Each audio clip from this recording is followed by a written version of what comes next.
What? Goddamn stream. Man. Oink, oink. Oink, oink. Oh, I'll have to switch manually for now. Oh, good day to you. Good day to you. Good day to you. Good day to you. Considering I sat down to work on stream stuff, I did surprisingly little in the last half an hour. Time kind of snuck up on me. Could have been here on time, but I'm technically a couple minutes late, so I do apologise. I hope we're well. Shouts out to LV Online. Shouts out to Jerry. Shouts out to Pudgy. I hope you're all well. It's 6 p.m. My cat is screaming. It can only mean one thing. Ass. Ass and titties. Right. Hold on, my webcam's already being weird, man. Let me just restart that before we go any further. I've tried to mod my buttons, man. If you joined us last night, you'll know that I had a bit of difficulty. There's some of the sequences that require you to know what buttons you're pressing, which is a baseline requirement to play many games. I would argue. Alas, yesterday we didn't have much of the luxury that I would come to expect from a game that is nearly 30 years old. So I went away, and hopefully we will have the correct button overlays, so I can bring Zell back in the team because he's got the most fun limit break, and we can have a whale of a time. All right, my webcam's looking a bit better. Burying that. Move. Right. I guess I've got to try and recap what happened yesterday. We're 9 hours in, bro. How come we're only 9? Oh, I probably died a few times, right? I said that should be around 10 hours. Right, fucking hell. Where's my brain at? Take a swig of my life juice, and then we'll go over what we did yesterday. Get my notes up as well, bro.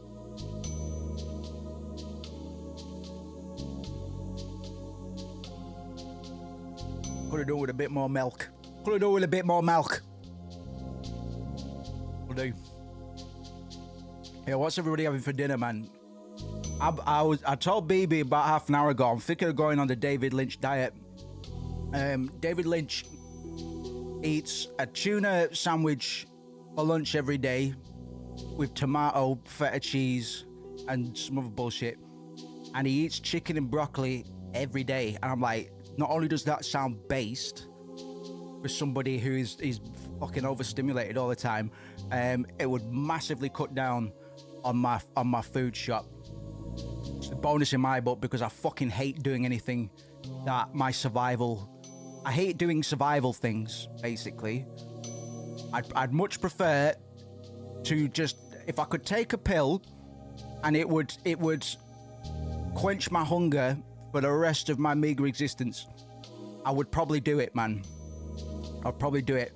There'd be less mess in the kitchen. I wouldn't need a kitchen, man. I could turn it into something else. Put some sunbeds in there and a big, like a treadmill.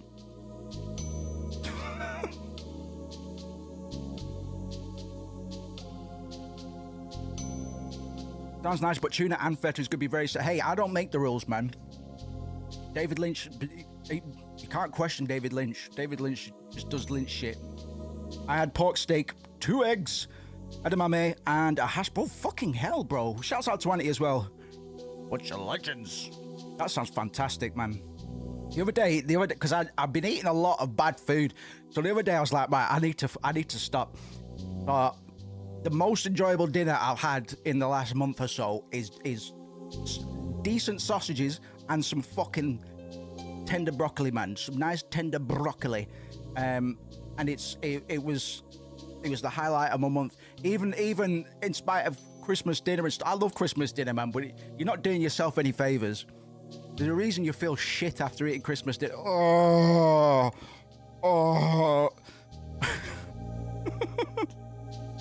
There's always a fucking contest at my house, man. Are you sure you've had enough? Yes, I've had 2. I've eaten the meals of 2 people already, mother.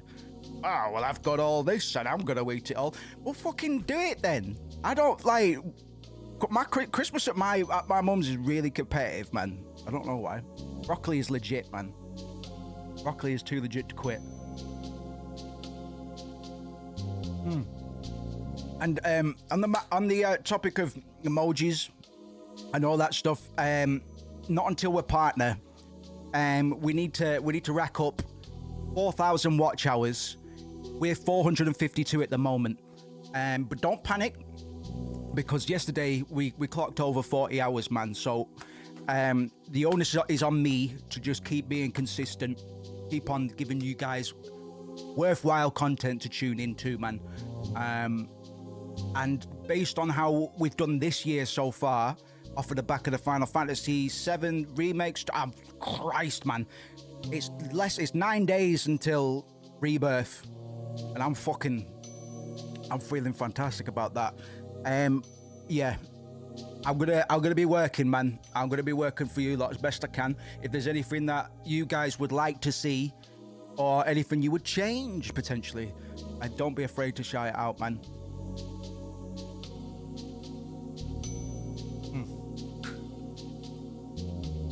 Goddamn, could do with a bit more milk, but I'm not sorting it out.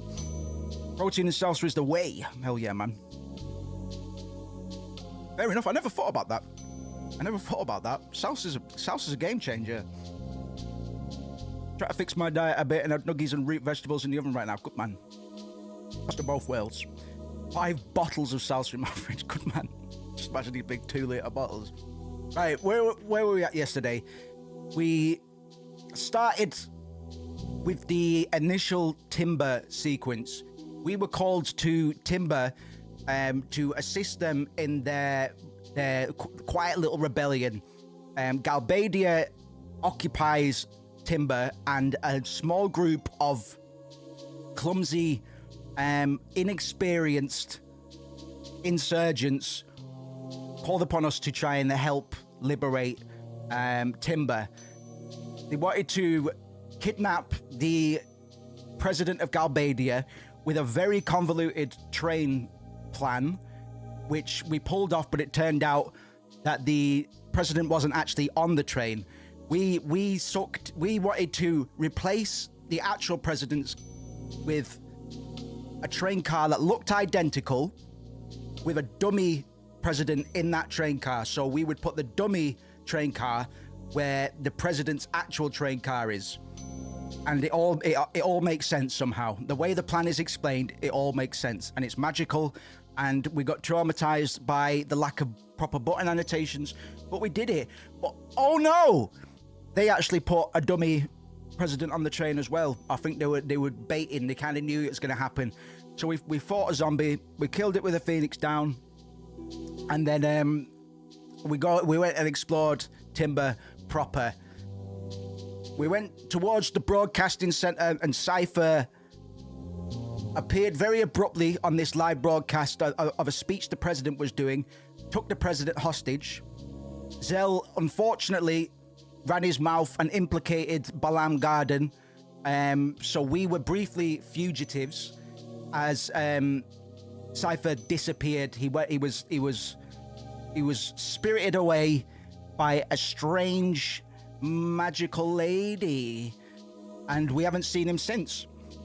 We went to find refuge in Galbadia Garden, and after some bureaucracy behind the scenes, everything was patched over in terms of our involvement in the whole scandal, and we're safe. We're let off the hook, essentially. Unfortunately, same can't be said about Cypher, and it has been said that Cypher has been executed. And that's basically all but one thing, actually. Before we finished yesterday, we were given a new party member by way of Irvin Kinneas. I'm going to call him Irvin. It might be Irvine, but I prefer Irvin. Let me know what you think. We got Irvin Kinneas. Oh, actually, we saved. Actually, no, we'll play that cutscene out because I didn't save apparently. I thought I saved in the world map, but we can actually just let that cutscene play through again. That'll be a good way of Actually, I've got to do one more thing here as well.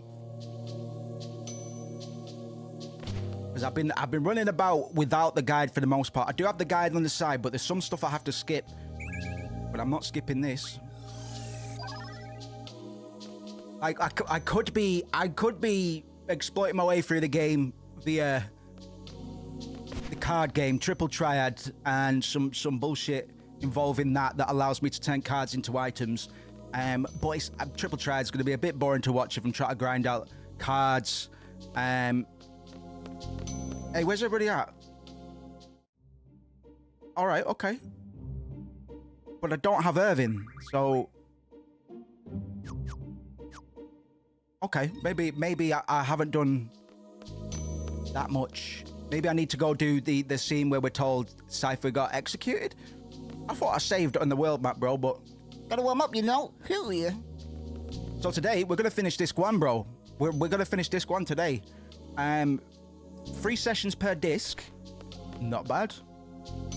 Not bad going, to be honest. I'm quite happy with the speed that this playthrough's going at the moment. It's because we aren't grinding that much as well. The time that would be spent grinding is just spent with, like, it's more time for yapping. So I'm able to talk about the game a little bit more than I would do if I was always distracted by this, that, or otherwise. I think I'm actually literally just killing time until I get summoned at the moment. If I remember correctly, there'll be an announcement soon telling me to go to the front gates. I hope so. But we'll finish the first disc today, man. And at the end of the first disc, the end of the first disc marks the beginning of one of the most prolific fan theories for this game, which we'll talk about a little bit. But there is another fan theory that I and a lot of other FF8 veterans really like. There's big reasons to agree with the theory, but ultimately both of these big fan theories were debunked by Yoshinori Kitase during an interview years ago. But since then, he has said that he kind of regretted doing that. Going back to David Lynch, since he's so prominent and at the front of my mind right now, he will never explain what his movies are about, man. He understands as an artist that when you create something and deliver it, it's technically no longer yours in a way. It should be, license should be given to everybody that then goes on to perceive your piece of art, media, whatever, in any way they wish. So if they extrapolate new meanings that weren't originally intended, i.e. a lot of the stuff that we did with Final Fantasy VII, then that's half of the joy of art, I think. It's certainly how I go about writing songs, and that's, you know, we're just talking about hip-hop, and that like, we should invite mystery and intrigue to anybody that wants to kind of see something within it, even if it wasn't the artist's primary intention. I think it was a bit foolish for Kitase to come out and say, no, they're both wrong. Because one of the theories, Kitase said he might consider when the remake, if the possible remake comes about for Final Fantasy VIII, I don't think we'll see a remake for Final Fantasy VIII anytime soon. I think it might be somewhat eligible because they can make good on it being the black sheep. They can change the junction mechanics and stuff. But oh, the card people aren't here anymore. But I think the next remake we get from the golden era Final Fantasy crowd will be Final Fantasy IX. We pretty much already had Final Fantasy IX confirmed, so I'm going to be running up Final Fantasy IX on stream at some point. It was 7 and 9 completely changed the game for me. I did really like 8 when I was a youngin', but it was a bit too smart for me at the time. Like I liked the atmosphere, but I couldn't tell you at the time why I liked it that way. And to be honest, I struggle to articulate what I mean by that Final Fantasy VIII feeling. Even today, bro, it's just got this very original kind of setting that I haven't really, like, this utilitarian borderline utopian architecture and the way that magic is integrated into daily living for a lot of people, man. The normality of these child mercenaries and all of the crazy stuff that goes on later in the game, because this game completely it starts pulling a Lynch, man. We're talking Lynch today, man, because to be honest, I think particularly the ending sequence. The ending sequence is quite Lynchian. It's my favorite ending sequence in any video game ever, maybe anything ever, any ending in anything, and certainly my favorite intro of pretty much anything I've experienced. So I'm looking forward to all of that unfolding, and I'm going to try and keep people up with what's going on in the story when it starts to get weird. It's not going to get super weird until about disc 3. For a while, it's just going to be more political turmoil, man. I'm just waiting to be summoned to the front gate, man. I swear that's what I'm waiting on. Was it not? Quistis is here, which would indicate I need to go outside. It's time to meet. Let's go. Bitch. Oh, I just had to talk to you. Sorry. Didn't mean to call you that. Didn't mean to call you a B. I love you, Quiz-T. Right, we'll just go through all of this cutscene again, man, because it's a bit of a game changer as far as plot trajectory goes. Whoa, whoa, whoa, get back in there. Look at Twinkle Toes over here. I love all of these animations, man. It looks like Quistis' arm is coming off. But she's pacing, nervous. Zell's probably getting out some frustrated energy as well. Look at the texture work on Quistis' I don't know what you'd call it. I guess it's kind of a dress. They've darkened the sides where the legs would be visible. The part of the dress that is coming down is touching her dark pants underneath. So they've darkened the pink color of the dress thing that she's wearing, giving the idea that it's a bit translucent. That's some all right texture work, bro. I probably would have missed that. Look at that.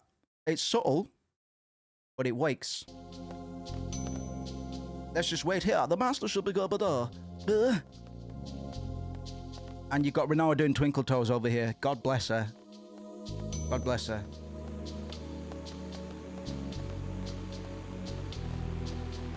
Love Ocarina of Time, but I was stuck in the water temple for years. Bro, yeah. Brutal. One of the best things the 3DS version did for it was allowing you to swap on the fly. Rough. We'll get Final Fantasy IX on the way, definitely. We might do that after Rebirth.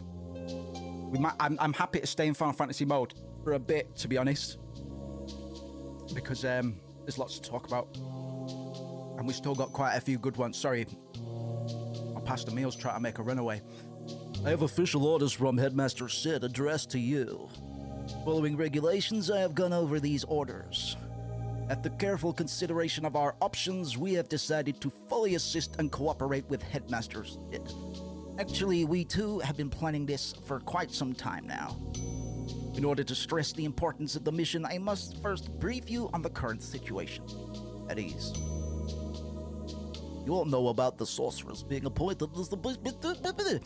You all know about the sorceress being appointed as the peace ambassador for the Galbadian government. However, this ambassador thing is just a cover-up. There will be no peace talks, only threats. The sorceress creates fear among people. Therefore, peace talks are impossible. The sorceress creates fear among people. This is the first sign, I think we're going to get another sign during this conversation, of this prejudice towards the sorceresses, this session. We'll learn more about today. We'll learn a lot more about the current sorceress today. But they are looked upon with equal amounts of reverence and fear, because they are these otherworldly, hyper-powerful beings that are instrumental in, if they choose to be anyway, but often their presence often begets it, borderline against their will. They can dynamically change the world. They have such a profound influence over the way that cultures and societies either evolve or degenerate, I guess. Generally, Some of them have worked out, but recently, the last sorceress that we had was a bit of a dickhead.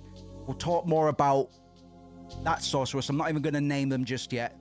But we've already had some signs that they are still present somewhere. Something to do with that transmission that we saw during the broadcast has something to do with the last sorceress. But yes, there is a definite prejudice against the sorceresses, and you could argue that there's only ever one sorceress at a time as well. We'll get into why that is a bit later on as well. Galbadia is planning to use this fear to negotiate favorable conditions for itself. It is clear that Galbadia's ultimate goal is world domination. Garden is no exception either. It is a fact that the sorceress is planning to use this garden as her base. We have very few options available to us. We entrust world peace and the future unto you. We remarked on this yesterday, just this idea of everything, responsibility being dumped on the kids, because for some reason the adults aren't up to it, or simply because they can just tell the kids to sort it out.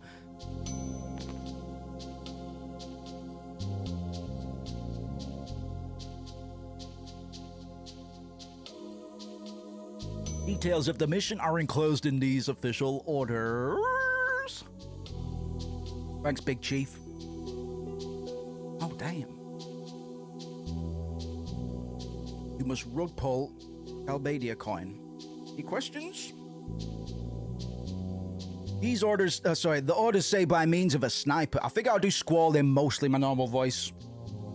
The voices are going to be changing constantly. It's like in real life. You're absolutely right. Shouts out to Data Battles, man. Good to have you. You're not wrong at all, sir. We have nobody with that skill of shooting people. This gunblade don't shoot bullets. Don't even shoot blades. Let me introduce an elite sharpshooter from Galbadia Garden. Kinneas. Irvine Kinneas. Kinneas. Smash announcer. Irvine.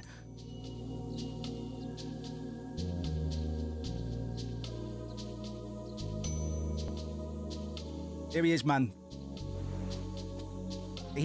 Irvin makes up the final member that we will be getting for this party. We might have a guest party member at some point down the road, but for now, this is our de facto party. We got Irvin, Renoa, Squall, Selfie, Quiztis, and Zell. Unlike former Final Fantasies, where you would normally go globe-trotting and pick up party members from all kinds of different cultures and situations, this one is subverting expectation again, and most of these characters have a very similar upbringing, with the divergent character being Renoa, whereas the other characters, excluding Renoa, have had quite a hazardous upbringing, tumultuous, full of traumas and hardships. Renoa contrasts directly. She is kind of the opposite. She was quite entitled, comes from wealth and nobility to some degree. So we're going to see more differences arise between the party and Renoa as we finish up this disc, and the remaining discs as well. Renoa is going to be on a journey of trying to prove herself to these hardened mercenaries. They are still all children, but their life paths have been very, very different up until this point. Leave whenever you're ready. I'm out. See you later. Failure is not an option. Stop doing that, Martine. Stop. Put the delay away. Pew, bang. Pew, pew. Looks like I'm with you, Rubes from Balam. Greetings. Del, why do you have to overreact to everything, fam? You cool with me helping you? That depends on your vibe. I say things that get a rise out of some people. Just don't let it bother you and we'll get along fine. I shouldn't put him together with Zell, man. That would be Zell Hell. We should start calling him Hell. I'll remember that. Thanks, Chief. We good? What's our next mission? Our next mission is... This is no ordinary mission. It's a direct order from both Balam and Galbadia Garden. We're to assassinate the sorceress.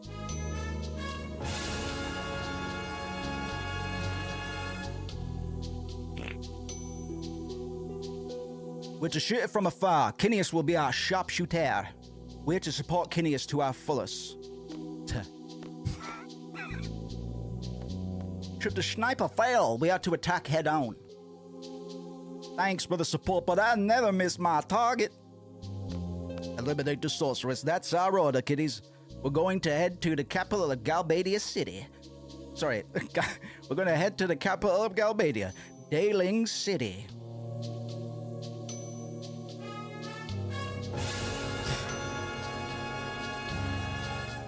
There we'll meet up with General Caraway to go over the details for the plan. Let's get going. Well then, we'll need to choose a party for the trip to Daling City. How's this? That's no good. That's no good. I'm gonna pick Zell and Selfie. One, because Zell's the lowest, and now that we've hopefully got the goddamn buttons sorted out, we'll be able to actually perform Zell's limit break effectively. Although we did do Diabolos yesterday, and I forgot to junction both Zell and Selfie, and we still pulled through. And I think a big reason for that was spamming Zell's limit break as much as Squall's was spammed. We got away with it anyway, but yeah, we'll try and make sure we're equipped. We've given Irvin is a bit of a womanizer. You might have guessed as much. We've still given him, to be honest, man, both Christies and Renoa are hotter than Selfie, so I've kind of done him a favor, and I think he's going to complain about it anyway. But I think it is actually canon that Irvin, funnily enough, has a bit of a crush on Selfie. So him complaining here still kind of makes sense. What? Are you serious? I balanced out the party, man. I may need to switch members off, and let me just confirm how to go about it. It's telling me how to do this when I've literally just done it. I've literally just done this. Do you remember when I did this 5 seconds ago? When I did it without the tutorial. Oh, good times, man. But it's a big problem for a lot of people, is how this game is taught, how the mechanics and various systems function is given in lecture form a lot of the time. So a lot of people, and I believe the original explanation for the junction system is contrived and doesn't make much sense in English. It might be different now I'm a bit older, but I certainly couldn't make heads or tails of it when I was younger, and I know I'm not alone in that either. My Chocobo's asleep, man. He needs to wake up. Get up! Get up! Get up! Get up! Thank you. Let me scroll to where I want to be. And something I thought about last night as well, which kind of falls into some of the discussions about technology and spirituality that we were having in Final Fantasy VII. We are to assassinate a sorceress, a spiritual, magical being, connected to the elements and the arcana in some way. There are some esotericisms floating about the woman. We are to assassinate her with a rigid piece of technology, with a big sniper rifle. And I'm gonna be scratching at that. I haven't completely unpacked that yet, because to be honest, the contexts and the content regarding magic and technology is not as loud a narrative in Final Fantasy VIII, but it's still something to think about. Trying to shut down something that is otherworldly, something that is part of the natural order, but is told that they're not. The new natural order is technology, and technology is going to try and reject this spiritual being, this Christ-like being. Where's Rinoa? She's here, but for the sake of this tutorial that we don't need, it only shows these 4 characters for some reason. I don't know.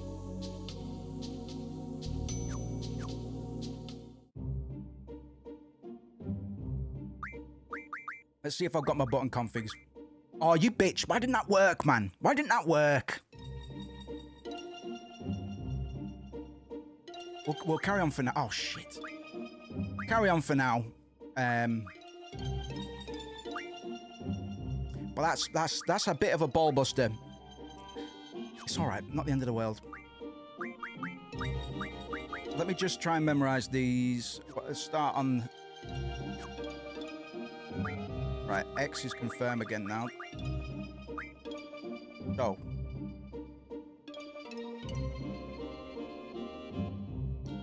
One, 2, 3, 4. Right, I'll try Zell. Oh, fuck you, man. Fuck you, me. I'll try Zell's limit when we get round to it. I need to level him up a bit anyway. The way this game works, we're going to be splitting, we're going to be dividing the team up fairly often. They're all going to go off in their separate little ways. So Square is B1. Okay. Let's try and get it going all the way around, even if it means I've got a bit of a weird setup. So Square is B1. And menu is B4, which is triangle. Let's try putting that on. Okay, that's kind of perfect. I think that might work. Before we get the train, although I'm not going to grind too much, there are a few items that I want to get from this place. The enemies that drop them are around here. So we're just going to batter some of these before we move on, and maybe get some magic stocked up whilst we're at it as well. Oops, I forgot to junction Zell again. Excuse me. But yeah, Rinoa's with us. Everybody's here. Everybody's in attendance.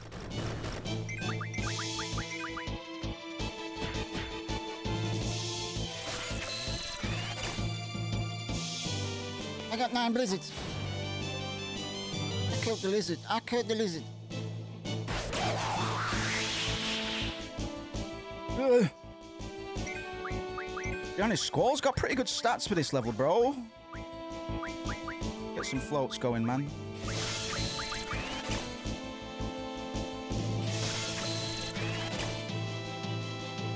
This is one good thing that the fast forward feature on the remaster is very good for. But I don't agree with fast forward mechanics in JRPGs, man.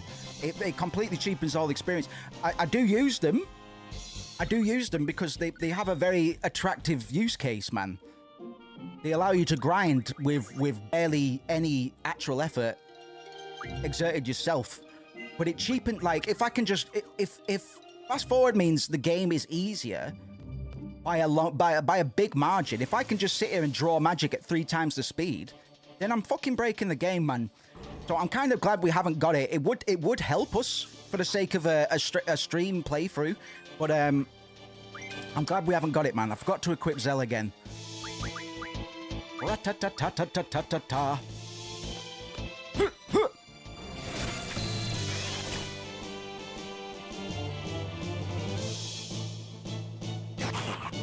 Don't snarl at me. You remember Mr. Leggy Legs yesterday, man? Whipping and whipping around. He was flipping and whipping around all kinds of places.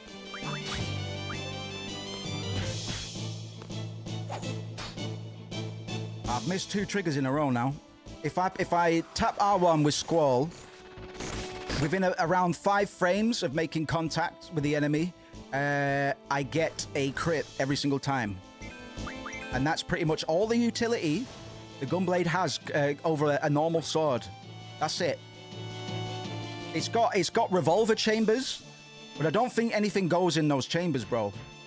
I don't think anything goes in the barrel. Oh, well, there isn't a barrel. What are you talking about? All around, it's like the Keyblade, man. Although the Keyblade maybe makes a tiny bit more sense because you just use it as a big club, right? But I'm convinced that the Gunblade would not be good for your wrists.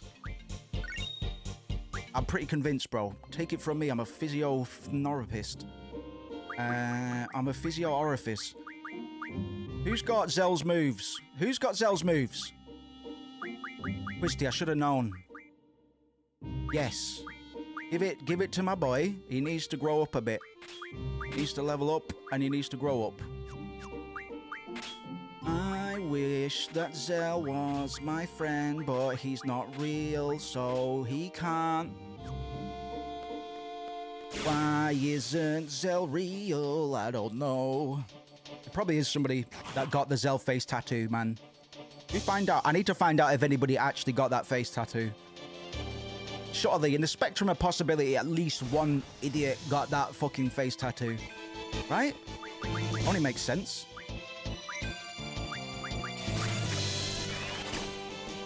Give me your materials. Oops, I'm missing loads of those today, man. What's wrong with me? Tyson, you're actually that. Fuck me, man.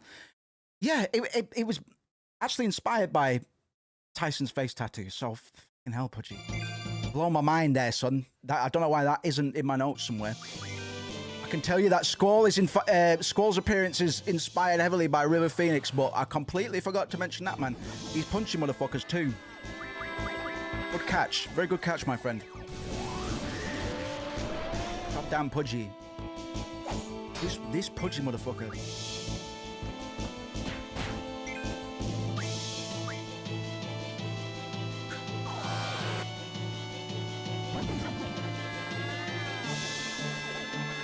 Found out we don't get the Chocobo World rewards until a little bit later. So by the time we actually... Right, let's try this out. By the time we actually unlock those rewards, we're going to have quite a few stockpiled, man, because we started early. We started on session 2, I think, or session 3. Okay, I think I can work that out. Yeah, we can do this, All right, I've got a custom layout for my controller now, but it's in a way that makes sense, even with the B1, B2 bullshit. Which by all accounts, that should be fixed. I did try and patch that, but I'll find out why it didn't patch another time.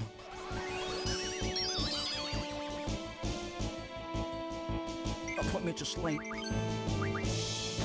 That put me to sleep. I shouldn't have attacked the gnat, man. Should have attacked the big floating face, man.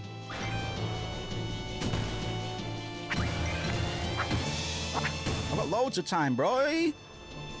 Roy?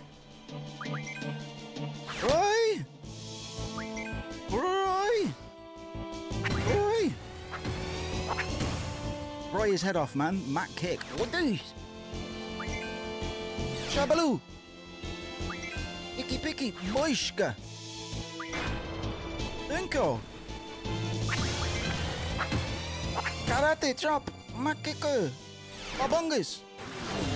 Eat shit and die in a hole. No. You're not allowed to attack Zell. He was just doing his job. He was just following orders, man. Listen, it's only because of orders that we're on our way to kill a beautiful woman, a beautiful white woman at that. What a world, man. You can only imagine these characters give themselves a long, hard look in the mirror and no longer recognize who they're seeing there. Absolutely, man. Oh, I completely fucked that up. It's Cherry's fault. Cherry's fault. Putting hard words that are difficult to read. I mean, Tyson might have been an FF8 fan considering FF came 4 years before Tyson got the face. Shit, boy, is that true? Is that true? That would be wild. That'd be wild. That's a brilliant correction then, because I assumed that the real tattoo came first upon hearing the Tyson being mentioned, but I'm completely pulling that out of thin air then. Or just a coincidence, but would make sense considering Zell fights with his fists and seems hard-headed yet good-hearted. Yeah, man. Yeah, that makes sense to me, man. I need to get my facts straight. Good catch, man.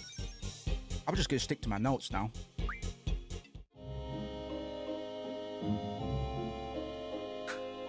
Thank you very much, man. Big clap. I pulled that completely out my ass then. I don't know what I'm thinking about. Don't know what I'm thinking about, but I need to get my act together. We'll do 1 or 2 more fights. I need to completely get my act together. I'd love it if Tyson's favorite Final Fantasy was FF8. Like, God bless. Yeah, man. I enjoyed the little Scooby-Doo inspired show he did a number of years back now. I actually thought it was quite funny, and I always find him to be quite endearing whenever he's talking about things other than fighting. What a fella. And we all know that the Paul fight was rigged, so don't think any less of him because of that, man. Maybe he is, man. Let me just correct that once and for all, because I don't want to be spouting more fucking rubbish. Just gonna Google Tyson Final Fantasy VIII.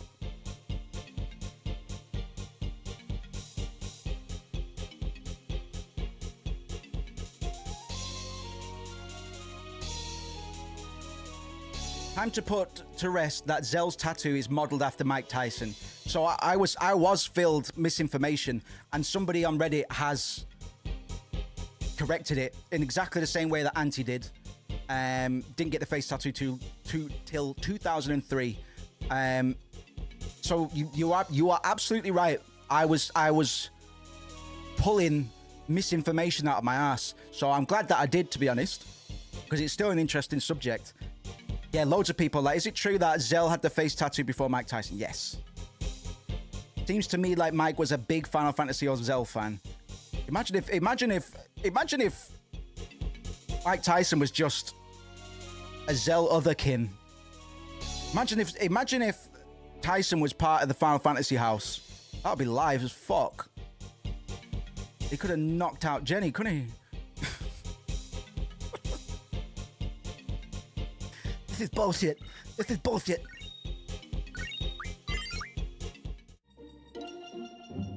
Misinformation, bro. I'm glad that it wasn't an absolute ass pull. Anyway, I'm glad that it came from somewhere, because I'd be ashamed if I just started trying to claim trivia that was absolutely false on my own devices. You know what I mean?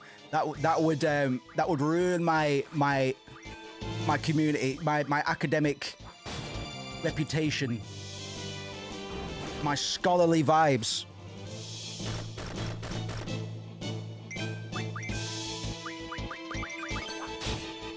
Yeah. Zell, punch that thing in the nose holes.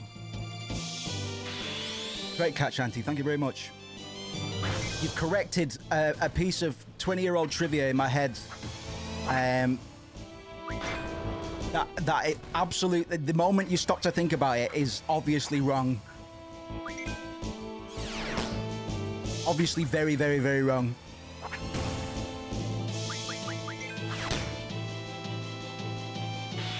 Burning Rave, bitch, eat my toes. I'm gonna kick your fucking head in.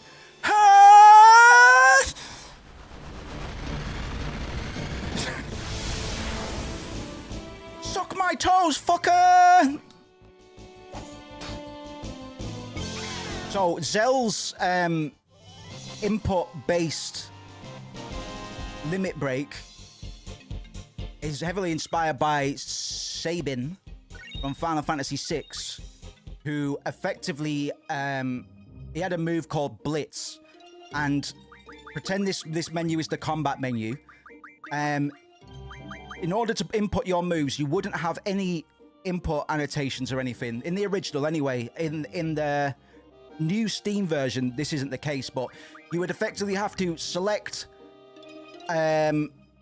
highlight Blitz with your cursor and then put in your inputs like left, right, left, you know, whatever it is. But you wouldn't have any indication until you actually select and perform the move that you did it correctly. In Final Fantasy VII, our monk archetypical character is Tifa. She uses a roulette system, so it kind of skips a generation. And then we see it back here in Final Fantasy VIII. And I think Tifa would have benefited so much from something similar to this, man. For one, you can frame buffer all of the slot machines in Final Fantasy VII pretty easily. I'd say a lot of people that grew up with Final Fantasy VII, that was probably the first and only time that they've actively frame buffered, like deliberately. Frame buffering is something that generally speedrunners will do. It's something, because I used to speedrun Ocarina of Time. At some point, it'd be good to get a little bit of practice back in, and we can run that up on stream, because whilst I use old strats, I think they're still really interesting to talk about. But yeah, frame buffering is the art of pausing and unpausing the game to progress the game in single frames or in very minimal numbers of frames. Very minimal. Fucking hell. I'm not too articulate today. Sorry about that, folks. Maybe the life juice will wake me up. I had cheese and bacon and based pasta meals for this. I can only imagine it's the cheese that's rotting my brain a bit.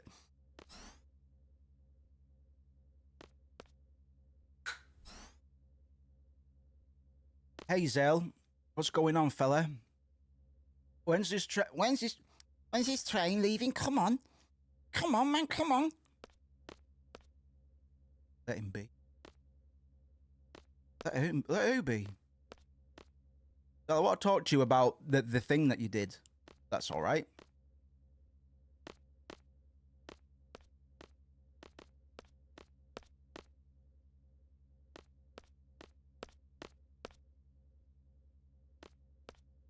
Look at these noses, by the way. They've all got Link's nose. For some reason, it looks particularly egregious on Renoir and Quiztis. Not that bad on Selfie.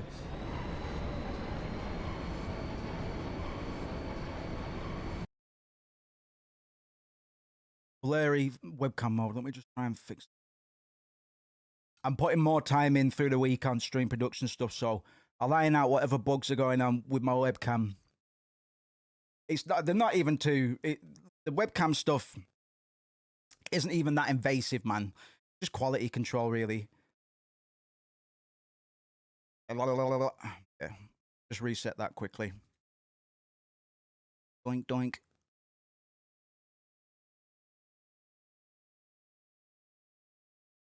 Go, Chocobo. Go, Chocobo. Go, Chocobo. Go, Chocobo.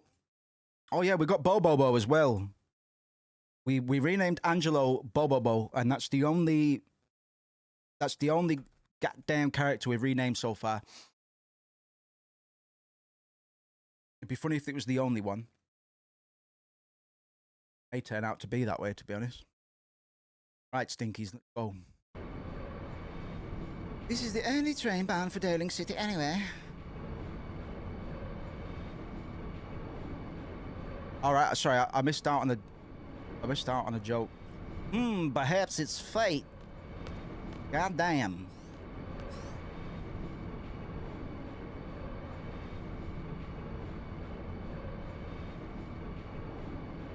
And Disco Toes. I don't want that Irving guy using the guest room. Don't open it for him. Why not? Shouldn't you go check on Selfie? Right, because a sex maniac is approaching her. Selfie, we're destined to be together. Yeah, right. A sigh of love? No. Oh, man. Pardon me. Alright. Gotta keep an eye on him, man. You alright, Selfie? My heart's pounding. I'm feeling. It's an important mission. Get used to handling pressure while you still can. I don't think that's what she was talking about, but maybe it was. Eh.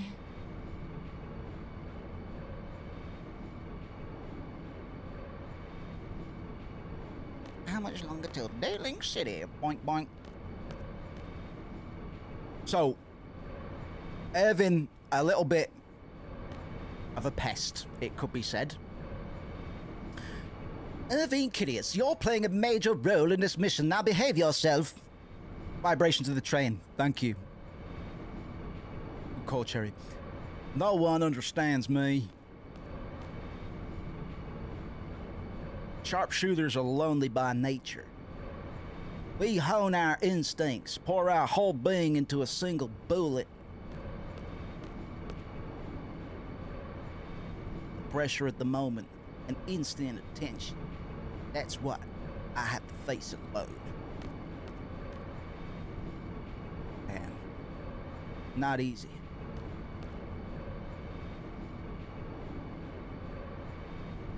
Oh, like, just do me a favor and let me be. Get my drift? Get my drift? Get my drift, you guys? What are our first impressions on Irvin? He's having a bit more of a disruptive introduction compared to the other ones. Joke, I'll sit down. The details, man. You're immersing yourself in the world, bro, and I can only commend you for that. Never apologize for immersion, bro. My favorite song in the game. I think it was on Year of the Moose, actually. An awful skit.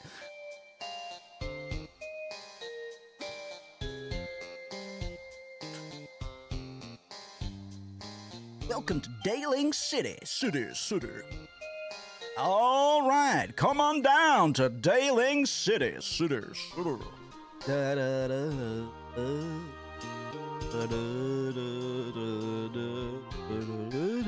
Daylink City. Let me just pull up the guide. That's right, folks. Beautiful Daylink City, the city that never sleeps until it does. Get your nappy naps, so we can have people awake at all times. We take it in shifts. We have doppelgangers. Some that sleep in the day, some that sleep at night. You can never tell the difference, so does it really matter? Daylink City. And there is the Arc de Triomphe. Yes, Daylink is heavily inspired by Paris. Little Paris on Little Paris on France. En français. And this would normally be about the time I would do Diabolos, but we've already done it, man. Your family, well, exactly, man. You can do whatever you want. 3D printing, AI agents. Get my drift. Get my drift? I want to go exploring. Squalling. All right, Selfie. Keep your pants on. I'm not wearing any pants, Squalling. All right, okay. Can't settle down now. Hello. Grandma over there takes cake and keeps taking all my good cards. Bastard. My grandma fucking took me cards, man. There she is. The bitch. GF cards and character cards are one of a kind, you know. Is it? Well, to be honest, the last few times... I'm going to find a save point before I even think about... Whoops. Before I even think about... Look at the speed on her! Woo! Because the last few times I've tried to play Triple Triad, because we're kind of over the hump a little bit in terms of we aren't playing new card players anymore. We're playing players. Players for real. We're getting kind of ruffle stomped every time we try and play cards with people, and I end up losing one of my summons.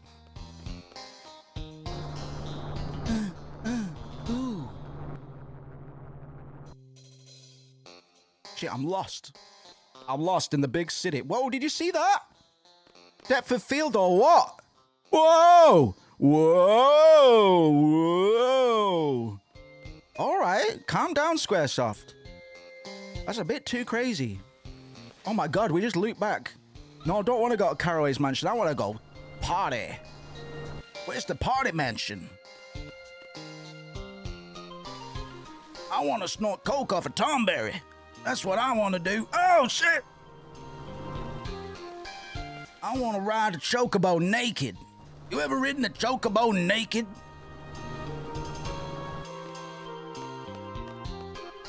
What are you doing? Synchronized dancing of sorts. Woo! I love jaywalking in Dayling City. Jaywalking in Dayling City has to be my favorite place to jaywalk in. Do me boo-doo. Hey, what's in this little hidey hole? Oh, I remember. Later. Right, we have to go find the high street, bro. Where is it? Where is the high street? I can't just keep on going in this big circle every time I set off down the way. I'm going down... No, I'm not going down that road. I'm going down this road. And I'm not gonna get hit by a bus this time. Dayling City. You've got hella cash. Look at all of these low poly people, man. Beautiful low poly people. The beautiful people. Where's the hotel massive, man? Oh! Pizza rolls. Get the fuck inside, man. What's going on? What's going on? Yeah.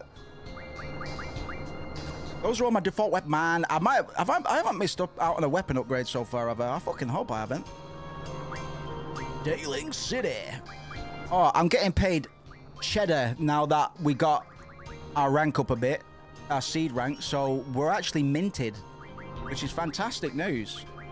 It means I can just pick up a few supplies, man. I always like to keep myself topped up on the supplies, you know what I mean? You know what I mean? You know what I mean? Dayling City, welcome. Don't sit down, you've got dancing to do. Dancing and shopping. Huh? I don't have shoes or money. You don't need either. Dayling City will provide them for you. So, you might recognize this as the venue that we first saw in the first dream sequence with Laguna.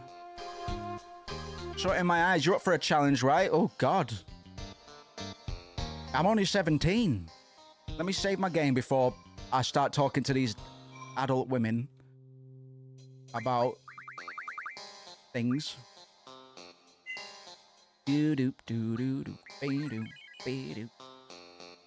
And there's a guy back there.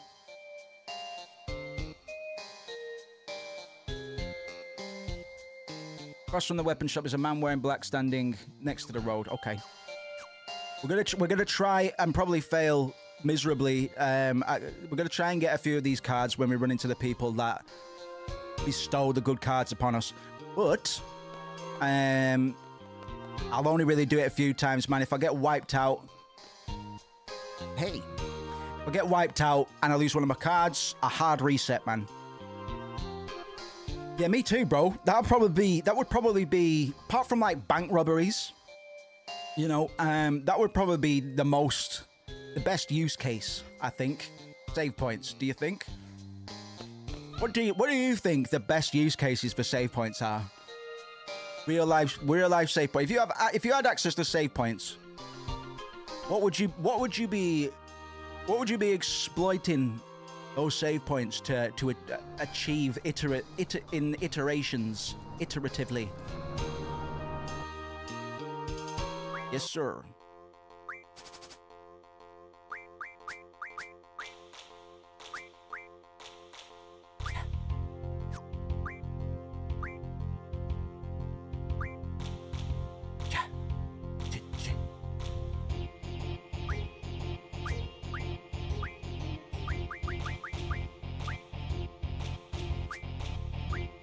Gambling. Gambling. Gambling. I like gambling. I like gambling. I like gambling. Job interviews. Why, fuck yeah. No, fuck job interviews, man. Why would you do job interviews if you could do gambling? You know? Or rob a bank. If you get caught 2 months down the road, you just go, oh, fuck's sake, I got to do all that again. And you reload. Auditions is a good one. I like auditions. I like auditions. I hate job interviews. Oh, I hate that one. Acha, acha. Gambling an easiest lottery. Yeah, lottery would be good, man. Yeah, lottery's an easy one. I like the ones that involve making lots of cash. You've got hella cash. Dave Scum Gambling is the one, to be honest, yeah. I got absolutely toasted, man! What are you doing to me? No! No! No! No! No! No! No! No! No! No! No! No! No! No! No! You didn't even play the card I wanted to see anyway. Sorry about that, folks. I think the money use cases would probably be quite popular. You guys are right. Webcam, bro. I'm reloading the game anyway.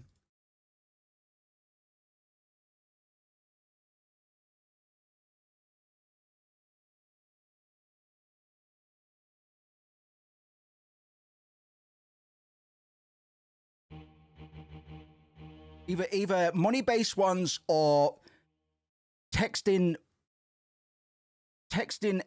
Emma Stone with the right combination of letters, capitalization, and punctuation to make her fall drastically in love with you.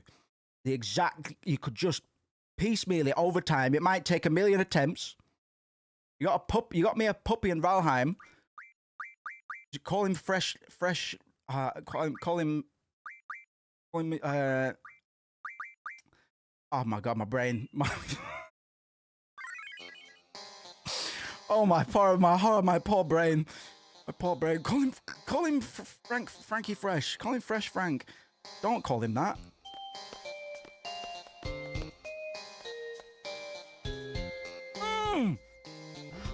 Don't leave. I need to buy another room.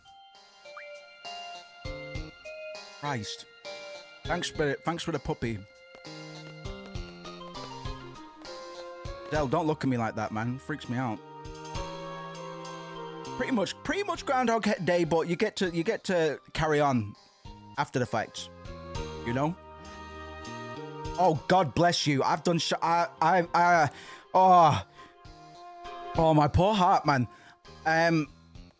Shiny hunting Abra was one of the most trying experiences of my life. Because Abra likes to teleport on first turn, man. So even if Shiny Abra shows up, I think I used a Master Ball, man. I was like, right, I'm not fucking about. I can't. Sometimes I have a thing where I have to catch all the Pokemon I want in the same kind of Pokeballs, generally Premier Balls, because I have autism or something. But not on that occasion. God damn. Yeah, anybody that's hunted shinies, man. Oh my god. Yeah, Abra was a bad move, man. I should have just done Coughing. Coughing's my favorite anyway. Coughing is far and away my favorite Pokemon, and I thought it'd be fucking funny to try and get an Abra. Oh god, we do some stupid things, man. We really do some weird things, don't we? Right, I'll try this. Oh, well, I'm already here, man. I can't back out now, so fuck it, I guess.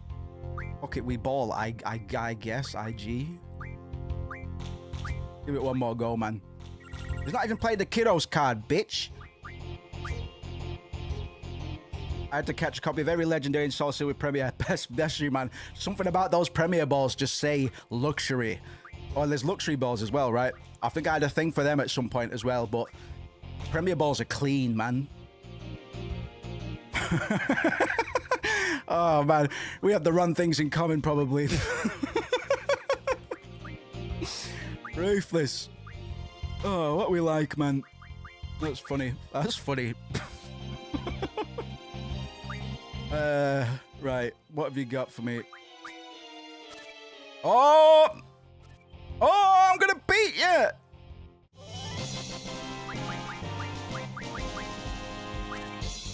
He didn't play the card I wanted, man. The amount of times I struggled to... Oh, my God. Oh. Yeah, man. I've got a lot of... When I think of Pokemon, my heart sinks. That's because I put myself through some bullshit for that game. EV training, all that horse shit. Or EV breeding, man. Oh.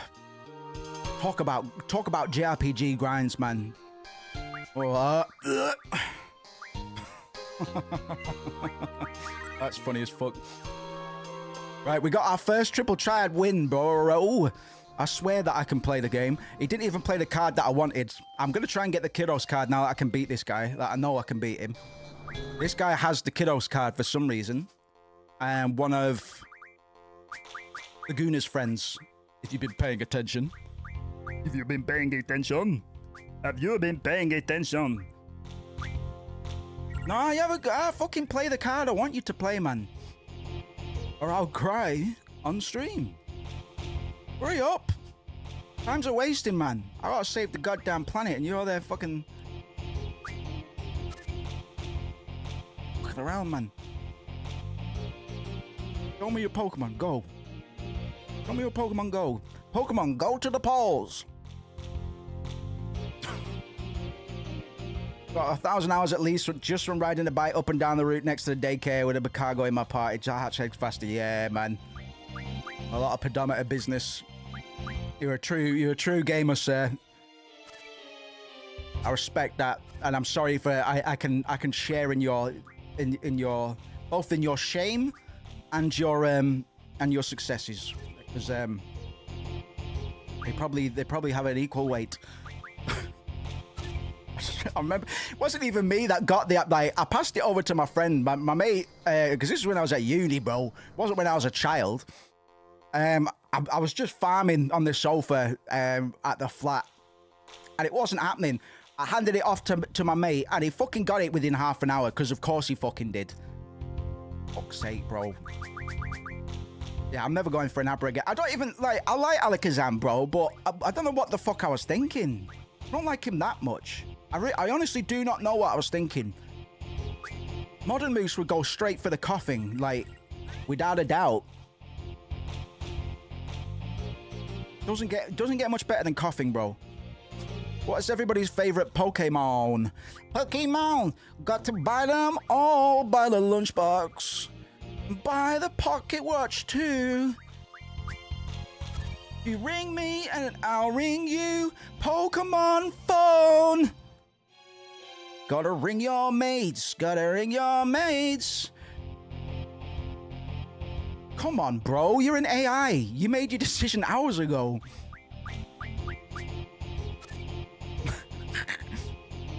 Oh, you fucked it. You fucked it, boys.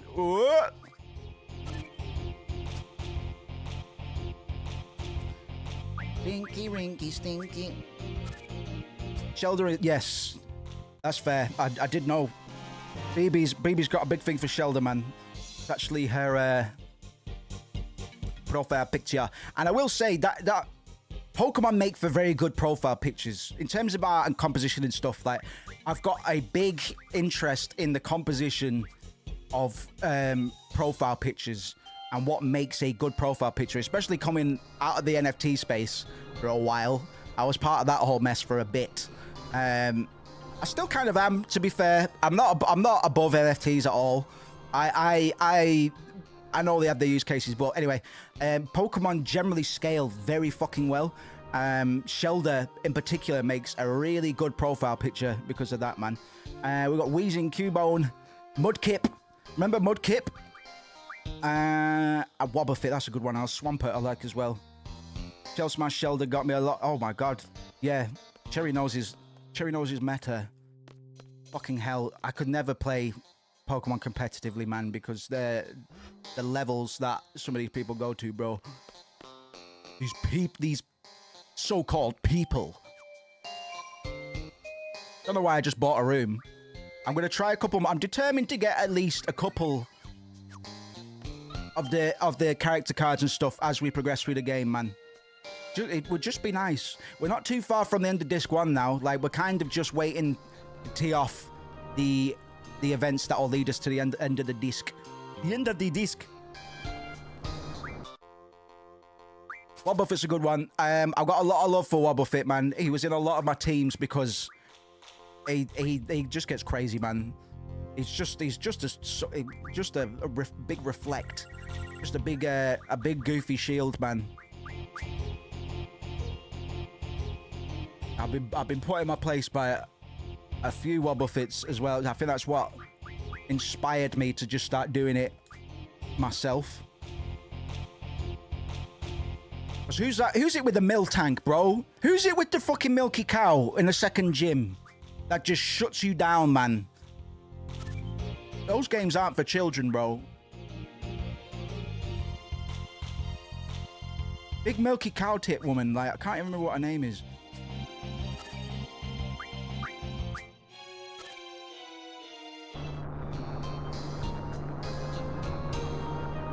I still have PTSD from Shadow Tag Wobbuffet. I'm sorry about my profanity, by the way. Whitney, yes. Speaking of character design in general, the gym leaders in general are generally all fantastic characters in terms of design, man. Sorry, my language is fucked today. Yeah, Whitney was brutal, man. That was like second gym, right? I can't remember which one it was. Like silver? Gold? No. Maybe. It's been a minute. I think the last Pokemon I played was Black and White, and I can't remember any of it. It wasn't even that long ago. It was like 2 years ago. I got a T-Rex Soul card. I'll take that, please. Come on, mate. You've already made your decision. Don't fuck about. It's trying to trick me into thinking that the game, my game opponent is thinking, which is cute, man. Because back in the day, that would have been like, whoa, the game, he's actually thinking about it. It's like, no, he's not. Made his decision in half a second, bro. Less than. Oh, good, man. I'm a degenerate at heart. Silver and gold normal type. Yes, boy. Yes, boy. It's what I like. I used to like doing as well. I liked being a particular type of trainer, man. You have to role play in Pokemon at some point, man. We did get Pearl and Diamond. Yeah, we've not done much on either of them. We should, yeah. We should. I don't think there's anything particularly wrong with Pokemon Diamond and Pearl either. We just weren't in the mood, I guess. But yeah, we did.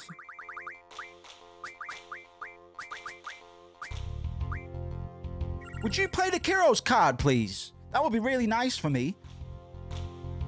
This is exactly why I don't play Triple Triad on stream, bro. I'm trying to do something nice for myself, but it's not turning out very well. Yeah, I'd be up for trying it, man. I haven't played the Switch in a while, man. Tears of the Kingdom, I think, was the last. Tears of the Kingdom, very good, but a lot of problems as well. Most of the problems are the UI systems. I could rant. I could have a big grumpy rant about the UI in Breath of the Wild and Tears of the Kingdom. Trying to catch my Heatran on my DSi right now, but I need to get Magma Stone in Black 2 first. Oh yeah, there's Black 2! Christmas crackers, man. I need to catch up. Bless you, man. Keep up the good hustle, sir.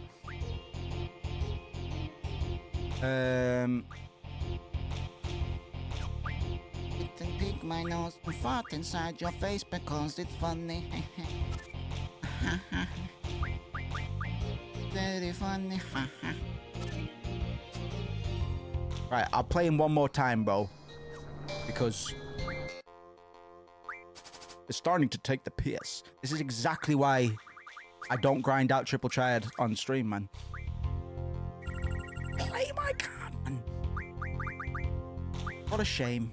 I got a few cards, though, so the next time we take a pit stop to play some triple triad, maybe we'll get treated to a character card or something. I forgot which route I find. It's by the water dude from Diamond, Pearl, and Platinum. The dude that looks like a wrestler is just chilling somewhere on a cliffside in Black 2. Christ. Black 2? Did I play Black 2? Or did I play just... I can't remember, man. Too many colours. There needs to be less colours. I can remember what Pokemon games I played. He's going to put the Nat down to beat that.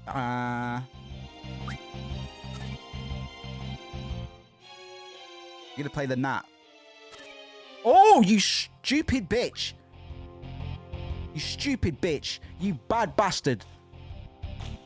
Oh, you stupid bitch. Oh, you bitch. I'm going to have to reset, aren't I?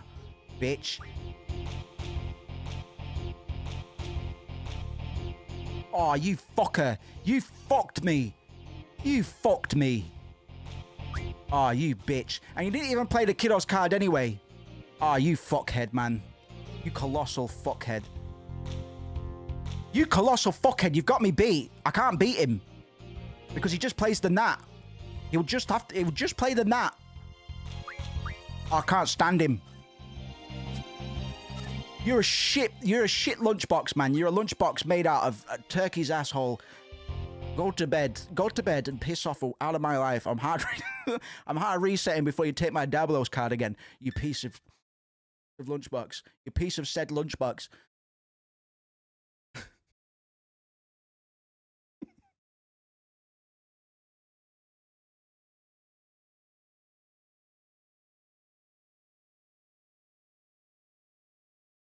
Oh, cool. Oh, that's crazy. I'll have to look into that. Oh, I've got burning ambition in my heart right now. I'm gonna get that Kiddo's card. And then we move. But if he wants to play games, then I will absolutely invite him to play games with me.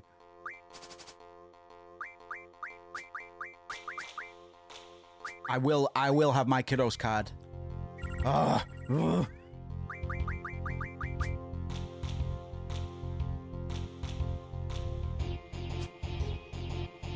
first in triple triad is the worst. Generally, the first card you play, if you take in first turn, should be a defense. Hard defense. Probably bigger defense than I put up there, but based on his cards, you can't actually take my Skeleton. He can beat anything that I put up there. I'm going to bait him into it, though. I'm going to bait him into taking that card. Or that one, yep. That's fine, too. I think this will be a draw. Don't think I can get out of it being a draw. Unless he does that. Oh, no, it's still a draw. Asshole.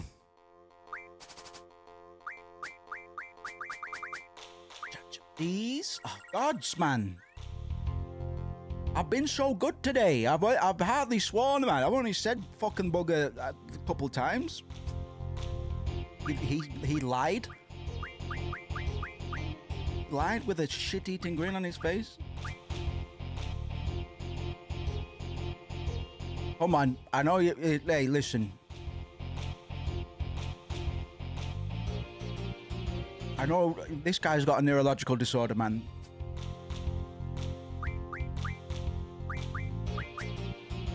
And I'm all here for it. I find neurological disorders sexy.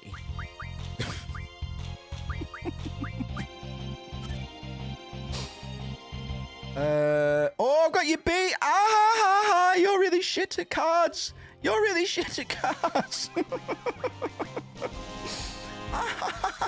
Give me your bastard card, man. I'm gonna go save scum. I'll be right back, man.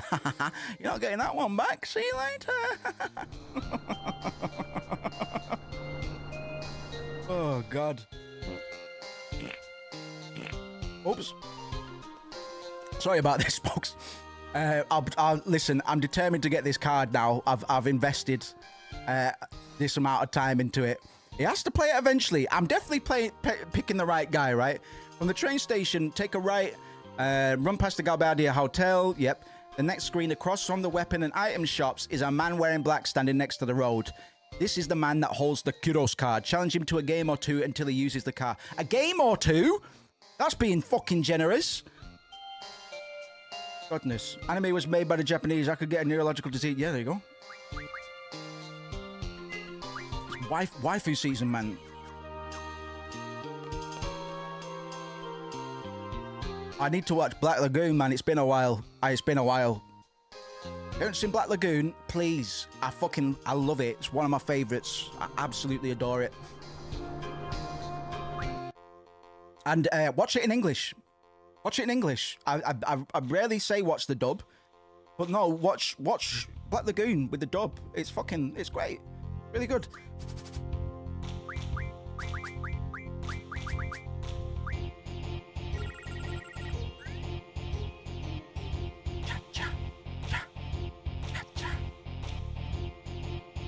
Come on.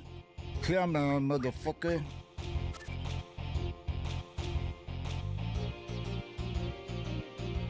I recognize the title of that song actually. From a time long ago. A forsaken time. A time very different to the world in which we live today. But perhaps it was yesterday.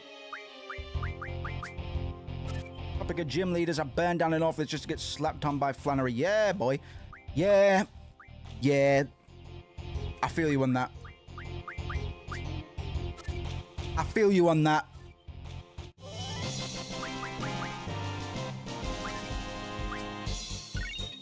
Yeah.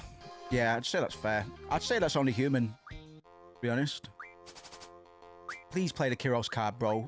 The Jeggy guy said, oh yeah, just play him once or twice, man. And, yep. Bob's your uncle's. Ben's your dad. He's not played it once, bro. Fucking lying to me for.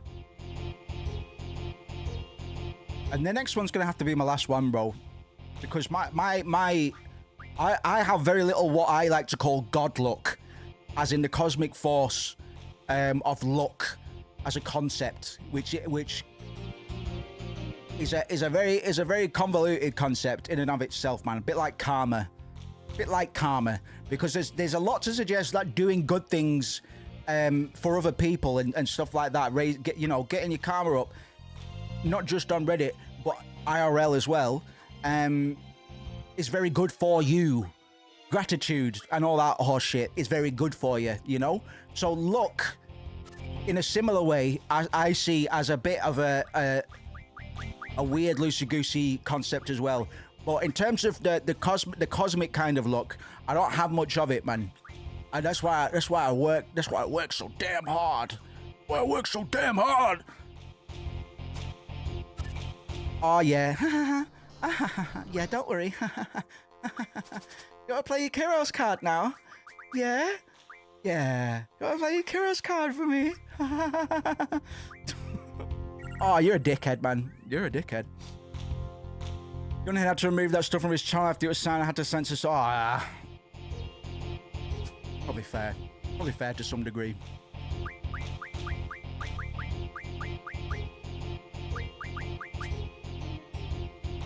In Finnish, luck and happiness are the same word. That's cool. Or joy. That's really cool. I found out what the 4 leaves on a 4-leaf clover each represent, and it's faith, love, hope, and luck. So all of those gives you good luck, according to the legend. But I found that out through fucking the nonary games, bro. I've got visual novels teaching me things. To be honest, I didn't fact check it, but I'm just going to double down on that. The same way I doubled down on that misinformation about Tyson before. Stop it. Stop winning when I don't want you to. I don't want you to win.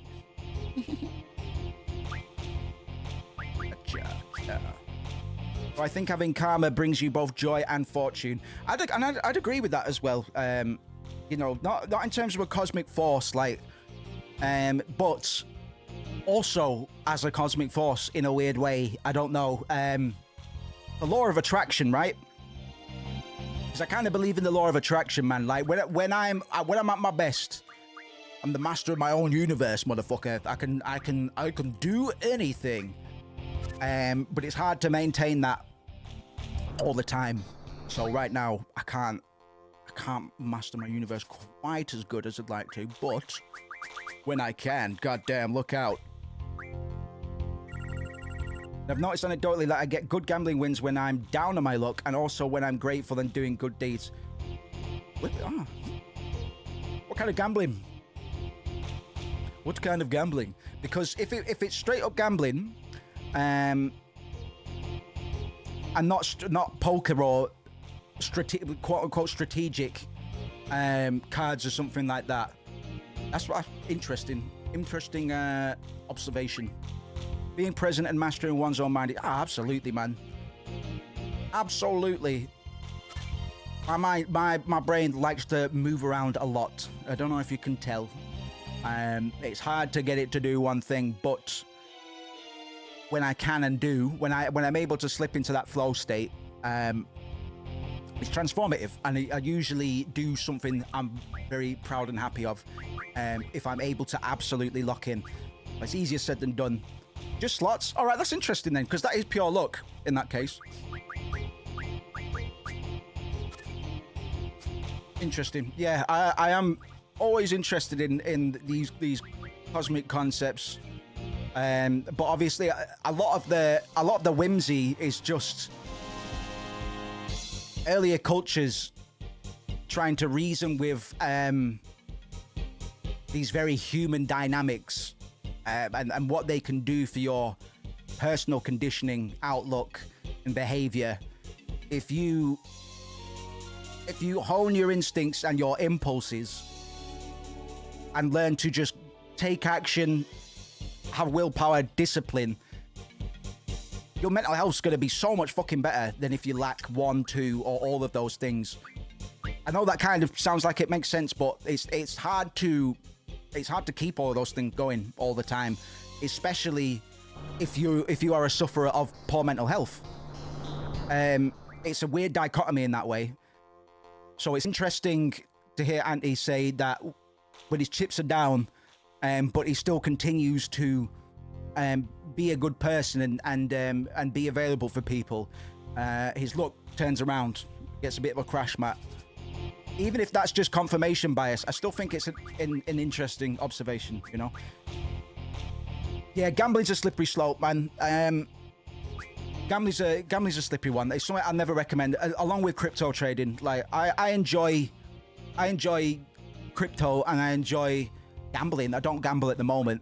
I used to just play poker, so I could have a little bit more control, but I could never recommend either. I completely understand the hustle, though.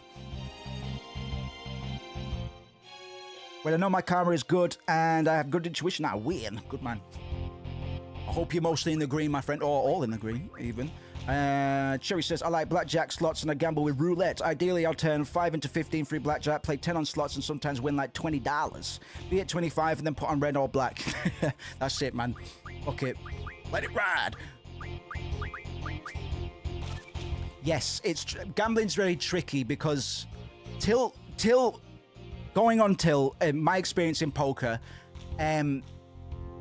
tilt works negatively on your negative moves as much as it does in your positive moves, I think, because when you're up, you're cocky. In trading, we call it euphoria. Normally, you make very stupid decisions during your euphoria stage of the cycle, because you think you've got it worked out.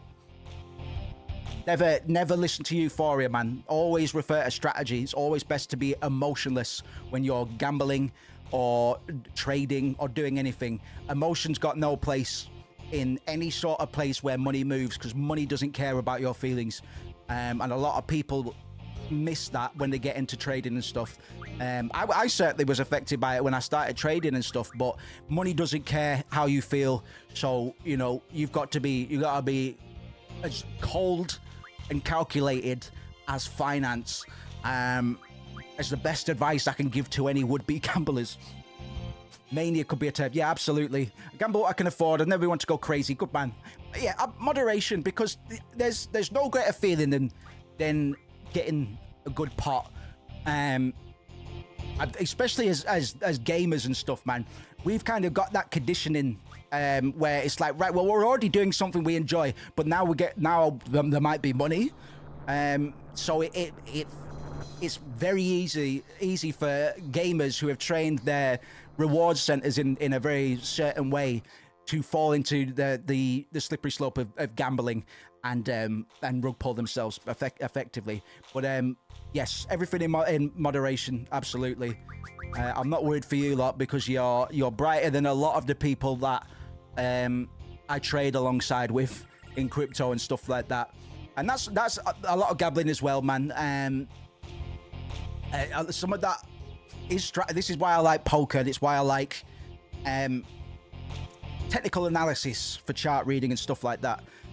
But technical analysis can't really be applied to shit coins in the same way that Tesla stock prices can be played, because a lot of poker and a lot of technical analysis in market trading is ingrained in human psychology, and the idea that people generally over history tend to repeat the same mistakes, and you can kind of rely on that to an extent.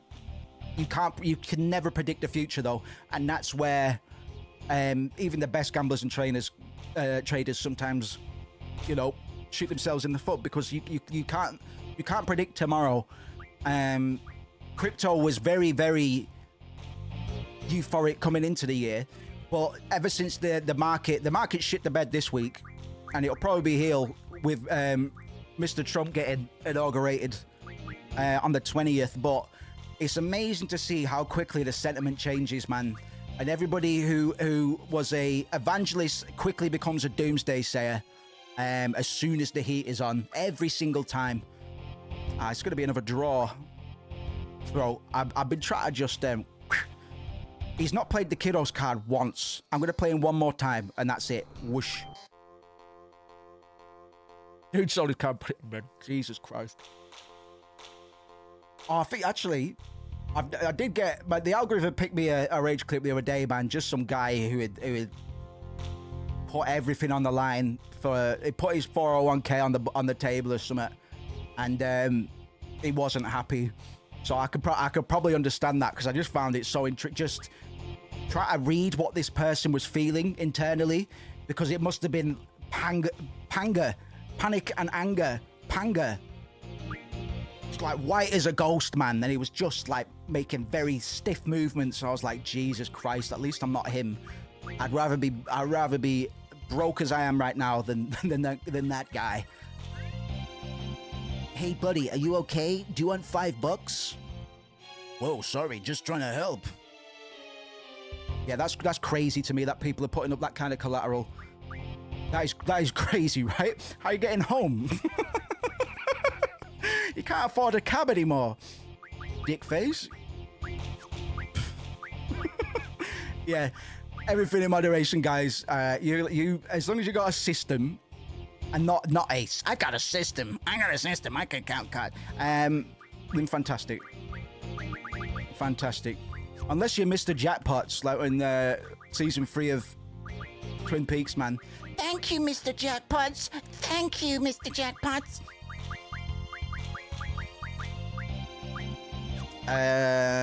Man, you might beat me on this one, man. I've got a fucking feeling. I just had a premonition. He can take any of my moves right now. Unless... No. Yes.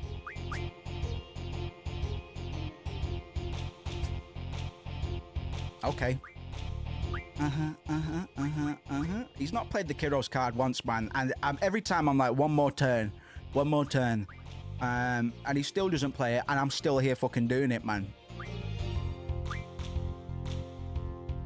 Have you got me beat? No, you haven't. I've got you beat, motherfucker. I have a system I can stop whenever I want. Also, don't tell me how...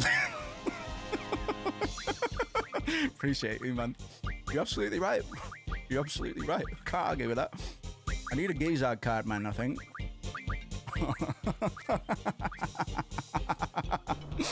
I don't live my life. Who the fuck are you, man? The audacity of you, man. I'm gonna put it all on red right now. I'm fucking just lucky dead in the eyes as I lose it all, man. You did this. Alright, I'll say my game, man. I'm so disappointed. Listen, Kiddos card. I'm gonna Google it quickly, bro.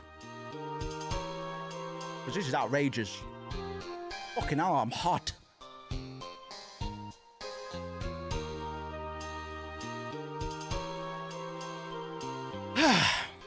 Sorry, that was a heavy sigh. Okay. Yeah, we'll skip it for now, bro. It's a low chance. It's a low chance I'm gonna hit it. Oh, we can do the Tomb of the Unknown King, motherfucker. Let's go. I forgot this was this early. Oh, we can do the Tomb of the Unknown King. Okay. Do that. Let's do that. I'm ready. I'm ready. Right, let's do some content. We're not going to kick into the story just yet. I'm going to go do a side quest, but it's well worth doing, man. Because we're going to go get a new GF. Not that we're bored of the 6 GFs that we've got so far, man. I just like to have a nice supply of GFs. You wouldn't like? You could have a blonde one, brunette. You know, you could customize any way you like. You can, if you catch them using Premier balls, you're really onto a winner there, guys. Undara, give that to Snelfie. Give that to Snelfino.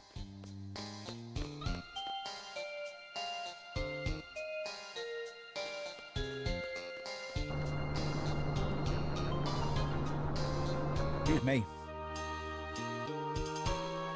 Yes, man. Absolutely. How do I get out of this gosh-forsaken gosh town?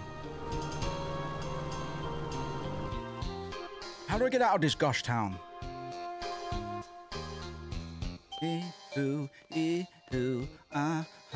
la, la. We go.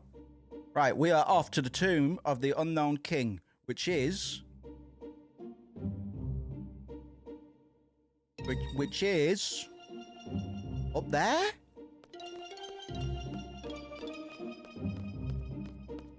Oh, I should have rented a car, bro. I'm renting a car. Fuck this. You know what I mean? There you go.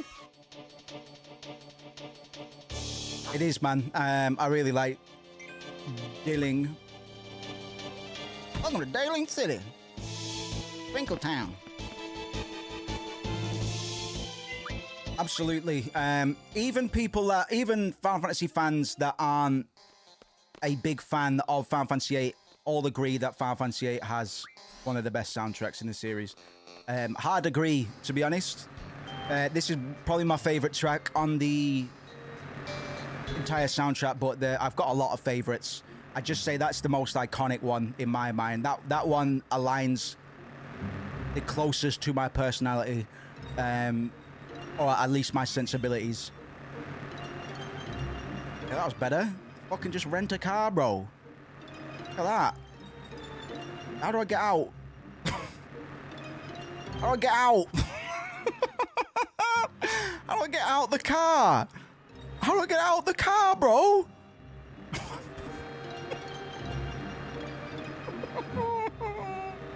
How do I get out the car? Oh, thank God. I have a heart attack, man. Oh, get out. It's too hot. It's too hot. I need to get out of the car. It's way too hot in here. Oh, I can't breathe. I unironically like music. Yes, man. Yeah, I do as well, actually. We should be sampling more music. Certainly. Doink. Fucking die, you mushroom. Fucking die, I kill you. Oh, rinky dink. No, that was scary, bro. Like, I swear, I still don't know what button I pressed. I just started panicking. I started legitimately panicking, bro.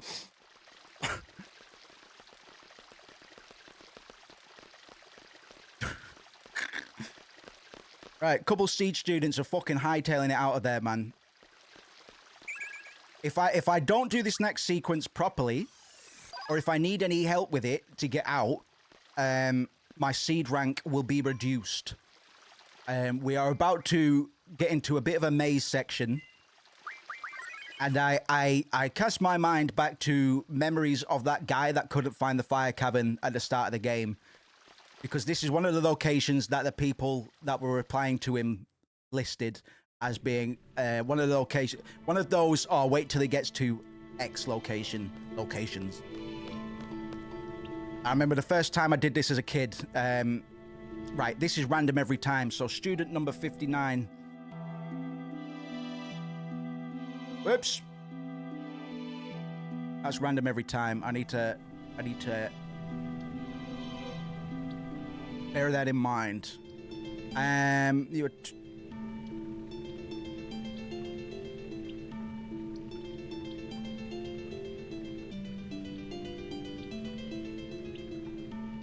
right, there's a few things I need to do.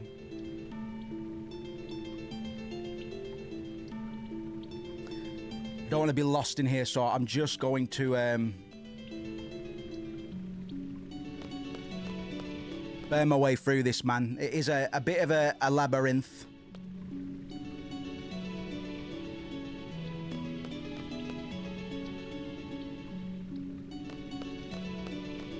But I'm just going to cheese my way through it, for the most part.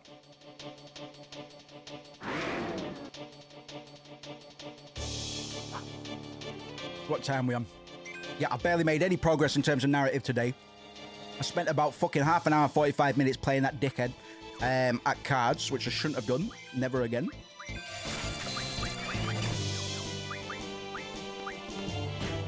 Punch him right in the jacksie, man. I dare you. Punch the armadillo right in the jacksie.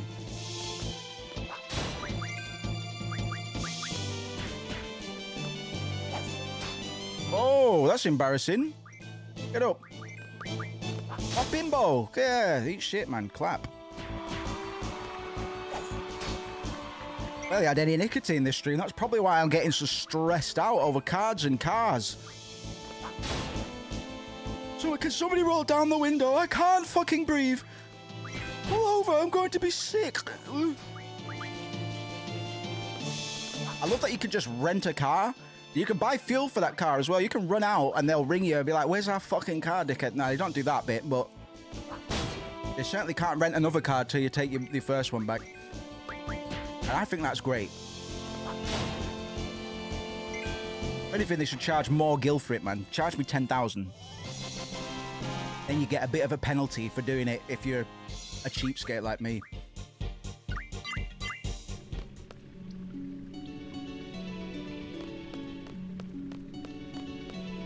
I need to keep going forward till I'm forced to go left. All right, there we go. Take a right. And then go right every opportunity we get. Oh, shit, boy. Some writing on here. I can't read it. The stuff on the bottom looks legible. He's weak. Arms are sketting. This place is one big maze full of danger. You throw up in the car, do you get fined? I'd hope so. I don't know if the I think the VOD, I think the throw up mechanics got taken out. I think beta testers were getting sorry, QA testers were getting too nauseous. Back, forward, left twice, forward twice, right twice, forward twice. Back, forward, left, forward, right, forward. Yeah, you're right, actually. Sorry, the dog ate my evidence. I mean, what evidence? Back. Forward. Left. Man, I've nearly finished my life juice. What a shame. Stop. Whoa. Lol, mood. Lol, mood as fuck. Lol, mood or what, guys?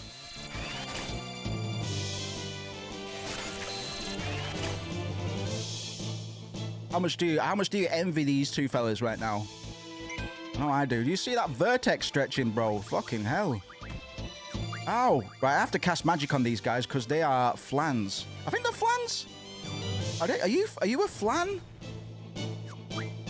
Are you this game's version of a flan? I'm just going to use Shiva on you, actually.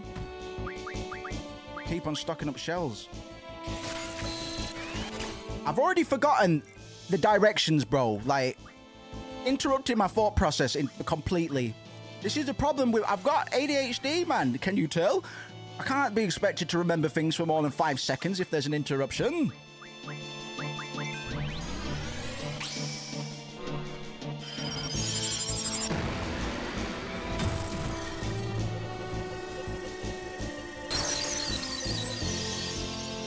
Heckin' good life juice. Such heckin'. Much heckin'. Eat my ass, Flobby Blancmange. Look at you, Flobby Blancmange. Eat my ass. Go back to the hells with you. Back to eating ass for you. Ow! Punch him then. Ah, that was whack. That was really whack, actually. Ow!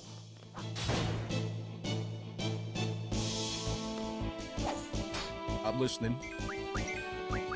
Kill him, man. He must have like 1 HP left, bro, for reals.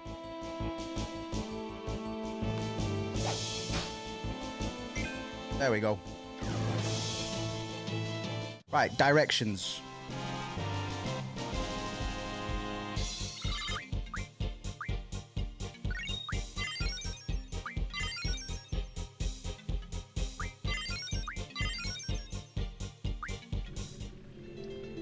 Looks like I was trying to go left. So I'm gonna go left.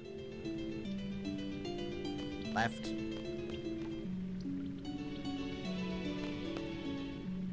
Uh-oh.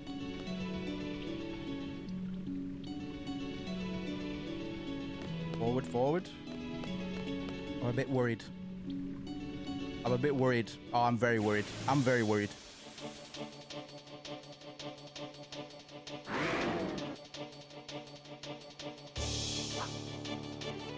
That was a transfer.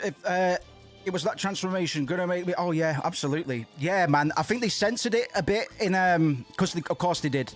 That one and Siren. I'll show you Siren for the sake of it as well. Siren is even better almost. But yeah, these are the censored versions because we're playing the international version, and everything has to be censored in the West. Don't you know? I'll try and get Siren out here because she is not wearing too much either.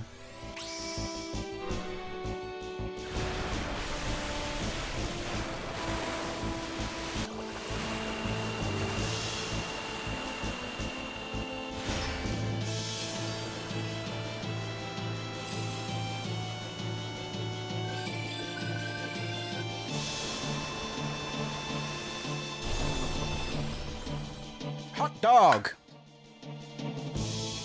I think those are the only two nudie GFs.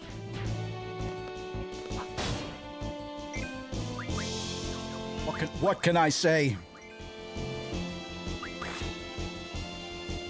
I'm not the horniest gamer in the world, but I know when to appreciate some fine art.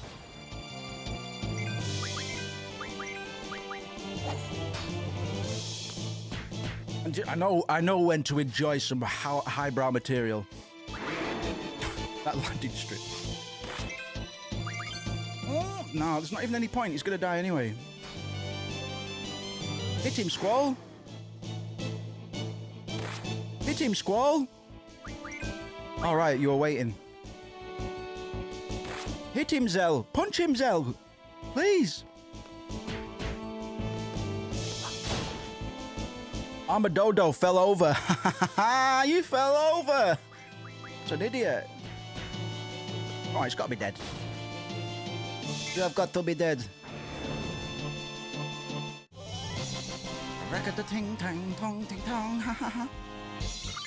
All right. That's a vibe. Right. I'm a bit worried that I've gone off course a bit at some point.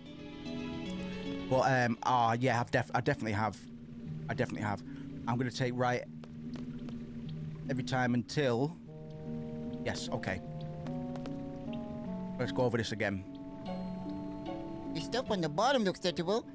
Feels like I've been here forever. Still can't find a way what they asked me to find. I can't take it anymore. Physically or mentally, I'm not qualified to be a seed. For those of you reading this, follow these directions to get to the exit. Back, forward, right, left. Right, this is to get back to the exit. That'll help me orient myself, so let's do that. That would be back, forward, right, left, right, forward. That'll help me orient myself, man. I'll actually aim to go back to the entrance. Go back, forward. I think I counted the last set wrong. I think I backed out of the screen before I started using the directions. I think that was a fatal flaw. So,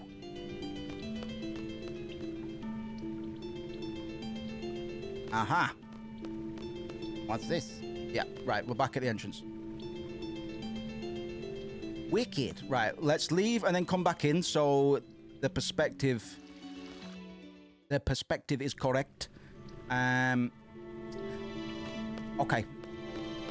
Let's get it.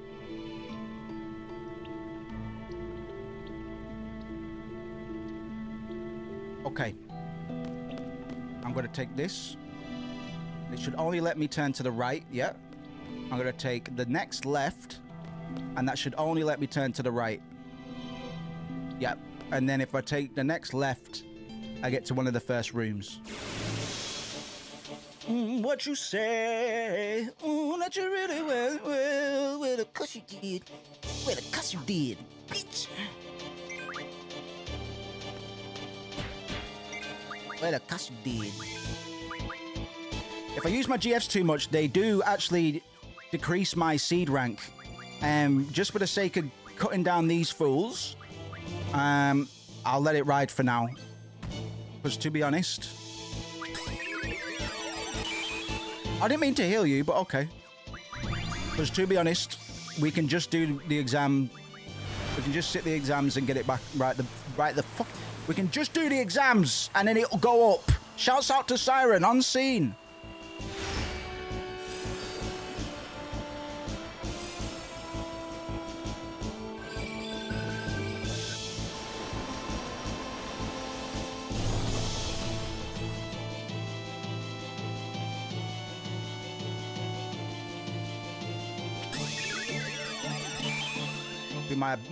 My idle animation in battle.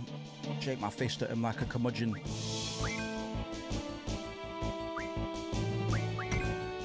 Like a curmudgeon of sorts. I'll get you for that. That dick. Oh, sorry, they're not flans, they're blobberers. Take that, blobberer. Oh, get your brain out of the toilet bin. Yeah, they do. My seed, I have to get my sperm count up. It's integral to my progression in this video game. That's what the Switch 2, that's the kind of interaction the Switch 2 is going to have, man. Some people think the Switch 2 is going to be formally announced tomorrow. Some people think January next year. But a lot of people think it'll be announced tomorrow. And that's your gamer news for the day.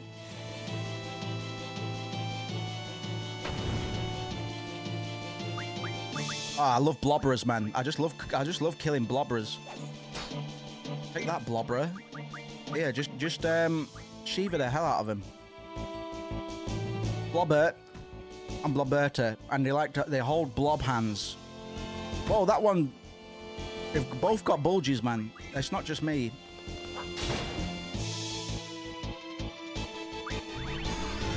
It's all right. We accept you. My girl. Ice, freezing.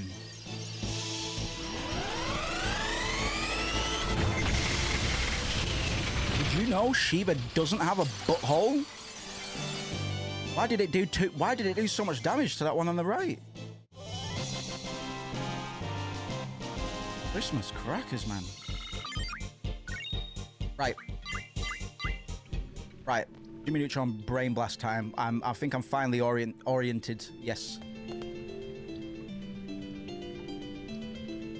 So this is the first one I came to. Or is this... Alright, that's the directions to the entrance. That's fine. Needed to orient myself. So if we go left, right, it should be a forced right. Yep. Left again. We should get to... Oh, actually. Oh, shit. Keep turning left. Okay. The next one. And the last room is the way that we want to be going for reals. This maze is one, yep. Directions to the exit are as follows. No. We're not bothered about the exit. I think I know where we are now. We go left. Forced to go right. We take a left again. Forced to go right, yep, and then we take another left. We're basically just using maze logic, you know. Best way to solve it, best way to get through a maze is just to track one side, follow the left wall around, generally. And here he is, man. Don't know why it gives me the normal battle music for the brothers fight.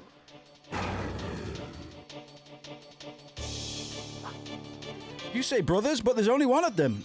That's what you think. Ow, you fucker.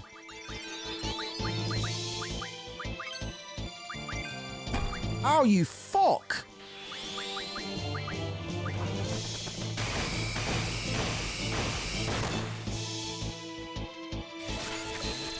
Little bastard, man.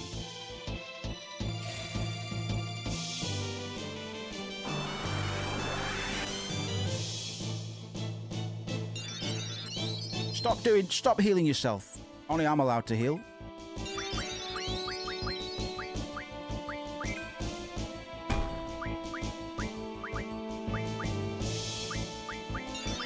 Oh, Selfie, you fucked up.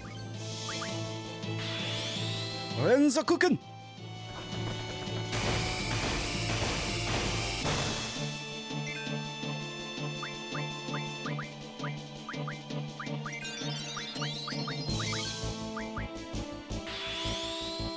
That old chestnut, man. I hope I've not missed any weapon upgrades. I don't think I have.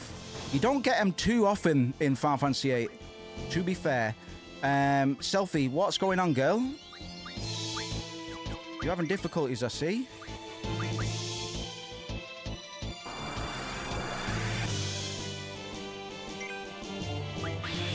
You need to cast Protect on yourself, man. Trust me.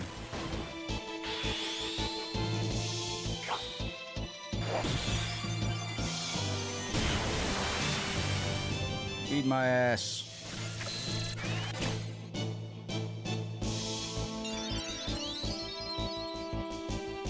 Alright, well, they're pretty strong. Not bad. Not bad. A fine performance, you could say. Bastards! It ain't over! Call me a bastard. You just... Did the video game character just call me a bastard? I'm turning it off. I'm actually going to turn it off. Oh, we need to chase... that guy was called Sacred. We need to chase him down, man. But we've kind of got ourselves oriented now because we just used the bullshit maze glitch, maze exploit, which you could do in real life mazes. I know we all get trapped in mazes from time to time. Lord knows I do. You ever just go out and all of a sudden you're in a fucking corn maze? I know, right? Happens to the best of us, believe me.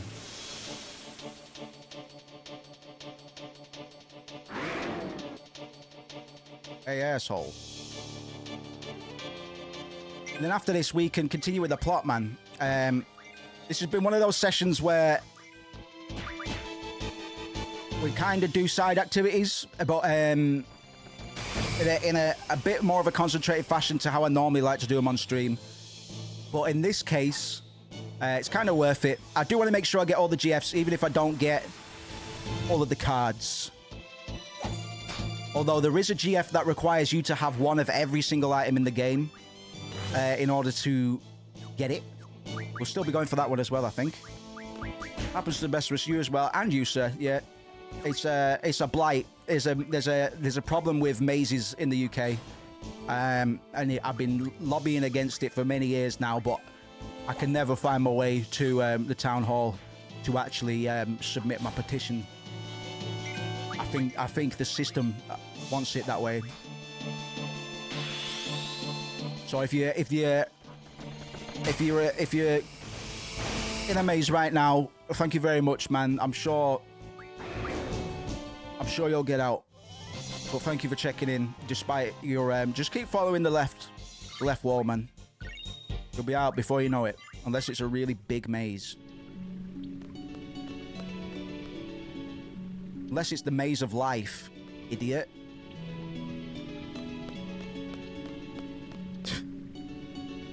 Welcome to the maze of life.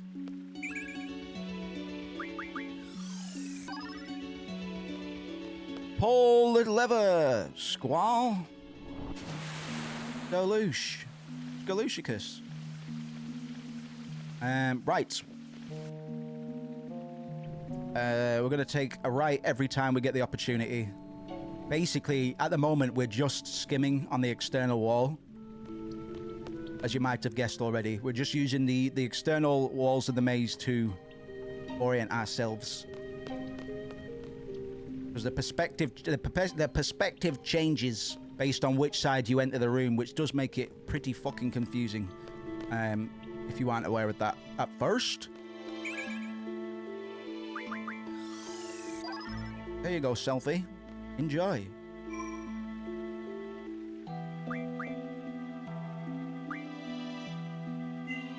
Might as well, man. We don't get penalized for using save points.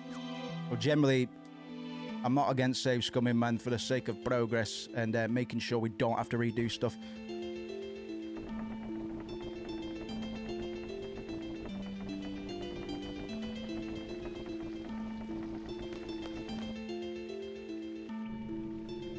Right.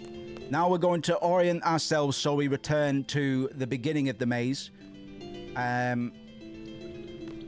Normally I do this to save. I might, even though I've just said what I said about saving, I might try and do this without saving. We'll see.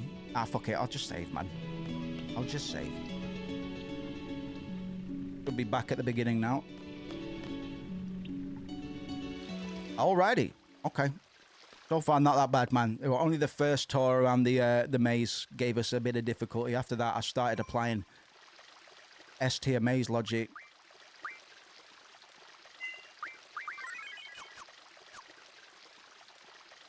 And our Final Fantasy VIII ASMR stream coming up with just this screen and this 3-second loop of water. I hope you enjoy.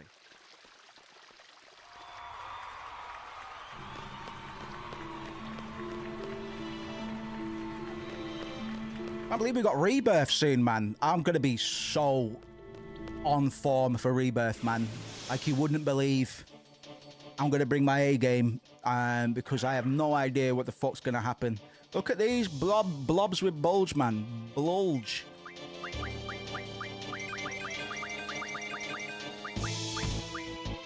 Ra-ta-ta-ta-ta-ta-ta.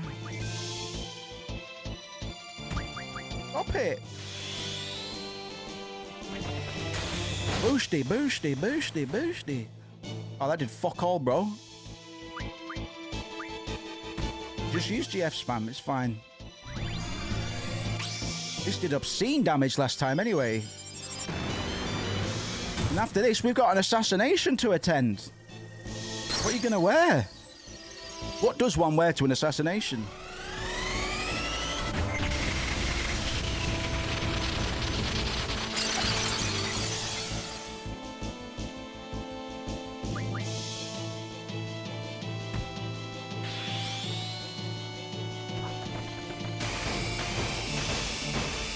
$14, $14, $15. Oh yeah. Got your number, idiot. All right, this is gonna be overkill. Better than underkill. Underkills are like a near miss. You know how we refer to near miss as like very nearly collided? It should be a near collision. A near miss is a collision, right? They nearly missed, but they actually the two planes nearly missed each other, but actually they collided. And everyone clapped.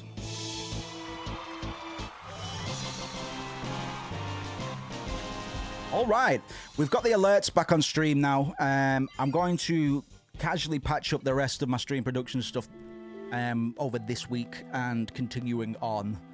You'll need to look a lot into the integrations and see what cool functionality we might be able to get to aid engagement and stuff like that. I might bring the stream avatars back as well. Everybody can have their own little stream avatar. To be honest, the only reason I haven't got them at the moment is because, well, one, I haven't hooked them up to my YouTube channel yet, and two, they kind of pollute the scene a little bit, but I know people were generally fans of the stream avatars, BB in particular. So I would bring them back, man, and at some point, there he is, man. Minotaur. I love this. The little one speaks in with no caps. Big boy speaks in all caps. I think this is iconic. I think this Minotaur saying "yeah, bro" is pretty iconic. I tried to take a screenshot, but it advanced the dialogue. It might be a Ratvatar. To be honest, yeah. I need a bit of time to finish the Pixlap, man. But yeah, at some point, yeah. Let me restart my cam before I do this fight. Because I was prototyping for a NFT collection ages ago. This would have been a couple of years now. But I stopped giving a shit. Yeah, Chocobo. Ah, a Chocobo found a Moogle. And now he's asleep.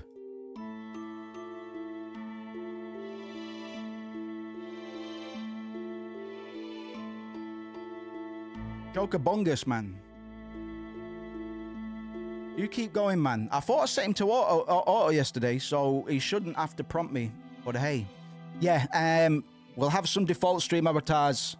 They're just little critters that walk around the bottom of the screen. But we've always had ambitions to toy with it. And I might even try prompt gramming some bullshit as well, so we can have some custom functionality as well, because the code that they use doesn't look that complicated. Oh really? They attack you? Not bad for a human. Your older brother is so cute. Yo bro, they're making fun of us. Foolish little humans. I'll show you not to judge a book by its cover. Now we get the boss music.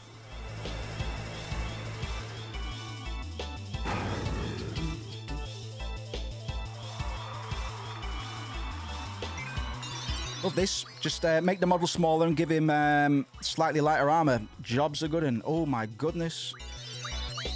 Protect on. Oops. Ow, ow, ow, you killed him. You killed him.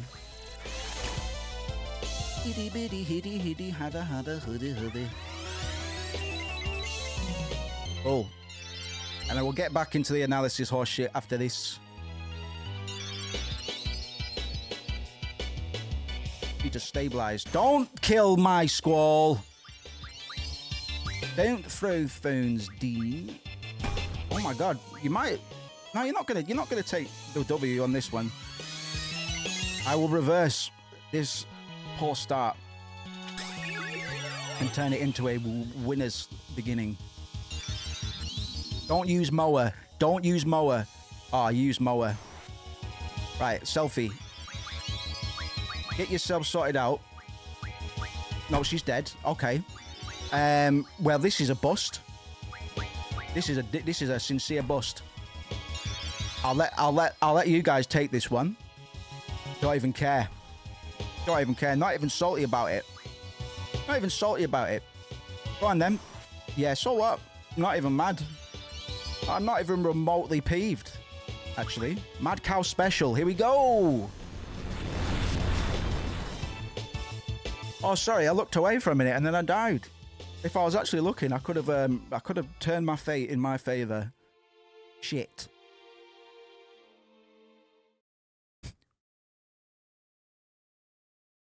Right. Tell you what we're going to do. We can cast Float on ourselves, which will negate their most powerful magics, because Float makes you immune to Earth magic, believe it or not. And I'm also going to start best foot forward. Squall's got over 1,000 hit points. All right, bro. I remember that when I was such an achievement back in the day, man. Like seeing 4 digits either through damage or your own HP. It's like, whoa, I'm really cruising now.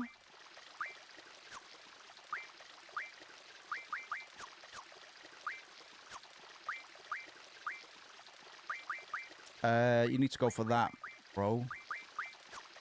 Need to get those junction slots opened ASAP. Don't really care about boost. That guy's got a hard 999 by 999 health, man. I respect that. That's amazing.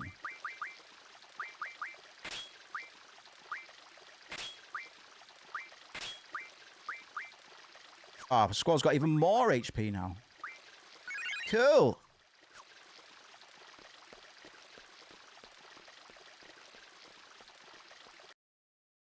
Yeah, all that needs to be done for the Rapidators, man, is the upper bodies are pretty much all done. I just need to break down the assets so they can be applied as customization assets and make and animate the legs. Probably won't animate too much more than that because that's probably going to give me fucking heartburn just doing that. Right.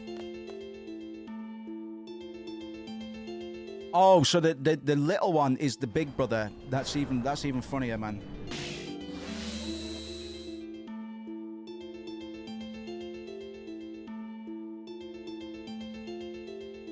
What a screenshot of that. Yeah, bro. I think that's iconic. And I'm just going to share that in Discord so I can find it later on. I think that's so iconic that I can't help but agree.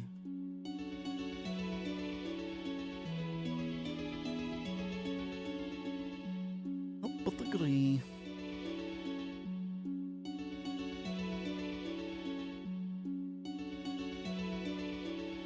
Brad Pitt scanned a woman, apparently. What?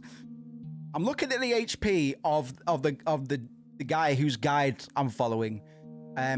He's got a Quiztis at 3,389 hit points. His selfie is 3,510. So we are a bit underleveled, but I ain't no fool. Only sometimes.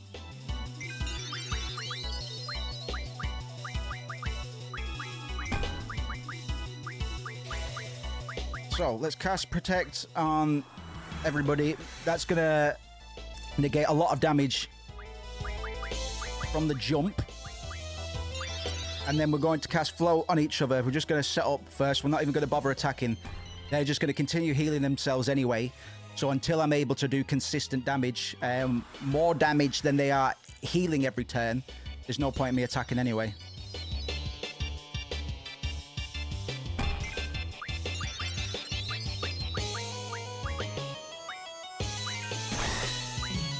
All right.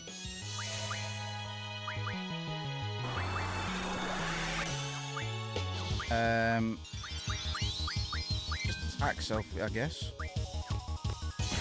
I didn't equip. All right, we can't do the float because I didn't equip magic with any of my guys.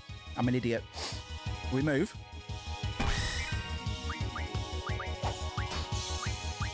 Well, you can do it.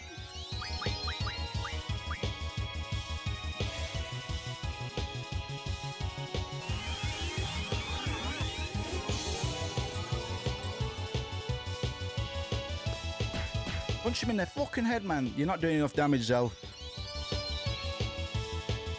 Might as well be on the supporting team for now.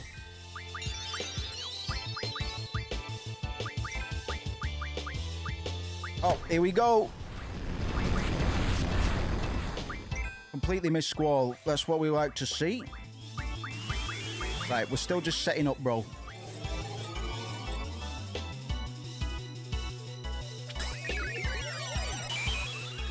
High level gameplay afoot.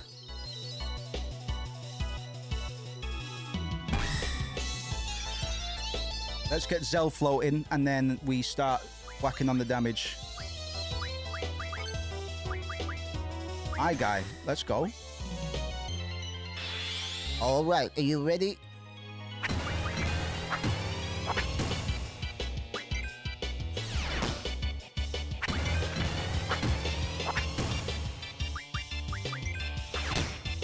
Oh, satisfying, bro.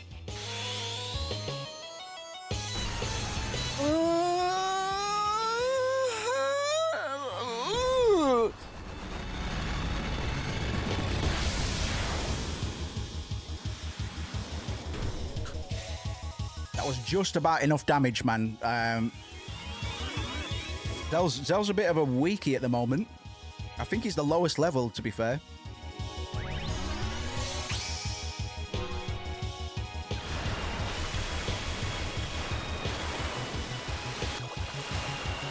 Here she is.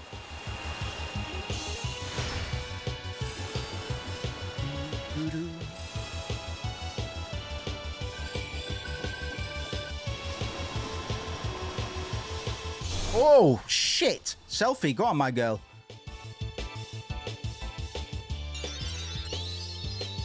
Del, I hope you don't get KO'd, bro. They should go for a mad cow attack in a minute. To be honest. How'd it go?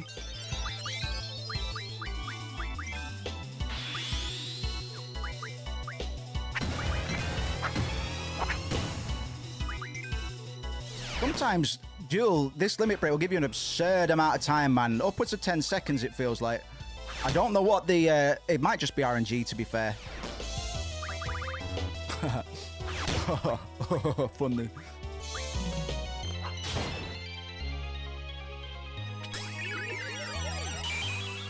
You can't use the combo attack if one of them's dead, so the idea is we get one of them down first. To be honest, the combo attack can't hurt me until float wears off anyway. Joke's on you boys.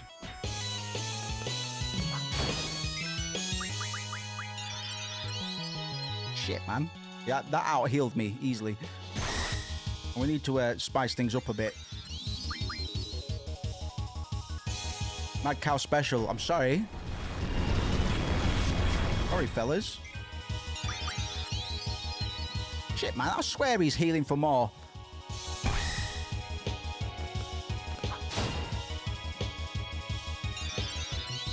It's these gaps, man, because it takes 2 ATB bars to summon a GF, which is fine because they do a lot of damage, man, but they can get 2 or 3 ticks of healing in between every summon being cast, which is a bit of a bummer because they risk out healing if we're not quick enough. So I'm going to start just laying on the damage as hard as I can, to be honest. Shiva, I need you. Shiva, I need you, baby. Uh-huh.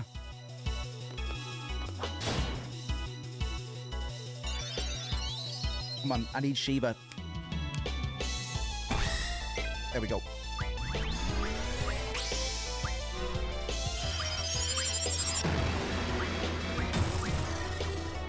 Cast Berserk on Squall, as a matter of fact. Mother.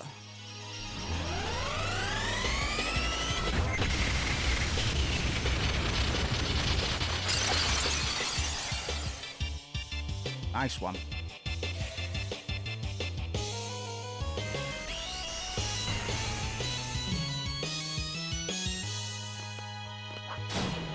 Oh yeah, I can't choose who he attacks when he's gone berserk. That's fine. When a character has the berserk status, they get a buff in their ATB speed, I think, a buff in their attack power, but they can only attack. Shit, man. I need to get Squall on in limit break mode. Ah, that'll help.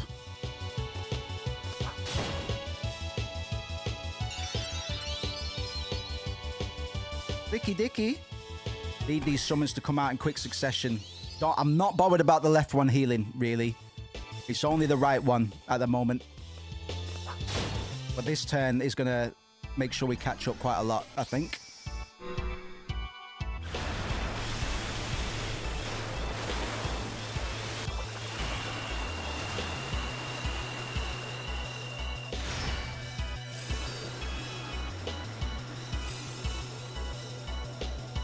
Yeah, after Rebirth, we'll do 9, I think.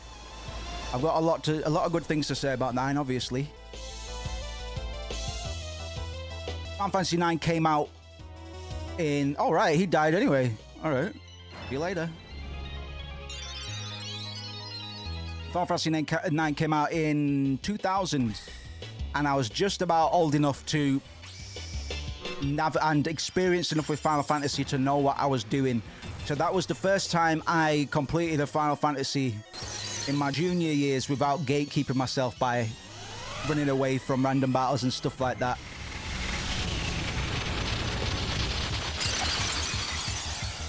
Right, he should be cooked.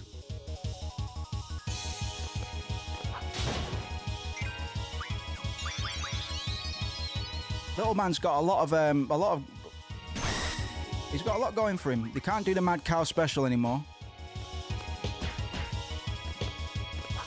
I think I'm just gonna have to keep on with the summons, bro, because he's healing at a very decent rate, and it's just going to negate the amount of damage that I'm outputting if I don't make substantial moves on his hit points.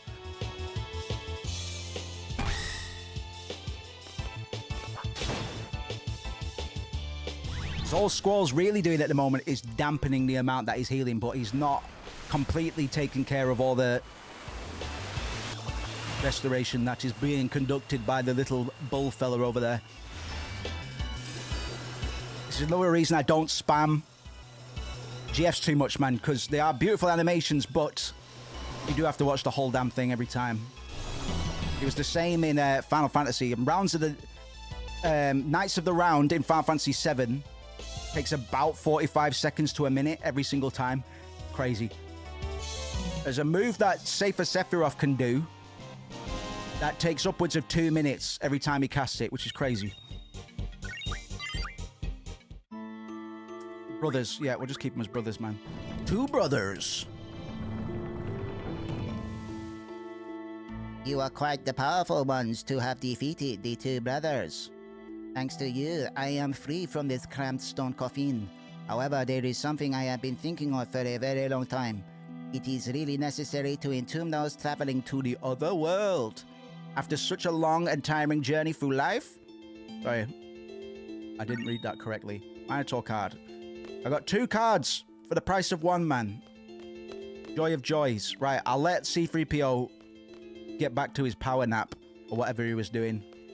And we're going to hightail it out of here and get back in the car, try not to get trapped in the car, and then go kill a witch with a sniper rifle. I love that I can say that out loud. Kill a witch with a sniper rifle. It's a very unnatural sentence, which is another reason I was compelled to talk about this game as much as I have been doing. Uh-oh. Yeah, just run. Just run if you want. I won't judge. I won't judge if you boys run. Only a couple of buells. I won't judge you. In fact, I'll love you for it even more.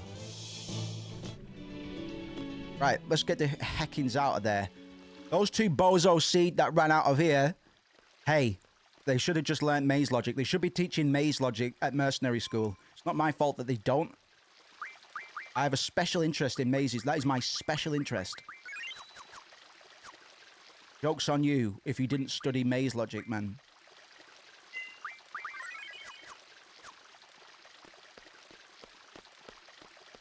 Oh! Oh! Selfie. Drink it up, girl. Haha. There you go, lady. There you go, lady. Right. We're hopping back in the whip, man.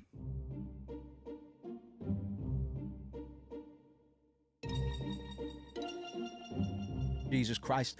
If I was a bit more persistent in grinding out some of the bullshit like cards and a few items and stuff, if you're good enough at the game, you can actually craft Squall's most powerful weapon right now at this point in the game on disc 1. It's crazy. That's crazy.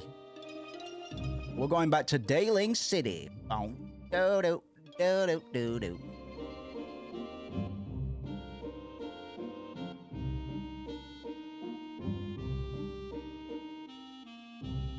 We've yet to get our second fucking weapon. I think it's going to be on the next disc that we actually get that. So I do kind of feel like I've missed out on a weapons magazine somewhere, but we move. Hey. Go forward, drive. Go forward, drive. Oh, I patched the UV maps as well because there was some weird stuff going on in the world map, especially on these little pathways and stuff. So I did actually patch the UVs before I came in today. Beep beep. All right. Okay, we're going to go to General Caraway's big house, the House of Mouse. He went that way.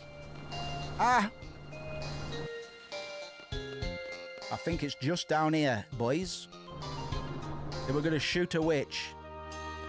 La la la la la bum bum bum bum bum, yeah, bitch. Do do. Ra ta la la la. Hey, where's the normal shop, my G? Let's just stock up on some goodies. I could do with more Phoenix Downs. You know what? Just get shitload of remedies, bro. We're gonna need them. And we get paid a salary anyway. We get paid a healthy salary anyway, which we can raise at any time, really. Just try to keep the flow going. Don't get run over. Don't get run over. Oh my god! I fuck with this, man. There's you can actually take buses around the city, and that's cool to me. Right, who can remember the number that we picked up in...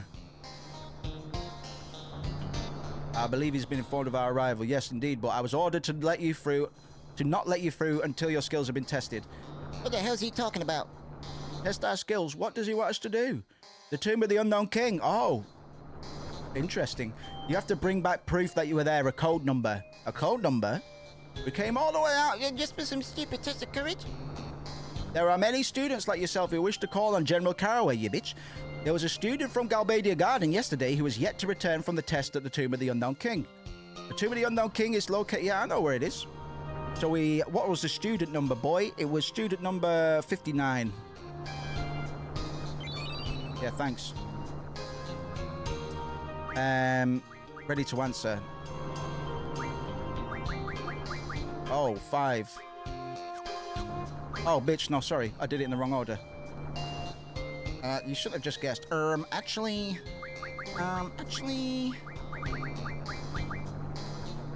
Why is it that way? Why am I writing the number that way? Fuck you. Oh, 950. You little bastard, man. Picking me. That's correct.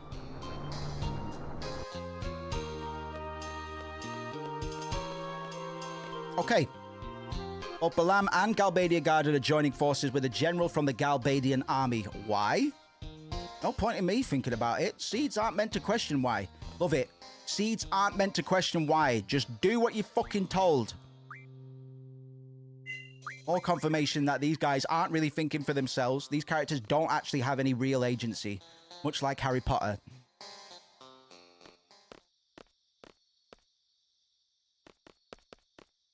Hey there, boys.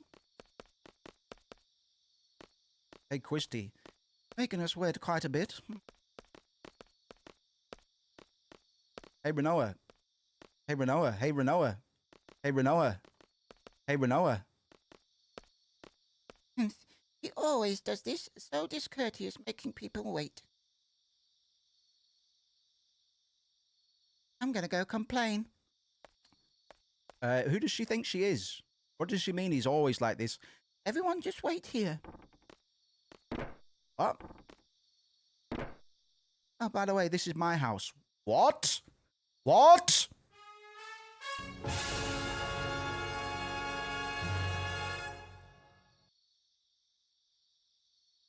Just don't leave me here, okay? Is that an order? The contract hasn't expired yet. That was an order, right? Order? More like whatever, just don't leave. Okay.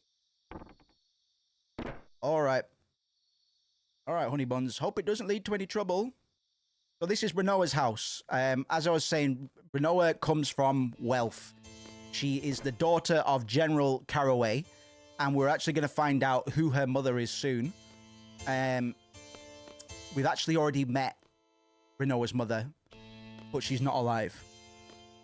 So how is that possible? How could that be the case? Where's Renoa? She's not received the type of training you all have, and may become a burden. It's for the best that she stays out of this operation. So you're Renoa's father? I can't remember the last time she called me that. My father's a top military officer, and the daughter's a member of an anti-government faction. That's bad, really bad. Yes, indeed. It's a serious problem.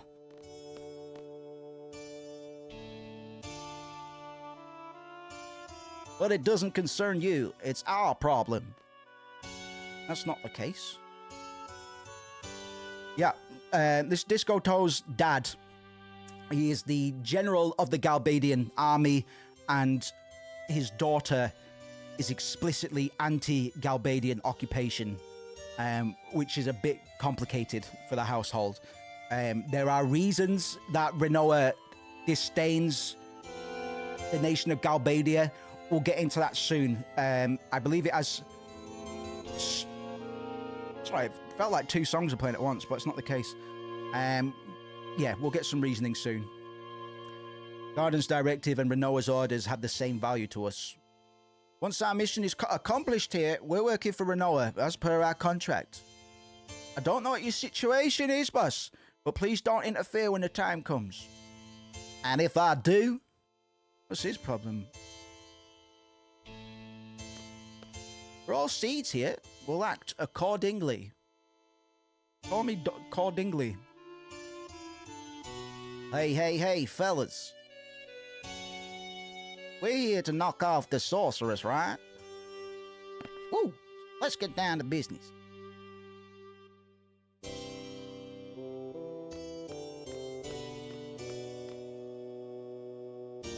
Okay, let me explain the plan. He says, leaving the room. I'm sure you know the Galbadian government reaching an agreement with Sorceress Idea. There's going to be a ceremony tonight to commemorate the event. How do I walk? There we go. RP walk. Roger. Affirmative. Copy that. It'll be held at the presidential residence. Wait up. Wait up. During the ceremony, you'll split up into two teams and get into position. The gateway team will enter by the gateway and stand by. The sniper team will stand by at the front of the presidential residence until the ceremony is over. This is where the sniper team will wait, right here, where I'm standing. So, we're going to divide into two teams, the sniper team and the gateway team. I really enjoy how meticulous these plans are. The first time we saw this sort of strategy being devised was the train sequence planning, where he went into rigorous detail to convince us, the players, that such a plan could be possible, which isn't necessary for a game so embroiled in fantasy. But it's this kind of weird, fantastical realism that only Final Fantasy VIII really encapsulates for me. Across the whole genre, really, I can't really think of another JRPG that comes close to this in terms of overall aesthetic. I would think of some things like Xenogears or the Xenoblade series, but those are less on the realism, man, and way more on the fantastical end. I think that's one of the reasons I have such a particular catharsis for Final Fantasy VIII. It just do this shit differently, and I've not really seen it done since, man. It's this weird mutant utilitarian utopian world governed by systems that we can draw parallels to from our own experience in the real world, and then there's a thick layer of occultist esotericism bullshit on top, man, and I'm absolutely here for it. It's weird and whimsical, and nothing ever feels quite right. Just as soon as you think you've got this world worked out, they add another layer to it. Up until the Timber president hostage situation, everything was kind of it was, things were just progressing at a steady rate. But after that, it just kind of went grrr. And then on top of that, we've got the dream sequences, which I was saying yesterday, serve almost as complete non sequiturs to whatever's going down at the time with the core party. Normally, those take place at a point where we have a very clear destination and directive with the lead cast, and these dream sequences just pull the plug out and just plug us into a scenario that we have no context for. We can't really place ourselves in terms of time. And the last time we had a dream sequence, we couldn't even place ourselves because they were in a part of the world that we have not yet been exposed to and appears incredibly alien to all of the cultures that we've witnessed and mingled with up until this point. That's the presidential residence. Once the ceremony ends, a parade for the sorceress will begin. That's when the gate will open. Lay low until then. The parade may be cancelled if there is any commotion. We must avoid that at all costs. Once the gate opens, the sniper team will move out. With the parade drawing the crowd and the guards' attention, it should be rather easy to move around. Sniper team will head for the roof of the residence. In the corridor by the sorceress's room, there is a hatch that leads to the clock tower. Yes, man, the clock tower. Let's go. There's a clock tower there housing a carousel clock. You'll find the sniper rifle there. Stand by in the clock tower until exactly 2000 hours. Okay. The parade will begin by the gate. The sorceress will be riding on the parade vehicle. After it leaves the gate, the vehicle will turn left. Like this. This way. The parade will circle around once again. The parade will circle around once the city. The parade will circle once around the city along the outer road and return to this space. It will return to this side. Then it will turn right and head this way. Here's where the gateway team comes into play. At exactly 2000 hours, the parade will pass under the gateway.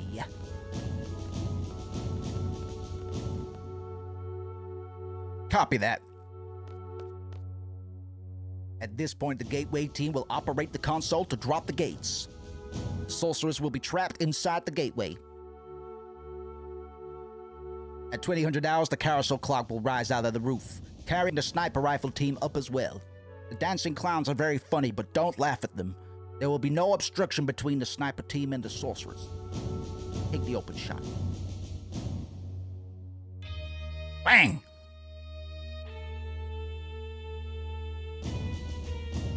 That is all. Now we wait. You're free to go anywhere. Go check out the city if you wish. Just one thing. Stay out of trouble. Who do you think we are, man? We're not like your daughter. You're not like your extremist daughter. We are seeds, bro. Report to my residence when you're ready. We'll hold a final meeting then. After that, we'll proceed with the operation. What a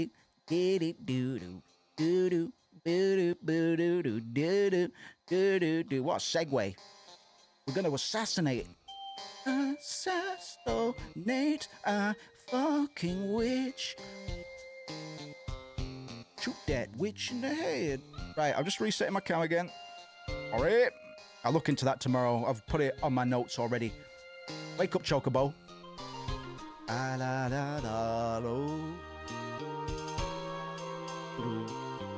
Right, how are we feeling? We're about to get into the closing events of Disc 1. I don't think there's anything I really need to do. So.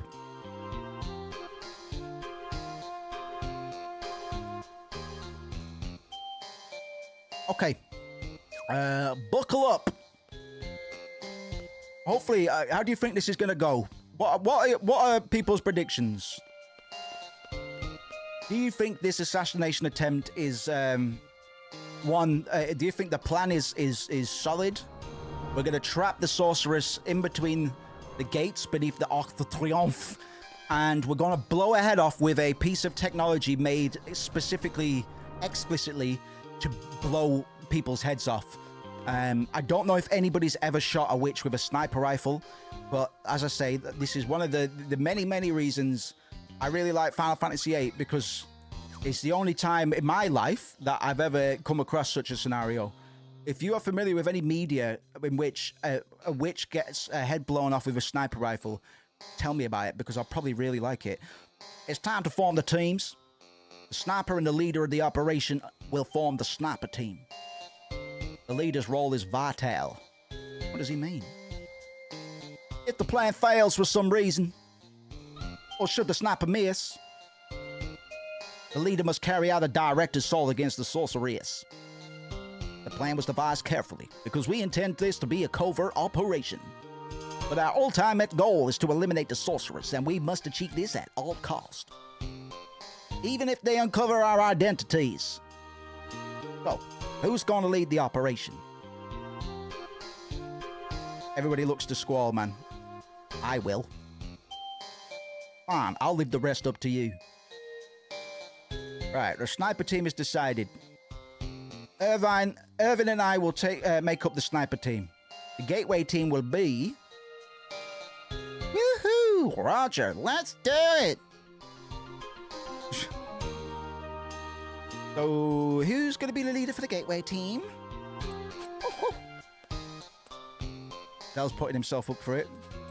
Sorry, Zell. Instructor Treep. Instructor Treep. Quisitus Treep, you're in charge. Sorry, Zell. Okay, leave it to me. Okay, let's begin. Roger, copy.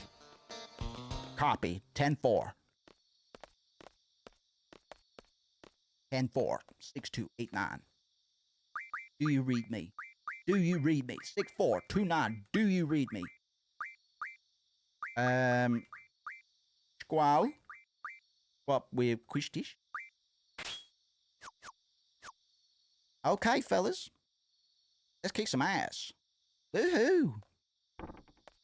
Oof. Hi. Finally got out of there. Did that man say something? No, not really. Where's Squall? I'm sorry, Benel, but we have to get going. Right. Remember what I was saying yesterday about a little bit of subtext and tension between Renoa and Quiztis. We're going to see that pay off in a bit more of an obvious fashion, but this isn't going to come out of nowhere. As we noted yesterday, this has kind of been brewing since Quiztis witnessed Rinoa dancing with Squall at the seed ceremony. So it might seem a bit harsh, but it is. She's been simmering, she's been seething for a while, I think. Take a look at this. This is called an Odin bangle. I found it in that man's room. Odin? Oh, fuck, I'm forgetting my names. What you gonna do with it? It's supposed to suppress the sorceress's powers, but its effects are still unknown, so I don't think they're going to use it for this mission. If it's Odin's brand, it should be pretty effective. They're number one when it comes to magical goods. Alright. Whoa, Quistis, you alright, girl? So what exactly do you want to do with it? Are you planning to have the sorceress put it on? Who? When? How? Get over it, man. What we're going to discuss. We don't have time for that. Squall and Irvine are already standing by. We have an operation to carry out too. You understand that, don't you? This isn't a father-daughter quarrel. This isn't a game.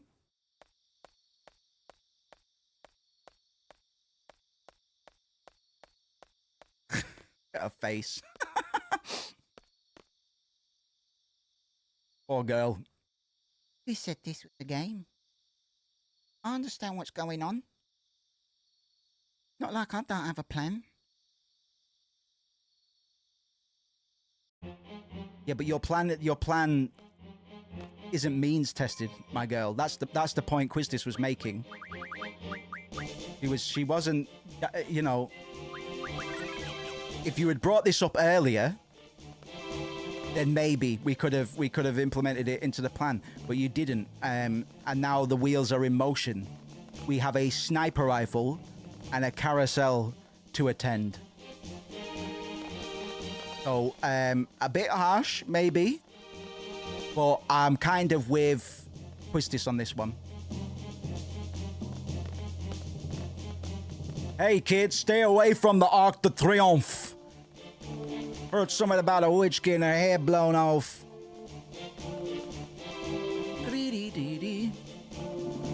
Right and wrong are not what separate us and our enemies. It's our different standpoints, our perspective that separate us. Fucking sing it. Perfect. Perfect. Right and wrong are not what separate us and our enemies. It's our different standpoints, our perspectives that separate us. Gospel as fuck, bro. Sage philosophy, I think. I appreciate that, Squall. That's very astute.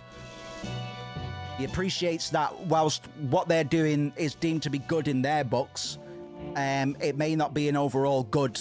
It might not be a greater good. It's only good in their eyes, you know? Both sides blame one another. There's no good or bad side, just two sides holding different views. Beautiful. Sing it.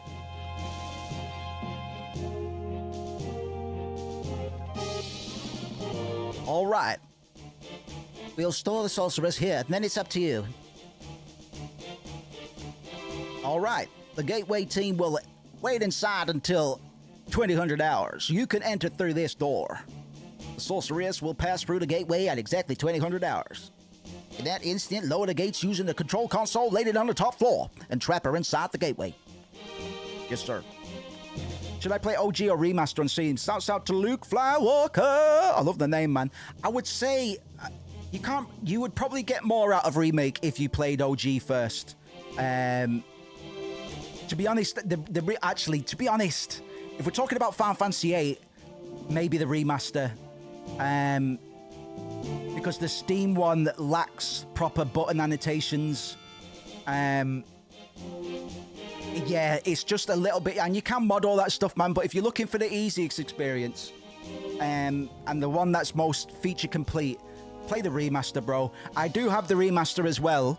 I just have some grievances with the way that they handled the upscaled textures. That's it. That's the only reason I'm not playing the original, the remaster right now. You won't miss out on anything story-wise by playing either, but I would say that the Steam version does need a little bit of tinkering to get the proper OG experience. Can't really go wrong with either, but at the moment, I'd have an easier time recommending the remaster, even though it's not the version that I'm playing. Good to have you, bro.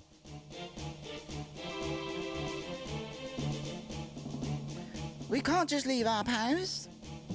We still have time until 2000 hours. You two wait here.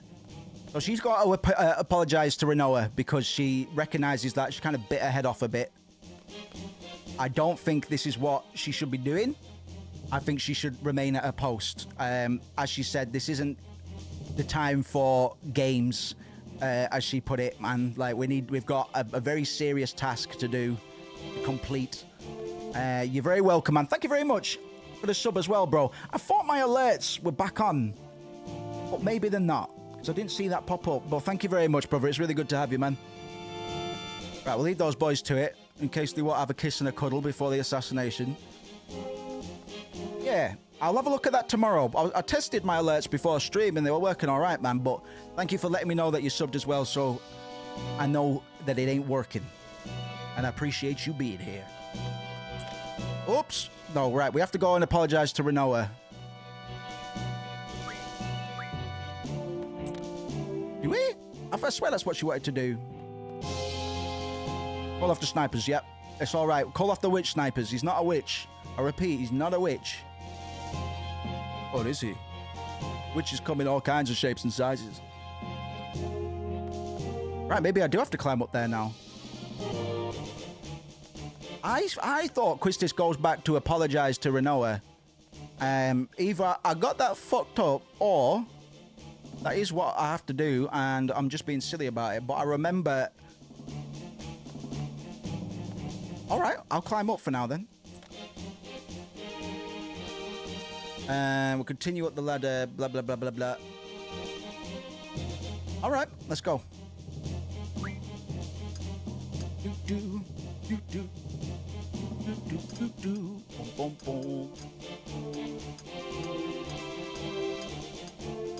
Be honest, if I was doing an assassination, I would probably play this on my iPod during the fact.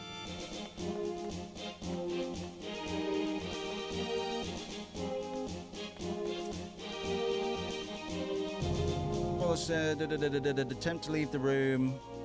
Return to when he's done explaining the mission. Gateway team. Goal, Thundara. Quistis Soul. Continue up the ladder. Continue following. Yep. Once you're back in control, travel back to General Caraway's mansion. Yeah. I thought so. How the fuck do I get there? I thought that was the case, man. Which? A sandwich. Yeah, try. Now I'm hungry for sandwich. Nice one, Cherry. Thanks. Hey, thanks a lot.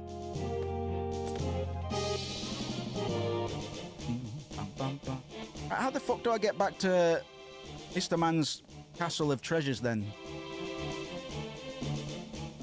Because the only way I can progress is down here. Well, the boys are down here, and they're just having a little kiss, and they're holding hands or something, I guess. Oh, excuse me. Oh, excuse me. Oh, excuse me. Oh, excuse me. Excuse me. Right, how the fuck do I get back to Caraway's mansion, Doug?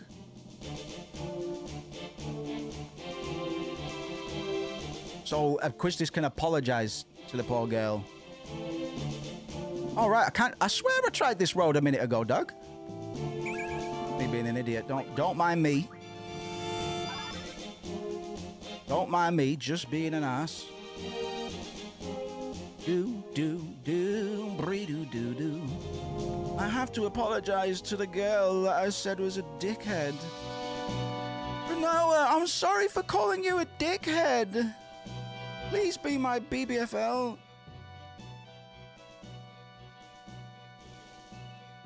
Love that. It'll be chaos out there soon. You'll be safe here, my fellow American.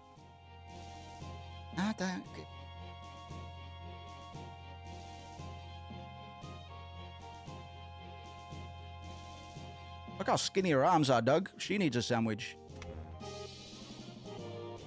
Oh no, he's gonna lock me in. Oh no, he's gonna lock me in. You fucker. The door's open right now. Okay. Whoa! Renoa, I'm sorry. Oh, fuck!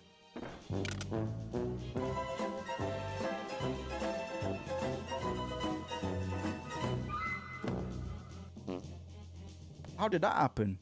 How did that happen? Did we get locked in? Oh, fucker. That Caraway guy? We're smack dab in the middle of a family quarrel here. This is bad. I'm worried about Renoa too. What do you mean? Renoa's probably on her way to see the sorceress as we speak. She wanted to help us, and I called her a see you next Tuesday. Right. Yes, yes, yes, yes! Right. We haven't covered much in terms of intrigue and narrative today. Things are going to hot up and get spicy very quickly. This is one of my favourite parts of the whole game. This little sequence coming up. We get to properly be introduced to the sorceress Edea. What we're gonna call her for the sake of this playthrough. I'm gonna use Edea probably, but it might change. So Edea, it don't matter too much, man. I'm not an absolutist when it comes to names and stuff like that for this kind of stuff, because for the most part we haven't heard these names spoken out loud. I mean, Edea might have been, but no, actually it wasn't Edea that was in Dissidia. It was another sorceress, which I'm not going to talk about at all for now. Remember, succession of witches and love. Succession of witches and love. Succession of witches and love. Succession of witches and love. I'm not a seed, but...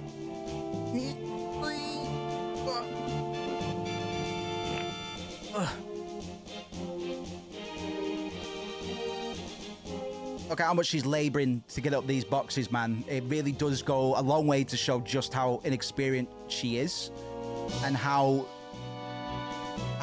deep in the shit she's about to be for being this foolhardy, man. She is not being sensible or smart by any means by pursuing this this little task that she's given herself.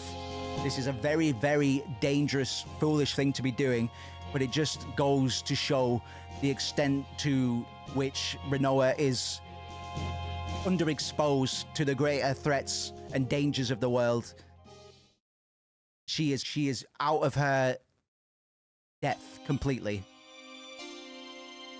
And it's only because she has, probably because she's had quite an entitled upbringing and has been told that she's wonderful and she's been given everything in life, that she thinks she might be able to execute this. Especially now she's around all of these hardened mercenaries that are the same age, but they've had a very different upbringing, you know? You really can't compare the two, and that's why I think Renoa is a great contrast character to have. In terms of what sorceresses represent, I'm going to open up a little bit more on that now. There are recurring themes of power, particularly magical and institutional. Institutions are generally only ruled over by this extent of magical ability, and all of this helps raise questions about its use and consequences and the agency of the sorceresses in terms of the planet's development and the influence they have over politics, yada, yada, yada. Sorceresses represent a burden of power.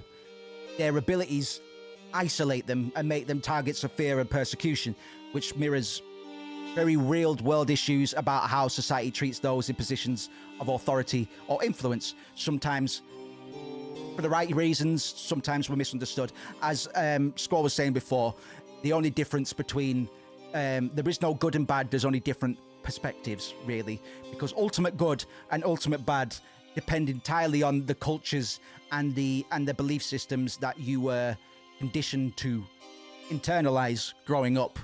They are somewhat inescapable. Renoa's struggle is going to play right into this idea of isolation and kind of being bestowed a role greater than you are really prepared for. Very much like the rest of the party who have been training for something like this, and yet they are still just kids, man. They haven't really been over that threshold enough to be ready for something like this. How could you be? How could anybody really be? But because kids' minds are quite malleable, it's easier to condition a child or a young adolescent to follow through with these fucking wild plans, you know what I mean? These weird political strategies that are using these kids as pawns directly and without shame. It is really quite disgusting what they are presenting to us at the moment. But us as players, we've been conditioned not to question it, much like the seed themselves, because we're playing a fucking game and we need to be told what we're doing in order to progress through the game.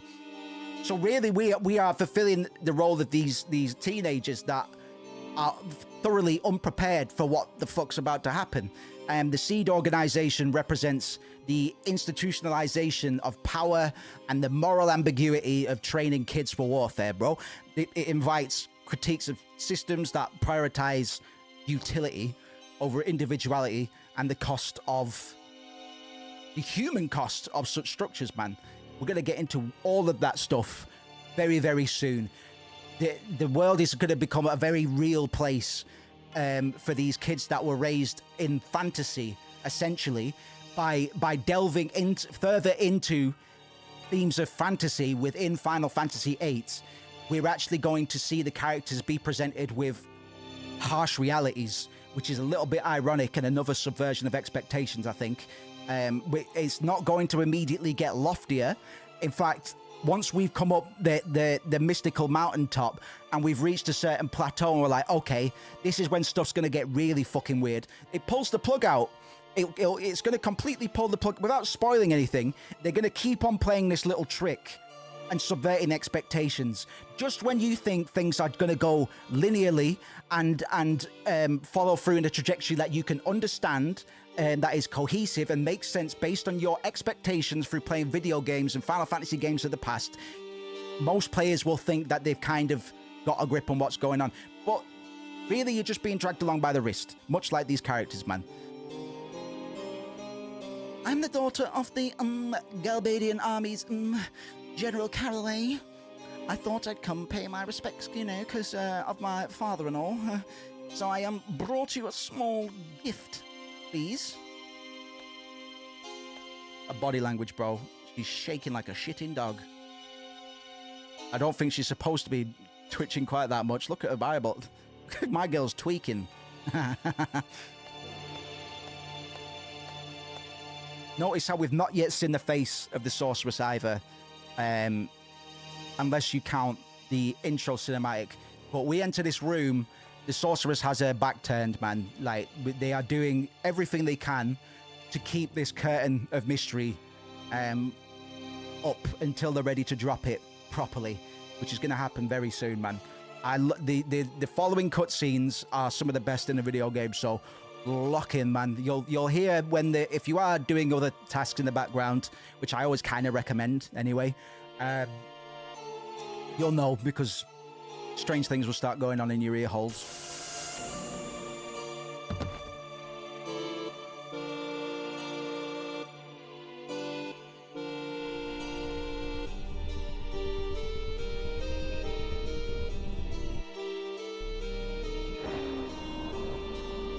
And if you're like me as a child, this is the part where I started freaking out a bit. Like this scene made me nervous.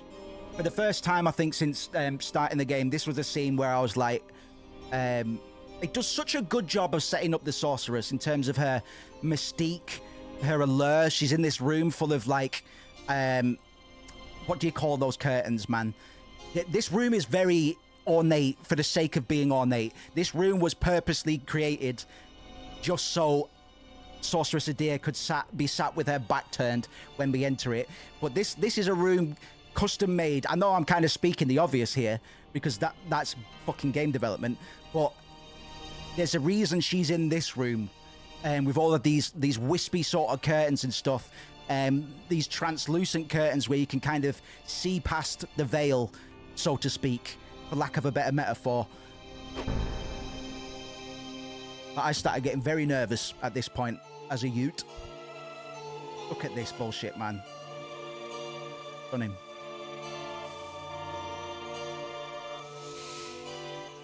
There she is, man. I absolutely love Adea. I think her design is so iconic, man. I think it's so fucking good. My girl was doing the black feathers before Yennefer. My girl was rocking the black feathers way before Yennefer was. At least I think so. There was no visual depictions of Yennefer from The Witcher anyway at this point. That's a fact. I think. When did the first Witcher come out?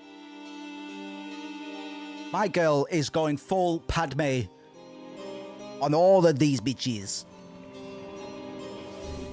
Who needs doors, man? I love this scene so much, man. It goes such a long way to show the extent to which these sorceresses should not be trifled with. Rinoa was very stupid and reckless, and Adea took care of Rinoa without uttering a word. Didn't say anything. Didn't even turn around to look at her. She doesn't even need to look at her foes in order to dispatch them. That's fucking scary, bro. So Rinoa is quote-unquote possessed at the moment. She is in a catatonic state. She's not actually here. She's being compelled by the sorceress. Oh, hey, that girl. Rinoa? Motherfuck, what you fucking, get down, go fucking down here. Get the fuck down here now. Get the fuck down here now. Fuck, get here now. Oh, we need a voice for Adea. Low lives.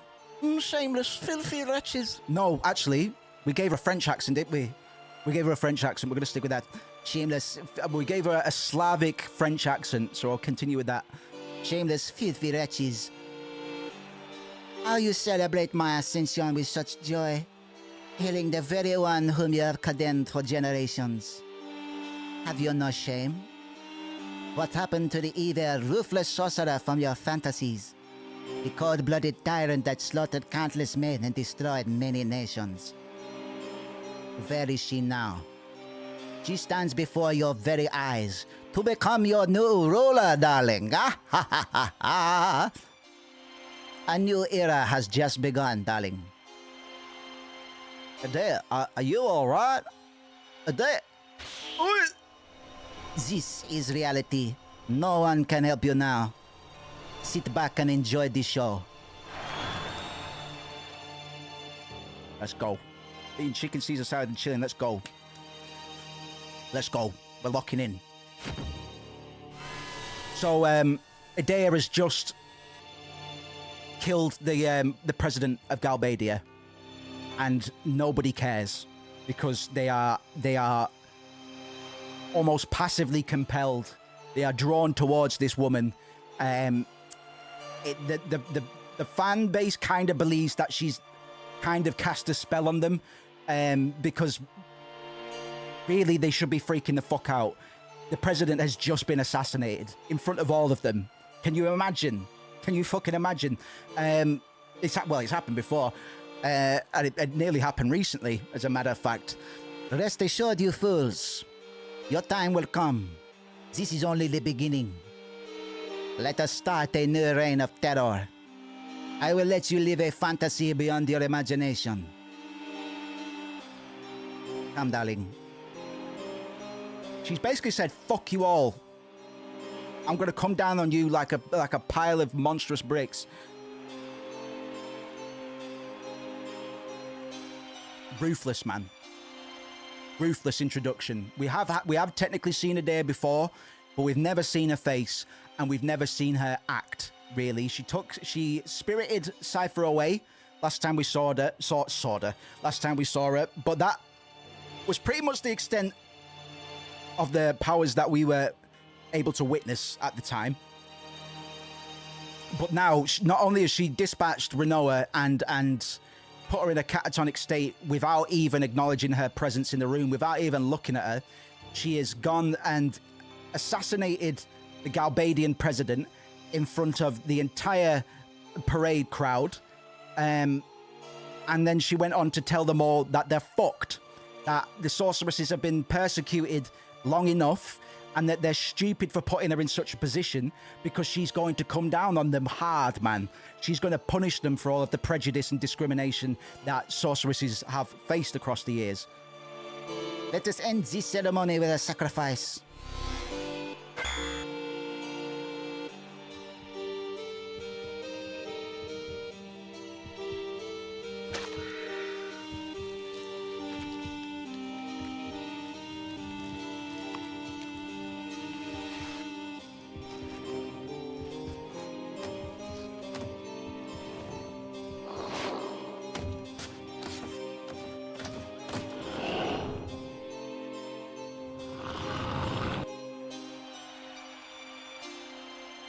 Hey, she's in trouble big time. You gotta go help Renoa. Fucking idiot, man. The parade hasn't started yet. The gate's not open, fam. You gotta be kidding me. Oh no, it's starting, darling. We need to get out of here, quick. Quick. Right, it's all going down, man. I happen to know the exit is right here. Do I need an item first? Oh, we got to do some Spencer Mansion bullshit, man. Luckily, I have played Resident Evil 1.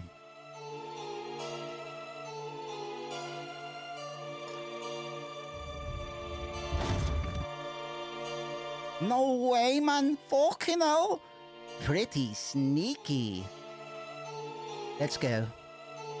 But we don't even know where it leads. No use staying here. Alright, let's fucking break a leg. Right, let's get into this. We've got a little bit of a quote-unquote dungeon to do before events truly kick off. Renoa's in a lot of trouble right now.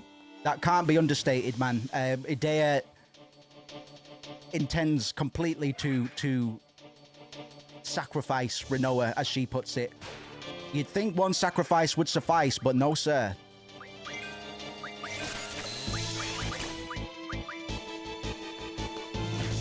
Punch the fuck out of that shadow, bro.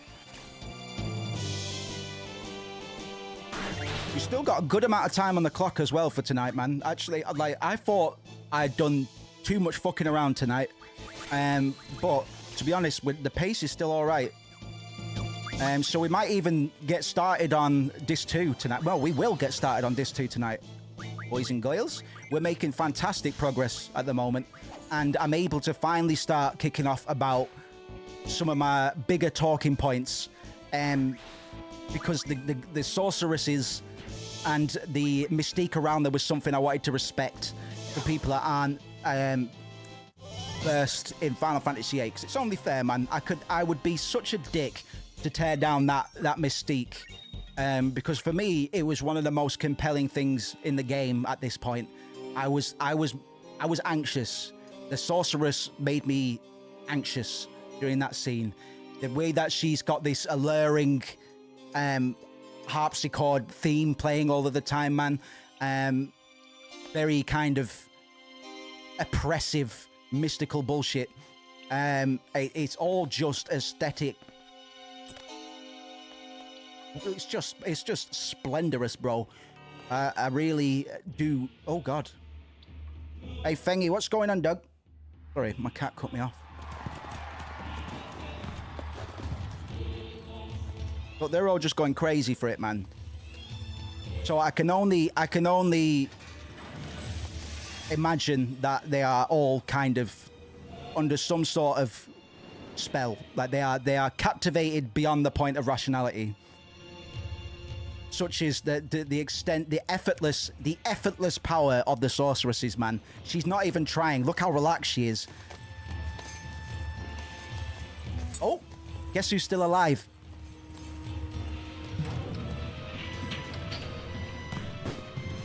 Guess who's still alive, man? We got some fake news.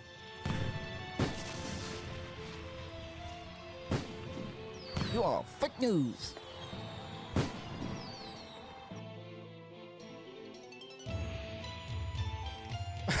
Look at his face, bro. Now's our chance. Come on. Okay. Let me switch out some bullshit first. I need to switch. I don't think... I'll do it just in case, actually. Mr. Little Thing, he's a cat.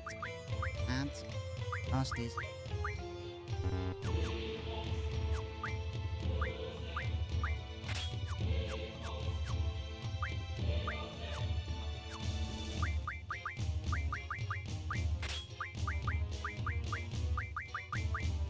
Oh, yeah, okay.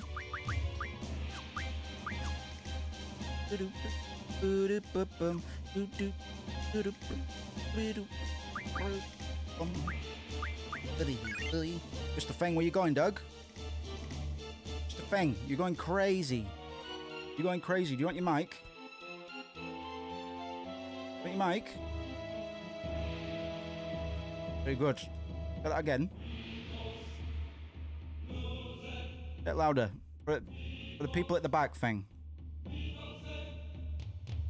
People at the back, Doug. Good. One more time for good luck. Huh? All right. You off. See you later then. Mr. Feng, everybody. Mr. Feng.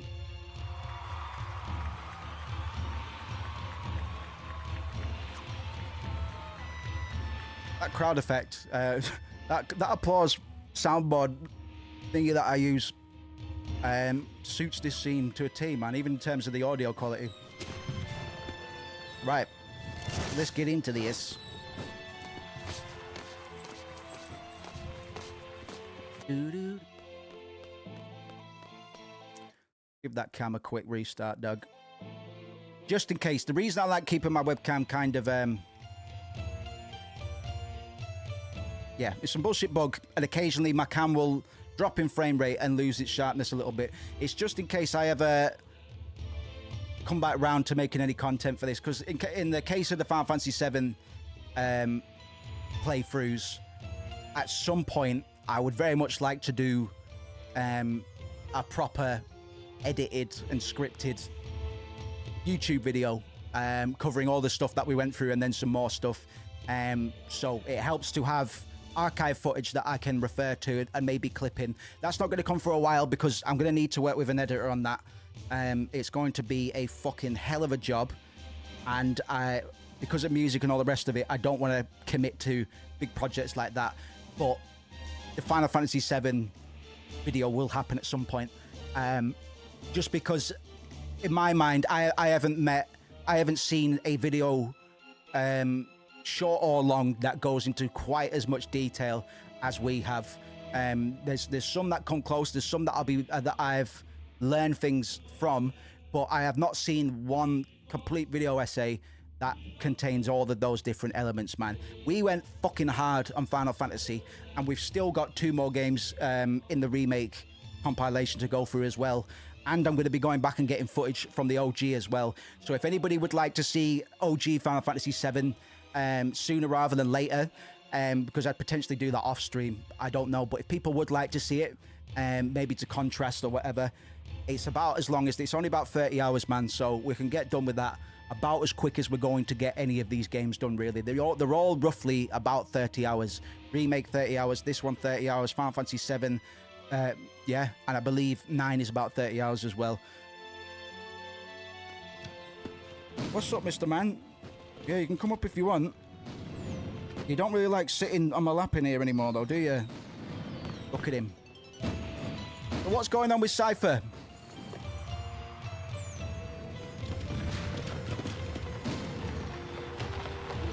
Because he looks like he's in a position that he's happy with. Let's just say he looks very happy with himself right now. Naruto run, man. Let's go. Naruto-san!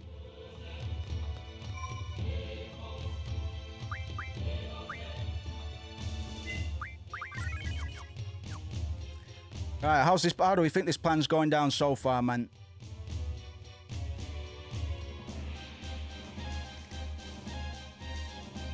aside from Renoa, everything at the moment, aside from Renoa's interruption, is going to plan. This really isn't ideal. But these two characters were heading this way anyway. We really didn't have time for this bullshit though, to be honest. But since she's on the box, we better go rescue her.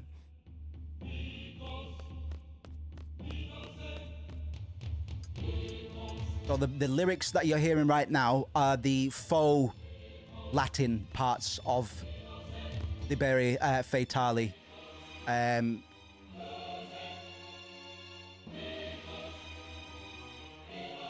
Yeah, those ones. And the logic behind that is it sounds like Latin. It's faux Latin, essentially. It's actually an anagram for succession of witches and love, which I'll just continue to reiterate as I get reminders, because one, it's a cool bit of trivia, and two, it's integral to how things are going to proceed. They are the two core themes of the entire game, man. My fellow Americans, it's so good to see you. Oh my God, I've always wanted to do this. I'm gonna cry. That's one dead president. Ain't worth much.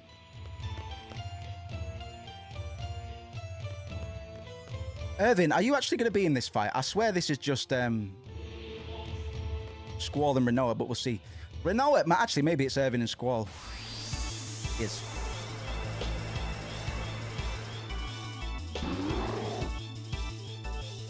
All right, that was definitely a stock bear sound, bear sound effect, because I played World of Warcraft. Oh, Carbuncle. You know the ones. Let's go. That's the second GF that we've successfully drawn from a boss now. We want to make sure that we're always trying to draw, or at least checking the draw on bosses to make sure we don't miss any boss GFs.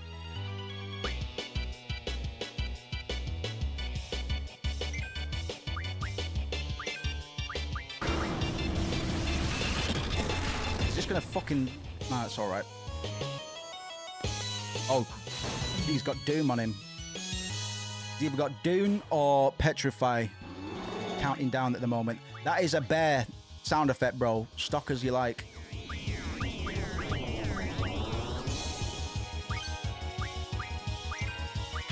Let's get it. My man.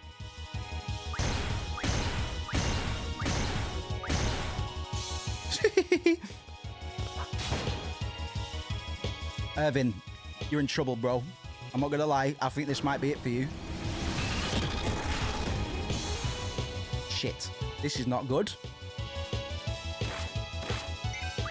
Harsh reminders that I am a little bit underleveled. But level scaling is in effect, so we can do this. Irvin might be dragging me down, though, at the moment. Yeah, this is it. This is the cycle that you can get into if you're not careful with resurrections and whatnot. Right, Squall, just fucking go for it, my guy. Just go for it.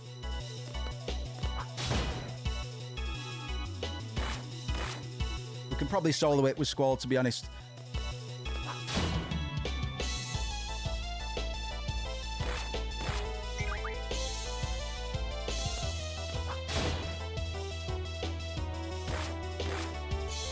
Choosing to do this because I think the value I'm going to get out of my turns is going to be more valuable than the coin toss.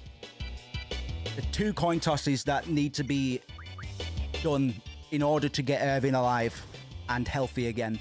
It just might not happen. So since my Squall is pretty hench right now, we're just going to go in.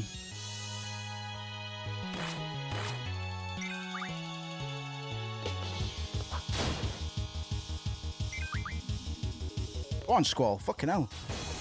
Tearing it up.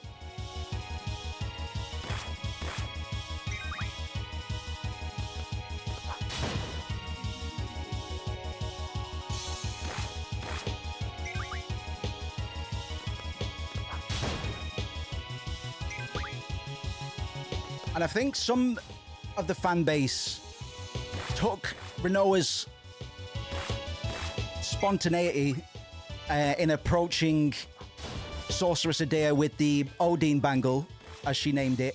We'll learn more about who Odin is later on. A lot of people like to try and say that's a part of these negative female character tropes that are also present in her whole damsel in distress dynamic, which is also playing out right now. Again, I'm only mentioning it because it is a thing that is discussed, and I'd be remiss not to bring it up. I think her decision making is perfectly in tone with her character and what we know about her. She wants to prove herself as not being useless, man. She's been shut down by the Seed, basically just saying, stay the fuck out of the way. This isn't a game. You don't know what you're getting into. And she's like, well, no, I want to make a difference too. Just because I wasn't raised as a child soldier doesn't mean I'm useless. She's very quickly learning that it's not just ambition and dedication. There needs to be some experience. You need to be able to control your emotions. And that's very much what these child soldiers have had to do, man. They've had to close down their emotions. We're seeing that with Squall alone. But I've already said that all of the characters are kind of putting up a front. And we're just seeing Renoa do the same. She's trying to put up this front. She's trying to pretend she's somebody she's not. But because she hasn't had to do it her whole life, she's not that good at it, man. She's the most genuine character we've got right now, despite her bumbling. Her bumbling and her poor strategy makes her the most human character, most relatable character that we've got in the entire roster right now, because we don't know too much about the other characters.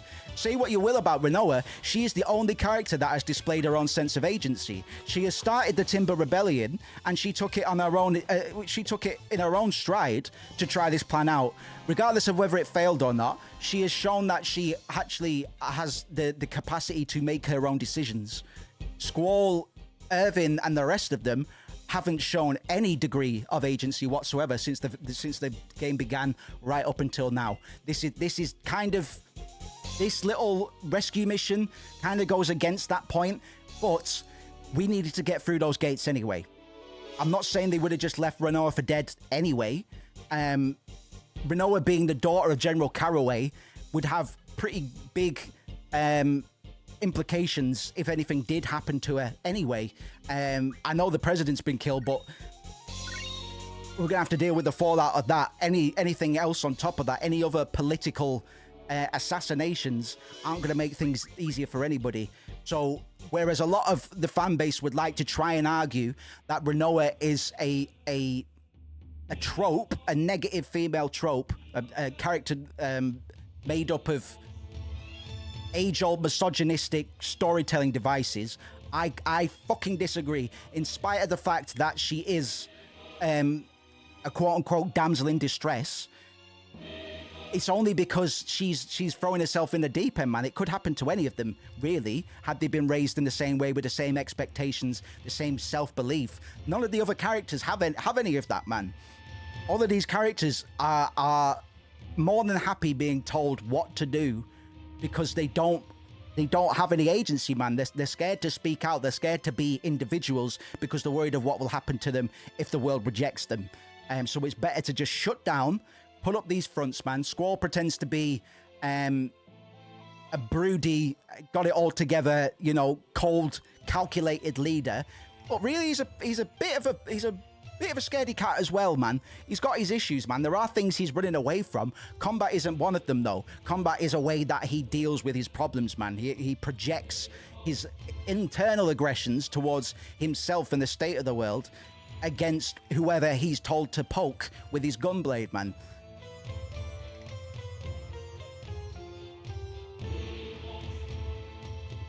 Renoa was really, really scared. She was super scared. It's over now. I was scared. I was really, really scared. You're used to battles, aren't you? I couldn't fight alone. You're not ready for all this. Better get going, man. I've got things to do. I haven't forgotten about your order. Yeah, true. Actually, Squall's still just following orders, like even rescuing Renoa. He's contracted to do this, man. So I'm going to walk that back a little bit. There was a possibility that Renoa would have been left for dead if we weren't contracted to keep her alive. There's a possibility. I don't think that would have happened, man. But there is an inherent possibility, man. Like there's no question about that. He just let me for real. Yeah, I'm me, bro. You ever listen to any of my songs? It's all just brooding. The broodiest rapper on the planet, man. Climb down. Climb down. Bengy, not you. Get down from here, Doug. Hey, what was that? What was that? What was that? What was a sparkly noise?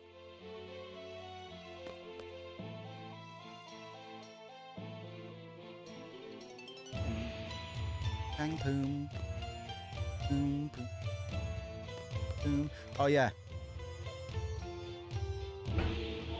Fucking hell, man. I wonder how many people got frustrated because they were unable to find that shit. Right, here is the witch killer. I just want to point out again, because this was a thought I only had last night when I was thinking about what we were going to be playing through today. We are using technology to shut down the natural order in a way that's somewhat reminiscent to Mako and Shinra in Final Fantasy VII. I think this is why I like the whole guns and magic paradigm, man, and why I don't mind them existing in a same universe as one another. This game and Final Fantasy VII probably set that up because they both combine technology and these whimsical, spiritual, esoteric elements together, and it all kind of makes sense. But I think it's quite profound that we are killing her with, or attempting to assassinate her with a fucking sniper rifle. Just about the coldest piece of technology that has ever been made. It is made for complete detached murder. It's made explicitly to kill people without being involved physically. You are separated through the sniper scope. There is your enemy. I pull the trigger and they disappear, man. There is no human component behind this method of assassination, really. It's all simulacra in a way, because you're looking down the scope, you never actually have to be honest, your brain probably has a bit of a barrier there, because you'll never actually see that person. You can only see that person transition from one state to the other, from alive to dead, through the sniper scope, unless you're a no scope 360 genius. But in this case, there's that layer of detachment. There is a reasonable amount of simulacra there, where you perceive the world through this scope, this instrument that is made with the explicit purpose of targeting somebody that you are going to take out. And I think there's a subtle beauty in all of this in terms of a storyline device and these characters in particular, because they are all detached. They are all detached weapons looking through the lens of the institution and the orders that they're given, if that makes any sense at all. Let's go shoot a witch.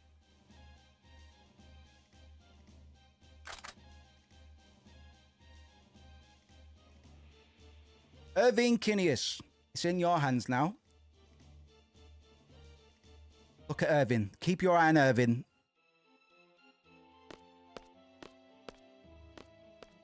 Because he's about to surprise everybody, man.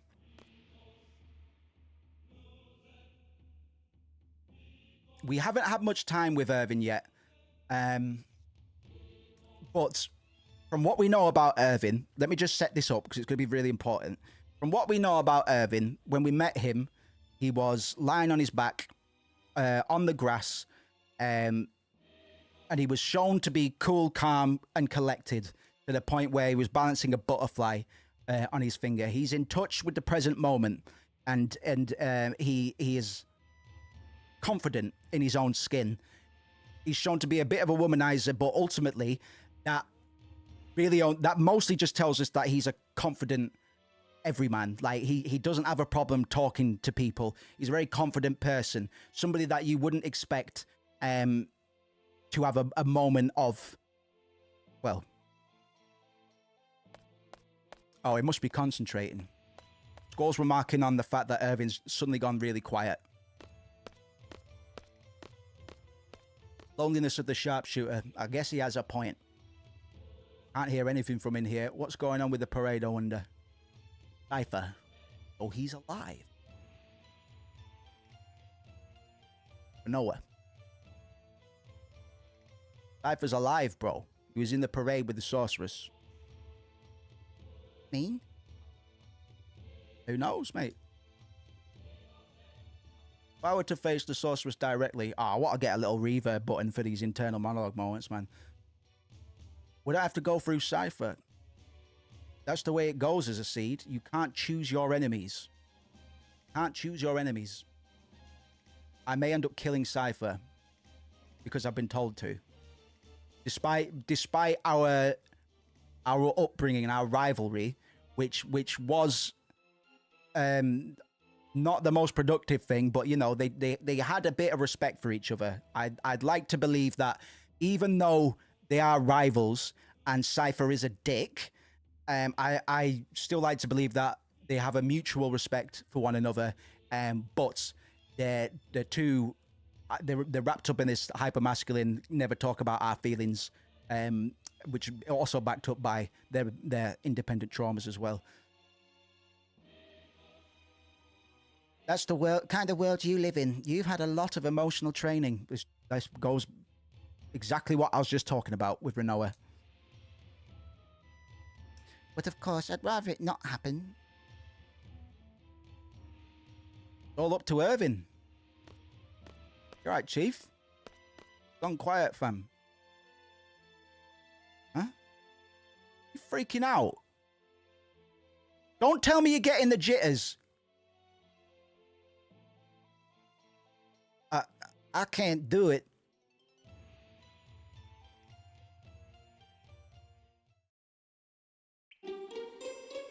Oh boy. Another banger, by the way. Do. Bitch.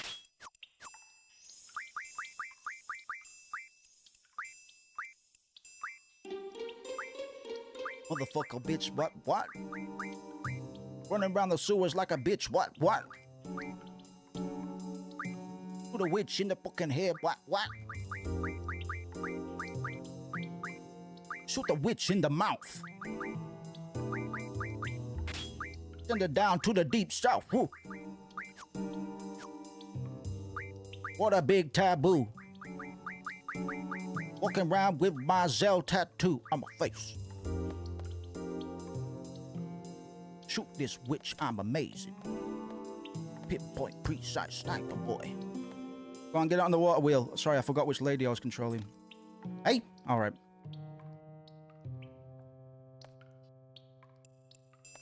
Woohoo! Splish splosh. Piss and plops. Dripping down the toilet bowls. Hey! Hey there, asshole! Whoa! Hey now. How severe?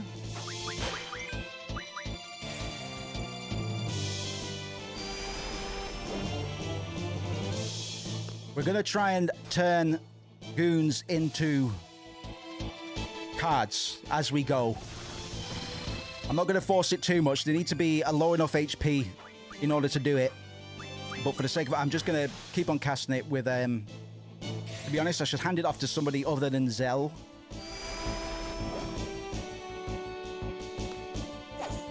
And I don't actually know if we get rewarded XP if we do it like this.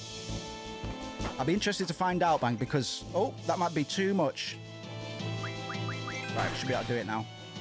Yeah, let's see what rewards we get for this fight. because that might inform our play style from this point. This might be a low level run, effectively, which I'm not against by any means. Right, you don't get XP, you don't get AP. Okay, you do get AP. Okay, that's interesting. Okay.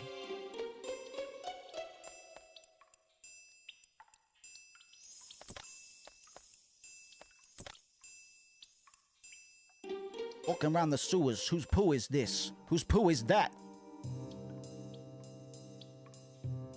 Oh. Poo is bliss. Poo is scat. Zombie. In your head. In your head. Maybe. Sorry, that was probably the most annoying thing I've done all night, man. What do you want, man? You're the most annoying thing all night. Ops, do you want the heating on?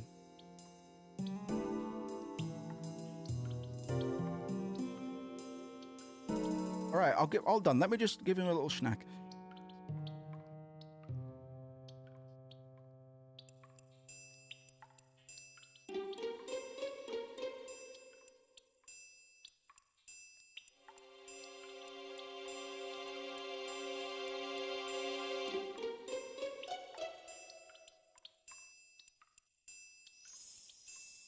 Not been that bad today, to be fair.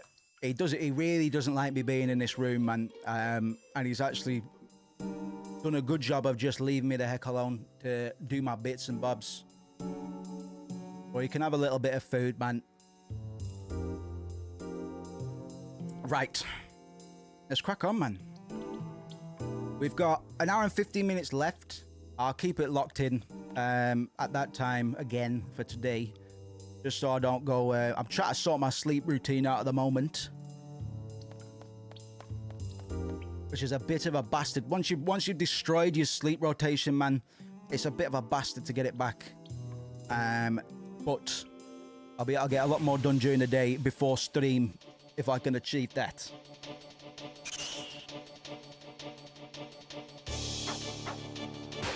Okay, who wants whipping?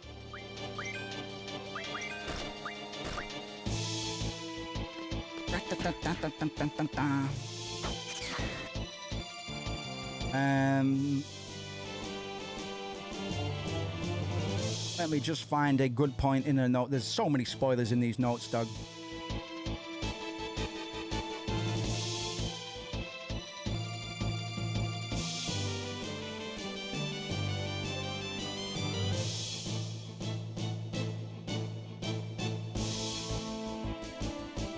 Oh, I forgot to put my young notes in here as well. I actually went... I took Auntie's suggestion to heart, man, and I did go and do a bit of a Jungian analysis of the characters. I forgot to put it in my notes today, but to be honest, those are notes better saved for later in the game as well. A lot of these notes that I've got are better saved for the latter parts of the game because we still don't know everything about this world just yet. We don't know much about the sorceresses, man, and a lot of the stuff I'll be talking about deals directly with the sorceresses. But yes, we don't just have a host of nihilistic existential philosophy notes. We've also got things regarding Jung's archetypes and all of that jazz that I very much like and appreciate. Tiptoe. So tomorrow I'll make sure they're properly integrated into my notes.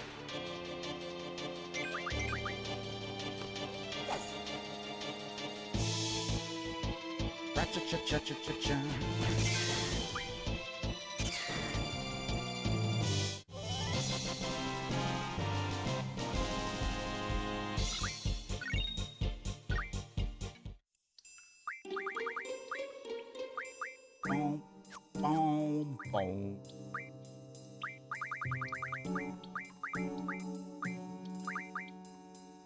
This is what I mean, man. 100 down. Oh my god. I can make some crazy items already. I just have to sacrifice some of my better cards, so I'm probably not going to do it yet. But that's where the junction system starts getting pretty wacky. We will break the game to some extent, but only to suit our playthrough. Like I say, I'm not going to go out of my way to grind. I'm not going to farm cards or anything like that. I'll pick up some cards along the way, but for the most part, we'll just play it as we've been playing it and just bend the game to suit our needs as we progress. I came all this way for a fucking draw point, dog.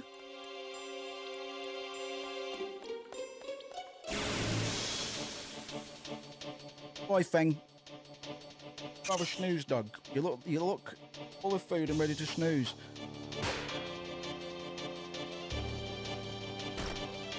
Don't bite her face.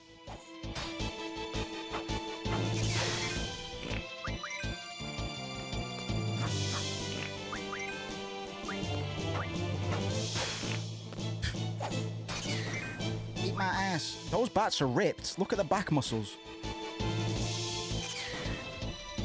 They got 6-packs on their backs.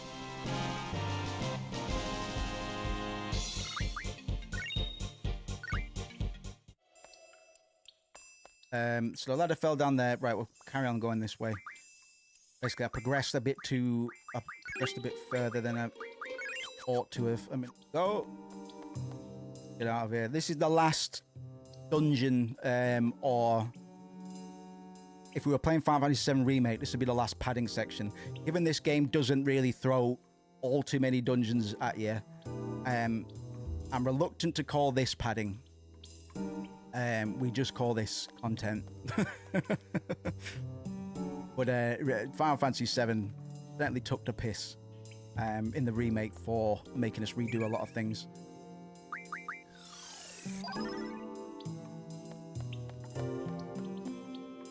See if Rebirth's like... I fucking... My expectations are up in the air for Rebirth, man. Might as well get these again whilst I'm fighting about.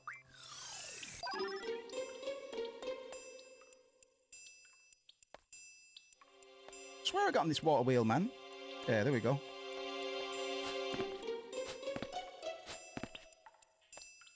Come on, feathers.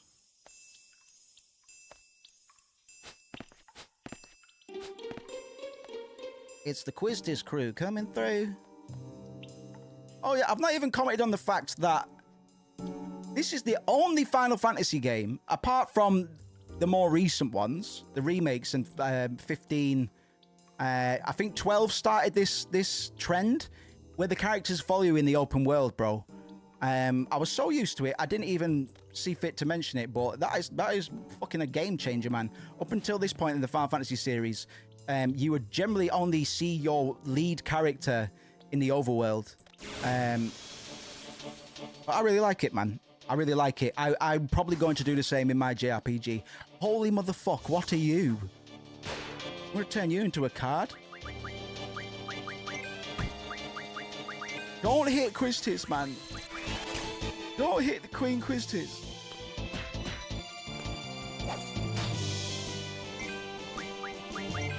I want to know... I need to do some research into the etymology of these characters' names as well. Selphie's name is postmodern as fuck because her name it comes from a time before selfies were a thing. And I know it's spelled differently, but from now on, whenever people play this game, they're gonna think, oh, selfie, right?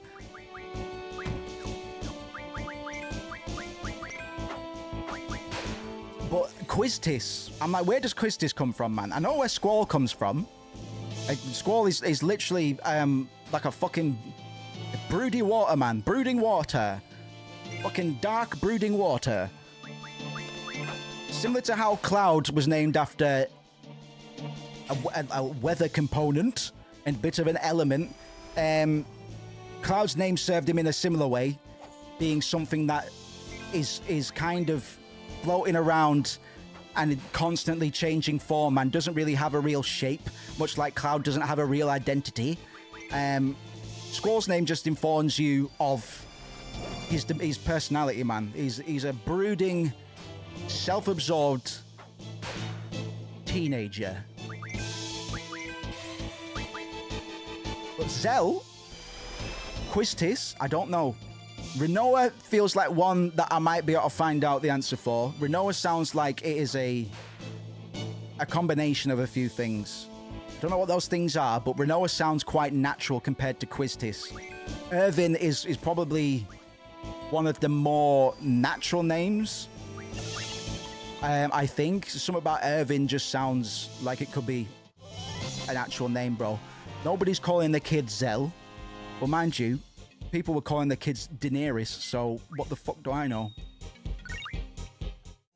What do I know? Do they still think that's going to be cool in 10 years? Do the kids think it's going to be cool when they find out that they're named after a bipolar dragon witch? A fictitious bipolar dragon witch? A hot, sexy bipolar dragon witch. Mm-hmm.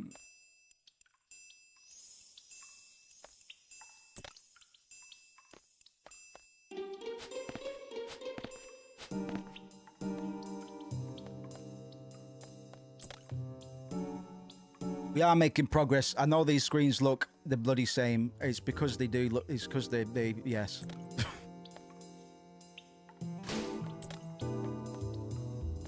Right, that's back to where we actually came in, and that's a little Dark Souls shortcut. Dragon Souls. Making a new game. It's called Dragon Souls. No, it's not a Souls-like. Dare you? I hate Souls-like games. Actually, no, I don't want to come up here yet. I don't think. I want to try and get that magazine. Bitch, can I not go back? I need to get that magazine, man. I'm not leaving this place until I get that magazine. Mark my words.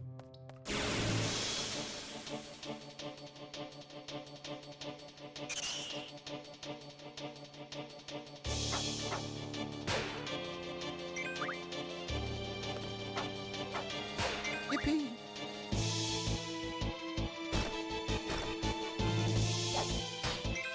Yeah, Zell's name and Quistis' name in particular, because Quistis could be like quiz.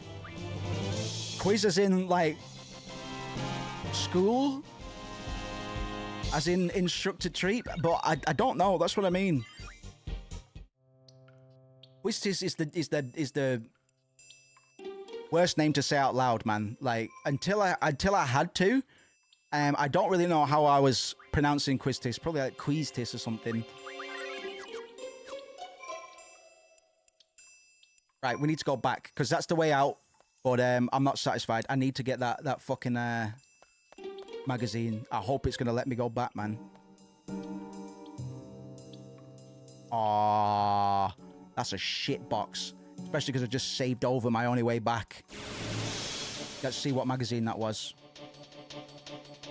Oh, bitch.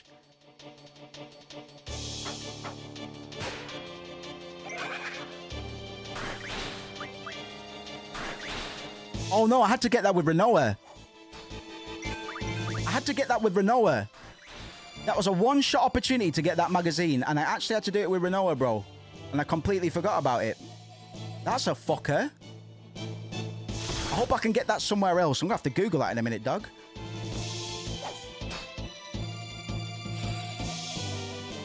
Surely I will be able to, dog. It gives you another opportunity to get all the GFs that you miss from boss battles.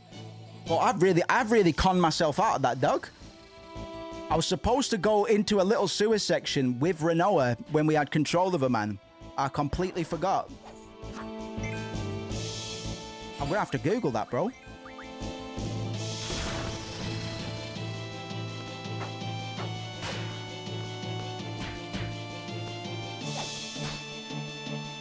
Get dead.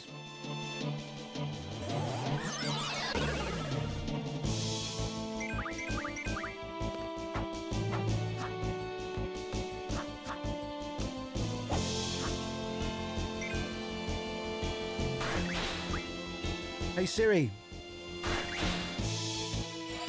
do I get another opportunity? Oi, hey Siri, do I get another Hey Siri, do I get another opportunity to get Weapons Monthly May issue in Final Fantasy VIII if I don't go to the sewers, ho? don't know how to respond. Sorry, is it because I called you a slur? I do apologize. Hey Siri. Hey Siri. Is there another opportunity to get Weapons Monthly May issue in Final Fantasy VIII?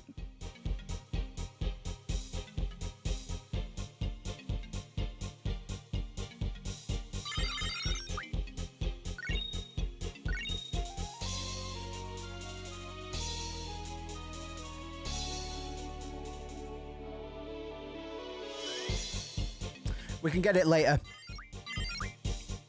I'm a bit salty about it because we haven't had a weapons upgrade yet.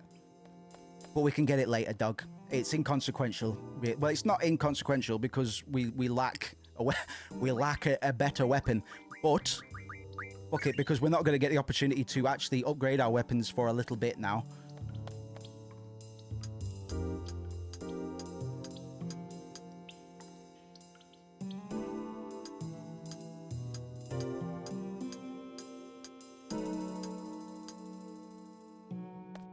Open the door. Oh no, we just climb up the ladder, don't we?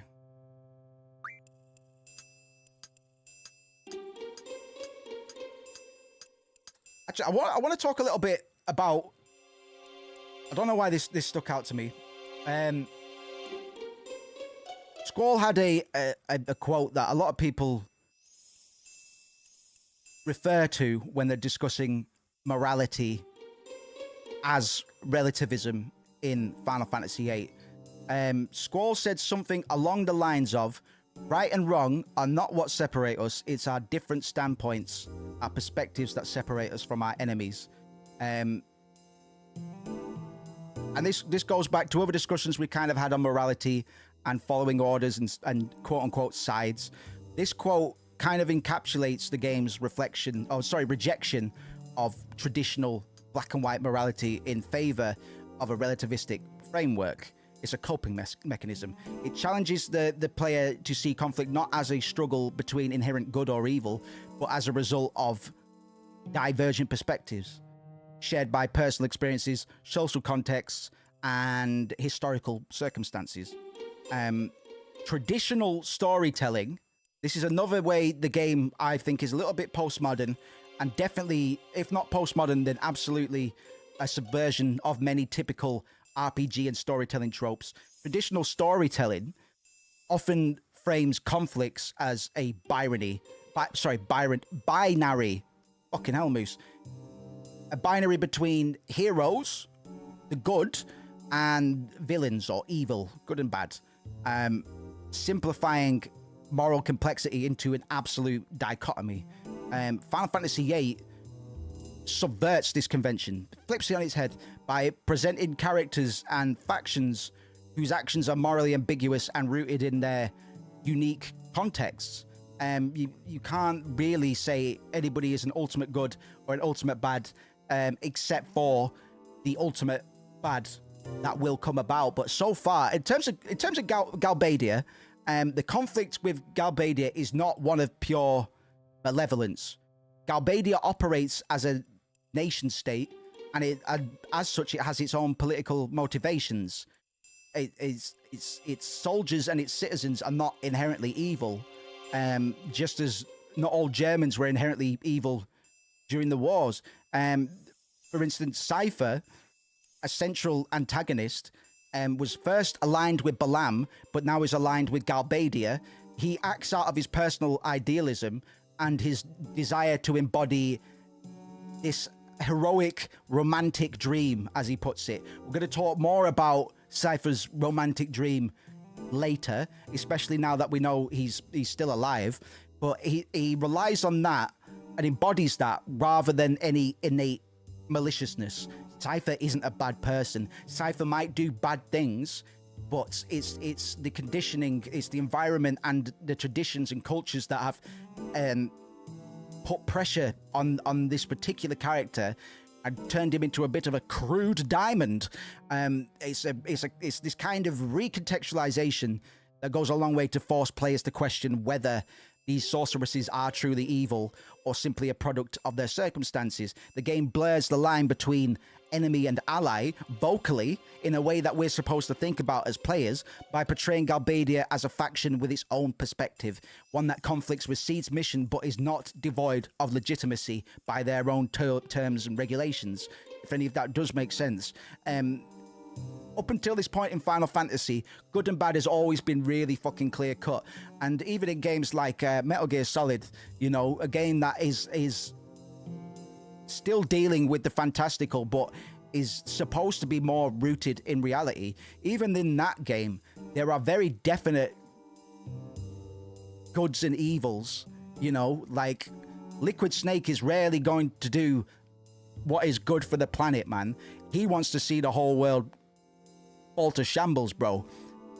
So even in games around this time that are supposedly grounded in terms of its parallels and its drawing of conventions from reality, I think Final Fantasy VIII really goes a long way to flip these expectations on their head. And maybe it was one of the reasons that players didn't really get along with it when it came out. It is still very much considered a middle of the road Final Fantasy, but I've always thought that one day this might become my favorite Final Fantasy. It's not there yet, I don't think, just because of how large an effect 7 and 9 have had. But here we go.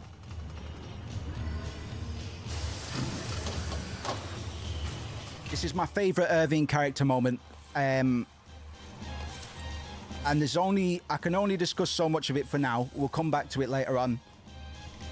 Look at my girl, man.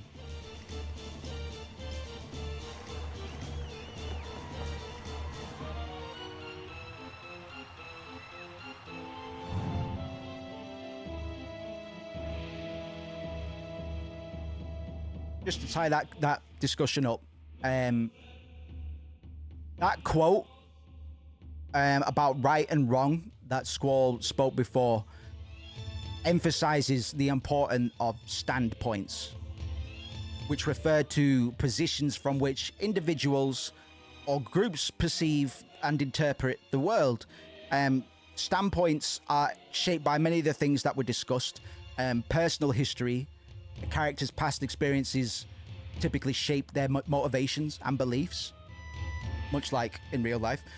Culture and societal influences, different factions in the game, the Balam, Seed, Galbadia, and eventually Esthar, which we've had only a little taste of by means of the Laguna sequences, represent distinct cultural and political ideologies that can't be disputed. And there are citizenry in each of those nations that adhere to these principles and probably have their own idea of what is good and what is bad. What is bad for another might be good for you. And there's circumstantial needs as well. What is quote-unquote right for one group may be quote-unquote wrong for another based on their immediate goals and needs. When talking about Squall versus Cypher, a rivalry that has been strongly depicted from the very beginning as a bit of an anchoring point to help us transition into immersing ourselves in this world. Squall and Cypher representing opposing perspectives on leadership, responsibility, and heroism serves as a bit of a microcosm for all of this, man. They directly represent all of this stuff on black and white. They are literally presented as black and white individuals. So we're supposed to believe on a cursory glance, on a surface level, that we are directly being informed of their characters, man. But except Squall isn't in white, it's Cypher that's in white. So already the lines are being blurred here. The conventions of black and white, yin and yang, are already being toyed with from the very first cutscene, man. Squall embodies duty and sacrifice, and Cypher's actions are driven by his idealistic and sometimes reckless vision of heroism, this romantic dream that we'll talk about later. Neither character is absolutely right or wrong. Their conflict arises from incompatible perspectives on what it means to be a leader. We'll continue with this later on, but I'll let the story continue for now. Instructor, hit the switch! All right, here we go.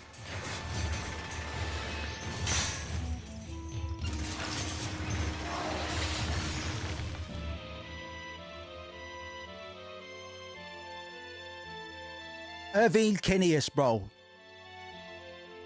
I can't. I'm sorry. I can't do it. I always choke like this.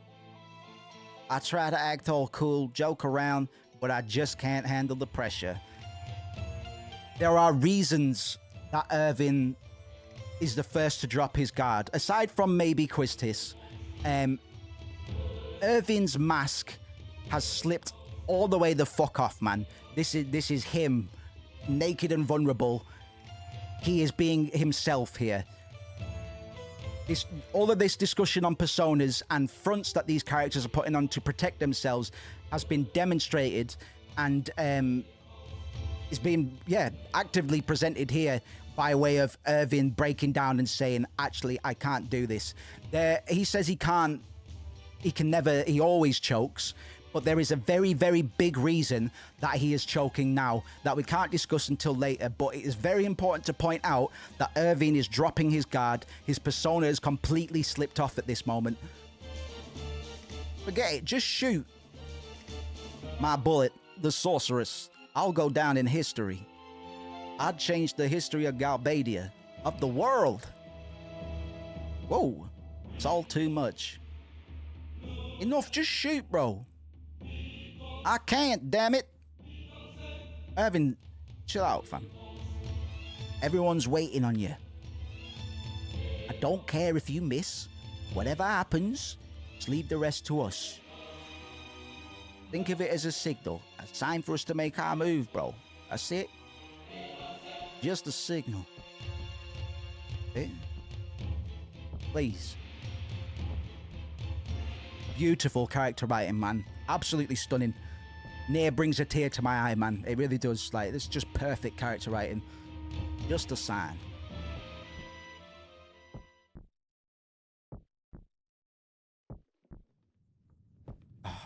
Oh, good.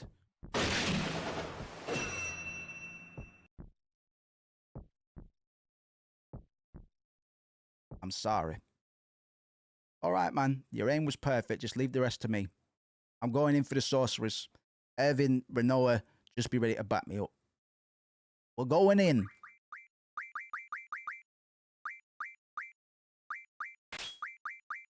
Actually, I love that. I think that might be my favorite scene in the... No, I've got some big favorites in this game, but I think that cutscene is so poignant. It just highlights all of the themes of the game, and there are yet to be revealed hidden reasons that added to the pressure that Irvine was feeling. We can't talk about it until later.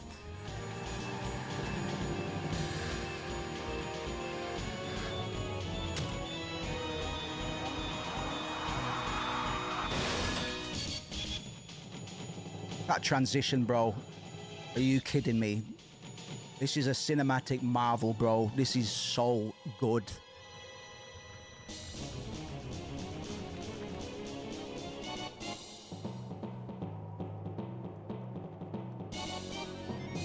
Literally wearing a collar. Cypher's literally wearing a collar. I've always missed that. But I was going to say the sorceress's dog, which I think somebody else refers to him as, but he's literally wearing a collar, bro. It's not a literal collar, sorry. But for the sake of our analysis and our arguments, I will use confirmation bias to prove my point. Well, this is how it turned out. So you've become the sorceress's lapdog. I prefer to be called her knight. This has always been my dream.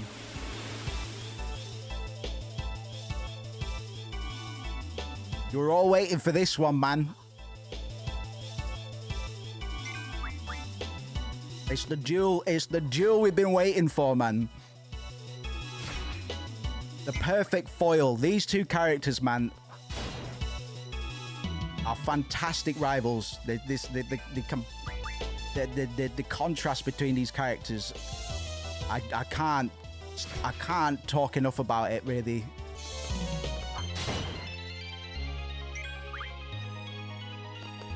Relativistic morality, man. We're going to come back to that in big ways later on.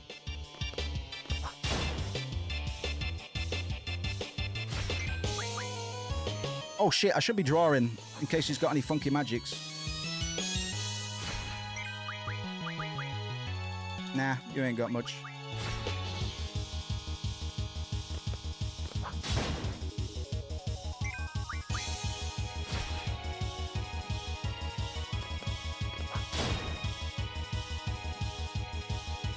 I lost? I lost? Oops. You're losing it, Cypher fam. A seed planted in a rundown garden. She's got her own boss music, bro.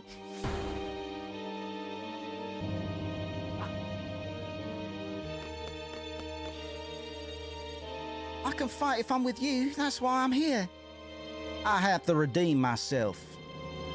You cursed seed. Casting level 3 magic, bro. Gazoom.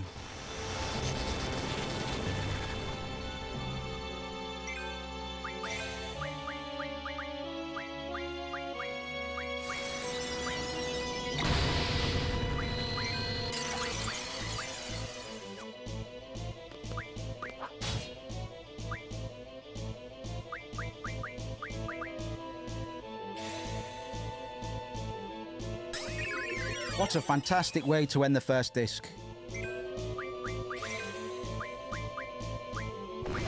I think this story has been perfectly paced up until this point, man. I know I'm a bit biased. I tried to see through my bias, but it's very difficult to do so.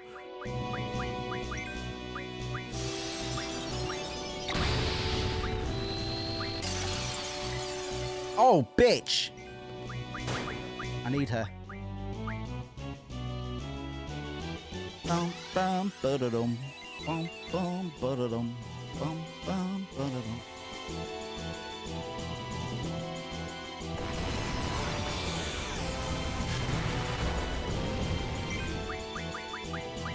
Do do do do. Oh my god, you're casting fast. That might be the end of Irvin. Read him. I'm glad, man. I'm very glad. Let's see what Bobo's been up to. Bobo Cannon! Get him, boy. Adungo! I love that. It never gets old. Come on, come on, come on. Please cast on Squall. Please, please, please, please, please, please. Right, just heal yourself up, boys. Just heal yourselves up.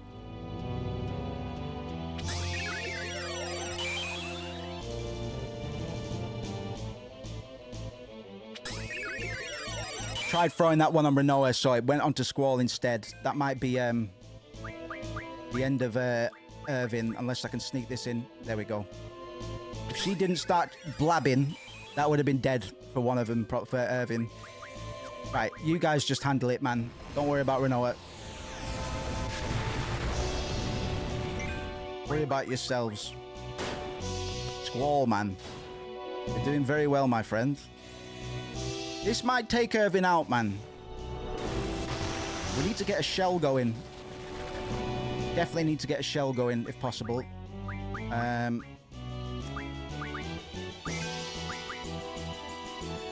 Irvin. That might have been a critical error, friend.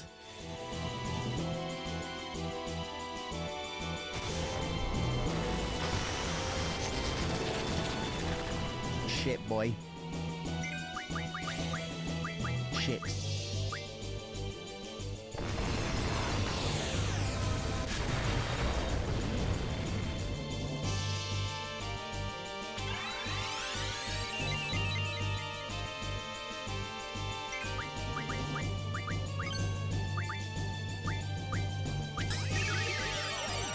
Shit, I meant to cast that on Irvin.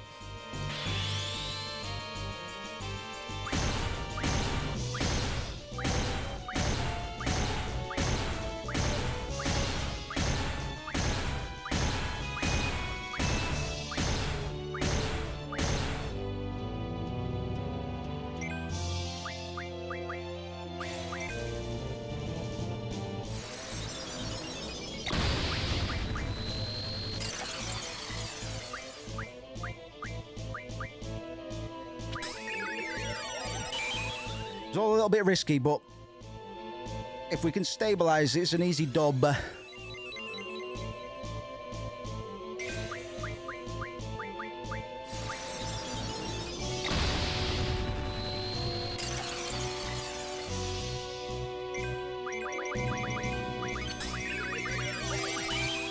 Shit, I had it twice, bro, and I fucked it.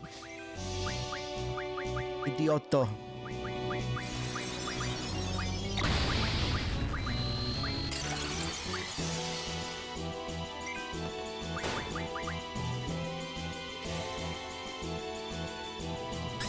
I'm impressed. This is the lowest level I've been in any of my playthroughs of Final Fantasy VIII at this point.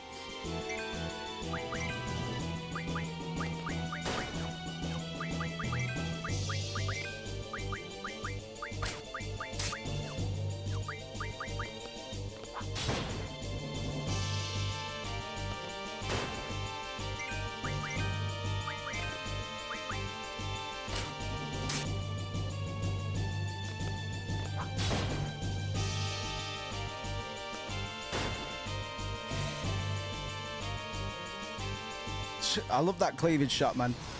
I don't know how necessary it is, but whatever.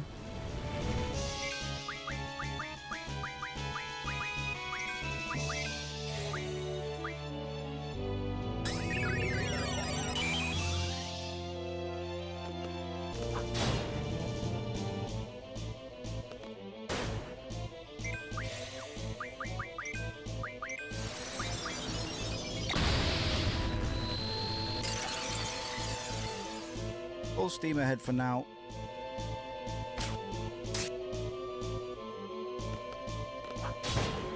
I can risk Renoa dying at this point. I tried to keep her alive, but if she does get killed, I'm not going to bring her back.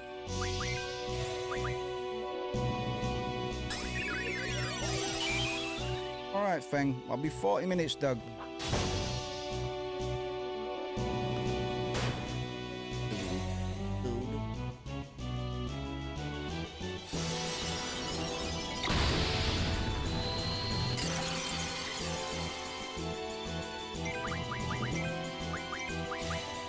Can't believe I missed that fucking weapons magazine, bro. I will be able to get that issue later on, but that's not the point. I wanted a weapon upgrade, fam. She must be nearly cooked now.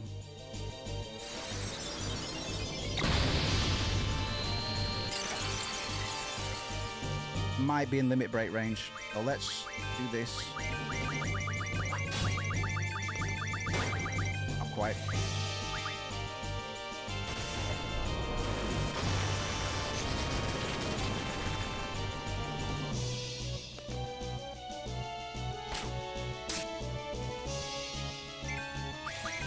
Oh shit, if this hits Squall... that's okay.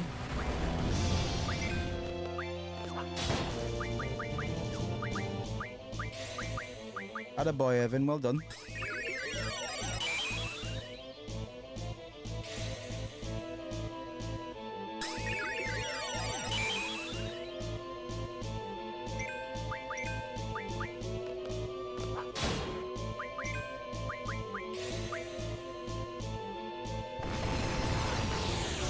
You cooked? Yeah.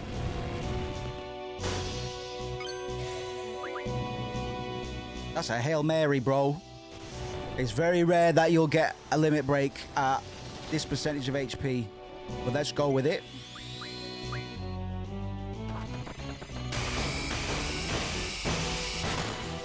Rough? Nah. Who's it gonna be? Oh, bitch. All in, all in. Just go all in, bro. I can't believe you got Renzu, whatever. Rough, rough, rough. Oh, thank God, man. That was kind of a bit of a symbolic victory. Squall is way ahead on levels, man. Right.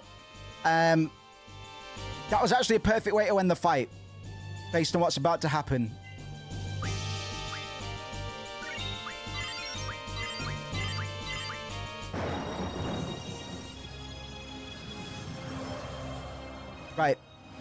keep an eye on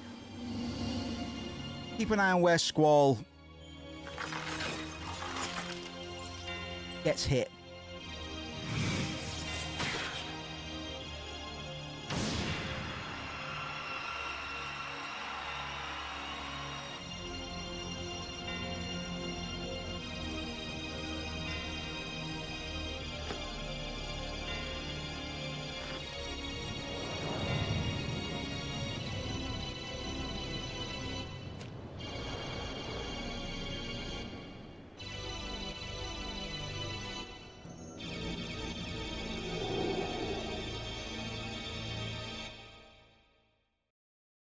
End of disc.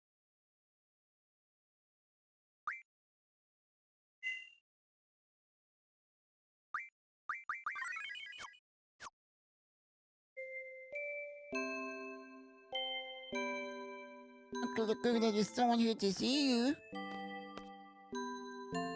Me? What's this person look like? He was wearing funny clothes and talking to Rain right now. Is he at the pub? Yep, that's why I came over to get you, Uncle Laguna. Am I a good girl? No, you're not. It's dangerous to go out there by yourself. What if a monster comes and attacks you? He's only next door, it's okay. Still dangerous. And since you're such a cute little girl, the monsters will especially be after you. They'll catch you and then they'll suck all of your blood out. If anything like that should happen, Uncle Laguna's gonna cry. That'll be okay. I'll just call you, Uncle Laguna. You'll come rescue me, right? Hey, Alone, wait! So, we're going to have to wait a minute until we find out what happened to the party. Squall got hit in the fucking chest with a big old icicle. And here's where one of the major fan theories for Final Fantasy VIII comes in.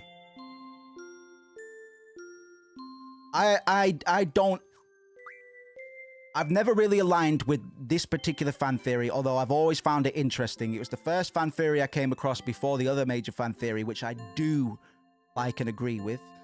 The Squall is dead theory.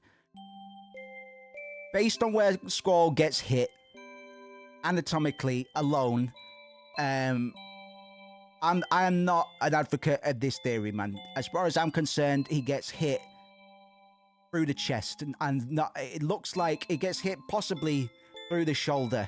Had the icicle gone through his left side, it went through his right, had it gone through his left, I would be on board.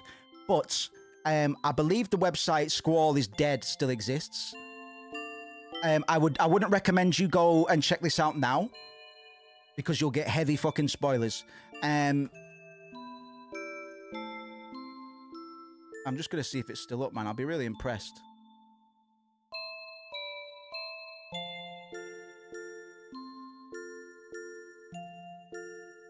Yeah, squallsdead.com. I beg you don't go on it. I beg you don't go, you don't click on that site yet. I figure what we'll do is, we'll loop back round later on, and we'll break it down a little bit, and I'll debunk as much as I can. When we return to the main party, in fact, we'll wait for that. We'll deal with this sequence first. I waited. Am I a good girl? Yeah, this is brilliant, right? How much does this background tell you as well? You know? It didn't work for me, so it's not gonna work today. Lemon party, let's go. Dear Alone's father and mother, Alone's been a good girl today. Right? By that, we're to take it as the two pictures that are on top of the chest of drawers are perhaps Alone's mother and father. But it's tricky. It's tricky. We're going to talk about the generational gaps that are occurring later on. But Alone is a very interesting character, the little girl in these scenes here.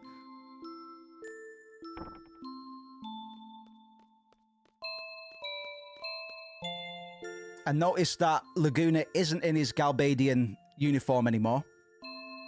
Chance! That's funny. I imagine that's a pretty direct Japanese to English translation, because in Japanese you don't say, oh, now's my chance. You just emphasize the word chance. So it's just chance. The chance! So the way that Alone exclaimed that is very Japanese, actually. I have been learning Japanese. I've been slacking a bit recently. My Japanese isn't good enough to translate any of these games myself yet, but one day it will be. Maybe we can loop back around and, if not, play the Japanese version and see how the script differs, because they always differ wildly. The plot is essentially the same, but I was talking about Squall's international catchphrase, the ... whatever. In Japanese, we get more varied responses just based on the way the Japanese language works. But I would say Alone's exclamation of chance, probably a pretty one-to-one translation.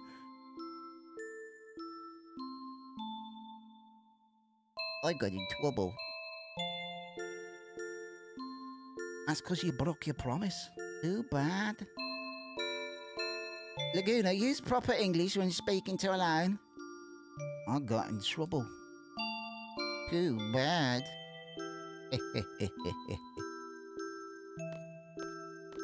Kiddos, my guy. It's been a while, Laguna fam. Heroes, my buddy, my friend. He's Uncle Laguna's friend. He dresses funny, but he's not a bad guy. Out the way, you fucking little shit. Alright, mate. You seem well. Yeah, you too. Hey, how long's it been? You know, a grand escape from Centra. So, Centra, not Cetra. Before we start on that, the Centra and the Cetra of Final Fantasy VII don't have anything to do with each other. Similar names, but that's it. The last time we had a Laguna dream sequence, we were taking part in the scenario that he is referring to here. That ended with Laguna, Kiddos, and Ward all jumping off or being thrown off the cliff by Laguna in order to be rescued by the Galbadian military vessels in this floating beneath the cliffs. That was one would usually call that being chased out. I thought so. Well, I would say about a year or so. I was bedridden for over 6 months. It seemed like every bone in my body was in pieces. I nursed him back to health. Thank you for taking good care of Laguna.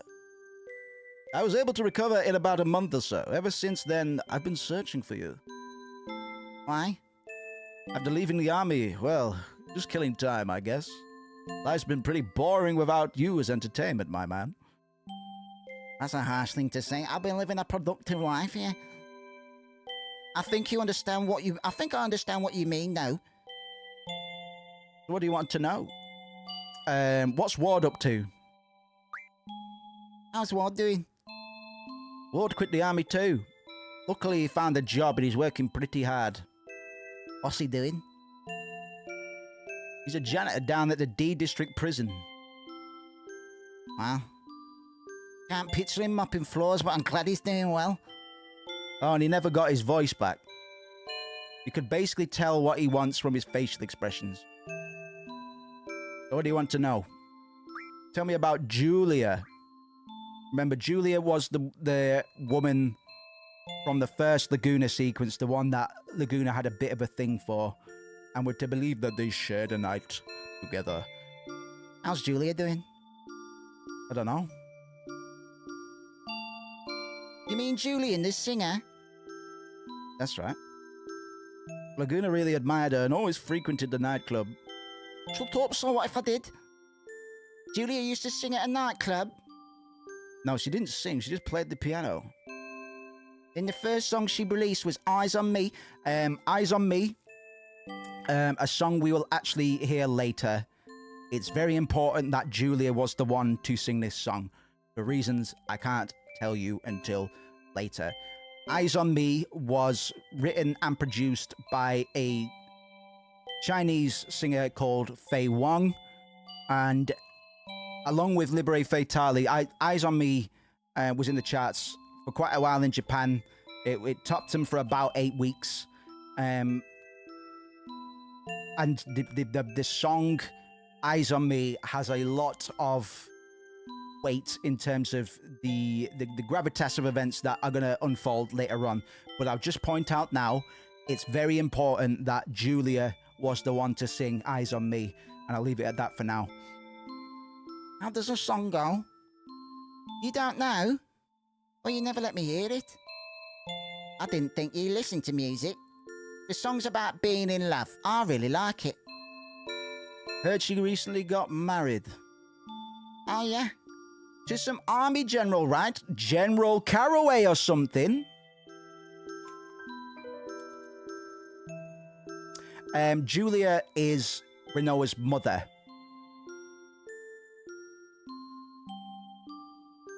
I'm not too sure.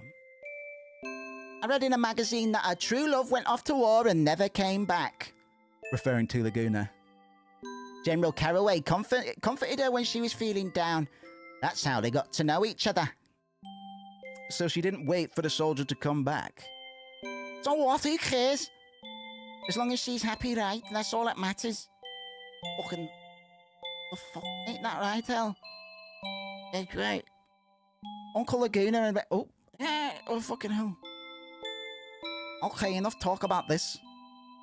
Don't really want to know. We'll do the internal monologue option, the one that's greyed out, which we know is to mean, especially when paired up with a see-through text box. Where am I? I think the fairies are here. Fairies? Yeah, I guess so. Then our work today should be a cinch. I'm looking forward to the battles, man. That's a very interesting line. Laguna just alluded to the idea that he is somewhat cognizant that something is going on. And that's all I can say. Without divulging what is going on between the two parties and the connection between the two and why they are important for the main party to witness, I have to wait a little bit. But it's just interesting, and this is something that I might have missed on my former playthroughs, that Laguna is somewhat aware that there is some fuckery afoot, which gives us pretty big implications in terms of the mechanics of these dream sequences. Let's talk later. Let's talk later, time to do some work. What's your plan? You're gonna stick around here for a bit, right? Will that be alright? You work for what you eat. That's fine with you. You're more than welcome. You bitch. Fuck off, fellas. Right, Kiddos, my friend. Do you have a loadout? You don't. Right, I'll have to junction you up fresh, I guess.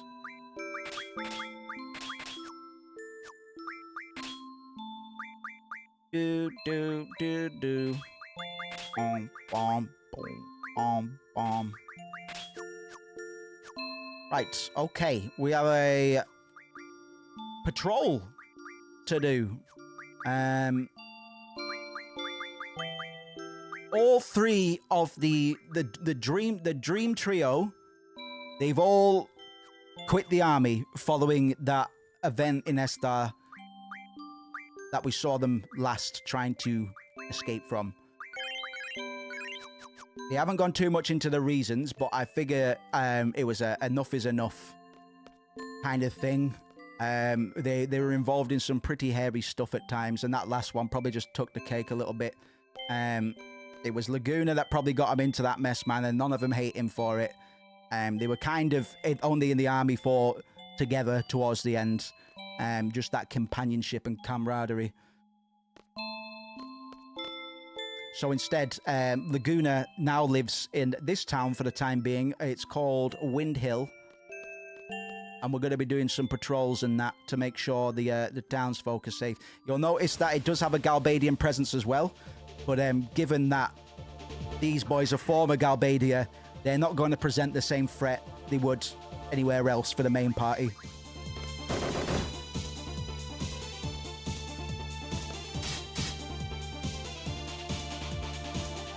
And we've got about 20 minutes left today, so we'll probably see this sequence through to the end. And then we'll have another decent cliffhanger for tomorrow. I don't see any reason not to stream tomorrow. So I'll probably be about tomorrow as well.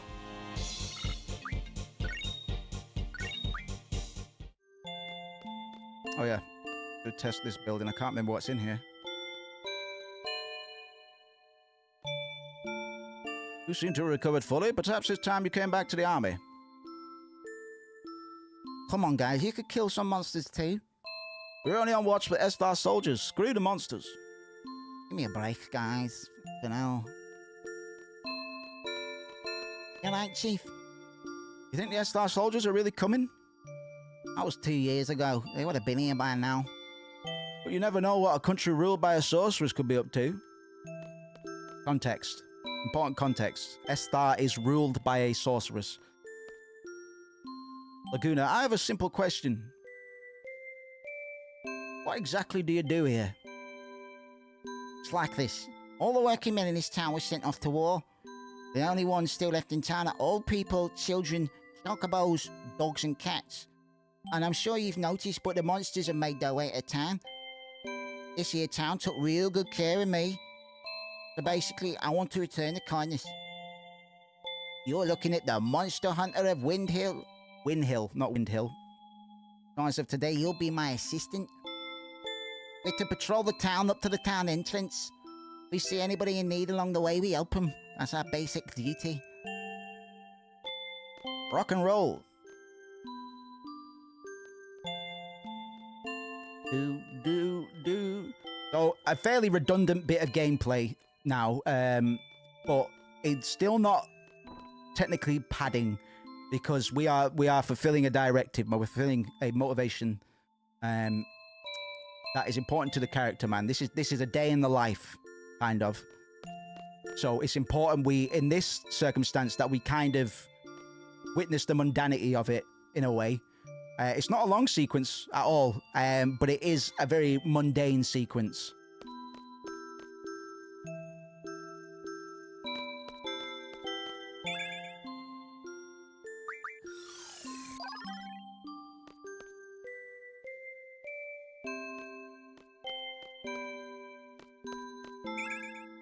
Very different scenery to what we've been used to for a while as well. And you see evidence of the war everywhere. The building that we were staying in was absolutely ridden with bullet holes. You've got quite a heavy military presence. And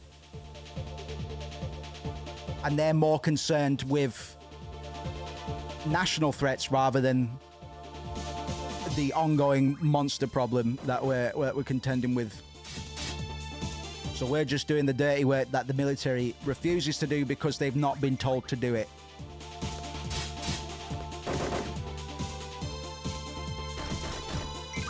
I'm Mr. Fang. Come on, Chief. Come on, Mr. Snickers. You don't have to stay, man, but I do like to just try it out from time to time. See if you've changed your mind. That's all. Hey.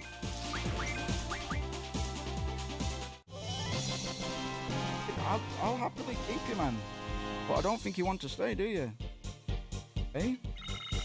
I'll be 15 minutes, Doug. I'll be 15. Hey. Mike. Oh, that was a good one. I didn't put your levels on. Try again. Aye. You shy?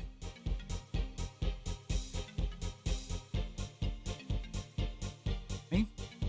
You don't have to. Go on, scram. You know, go that way. Yes, you're very strange.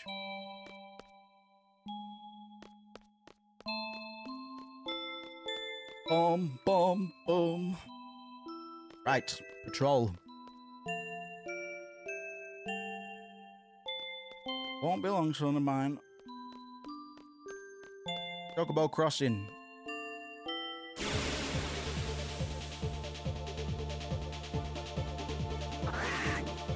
Oh my god, it's a buggy.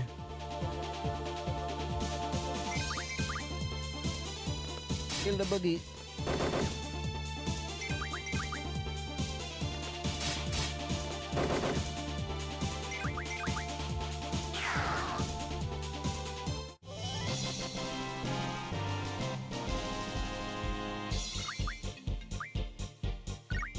Oh boy, howdy. Come on, lanky lad. It's Mr. Lanky Lad. Don't remember this screen. Here, is there anything here? Whoa, oh, I can go down there. All right. I see.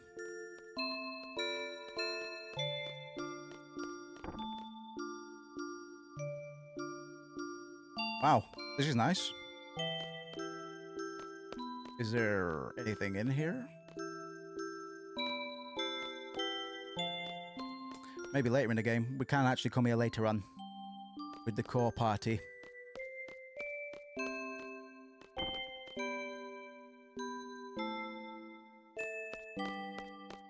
Where is everyone? Get fucking quiet. That's how many people have been sent to war, man. Like, these businesses aren't running because the proprietors are shooting guns. Alright, our first patrol complete. To report to the commander and assistant commander. Commander, you mean that woman at the pub? Her name's Rain. Rain okay. Saved my life. And the assistant commander is alone. He seems like a really nice person, but easily taken in by a hotshot. A hotshot? Fucking come here, you. Calling me a hotshot, are you? Okay, let's step up our patrol up a notch. Assistant Cross, let's come up with a plan after we get back to the base. You bitch, you. You've recovered. Now get out of here. They hate me, but I still have to shop.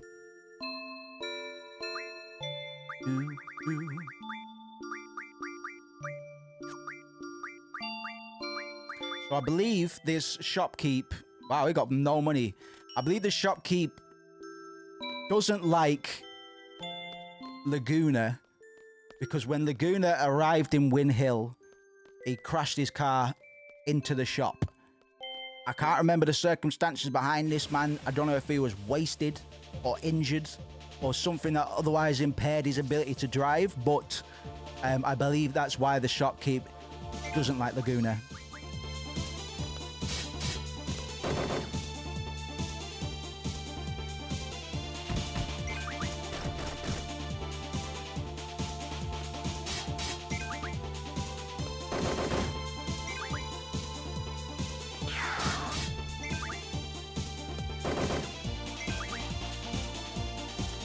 Slang.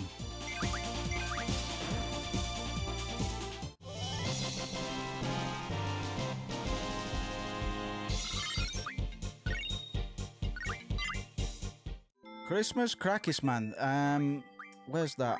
Yeah, Dino Bone. Can't use it. I've got a couple moves to teach Quistis when we get her back, man. Quistis is one of the stronger party members. Are you doing this patrol thing every day? Thing? Aren't you calling a thing? Weren't you aiming to become a world-traveling journalist? You've heard of Timber Maniacs, right? I had a talk with the chief editor. He said he's interested in any article related to world travel. That's great. We should go talk to him sometime. Yeah.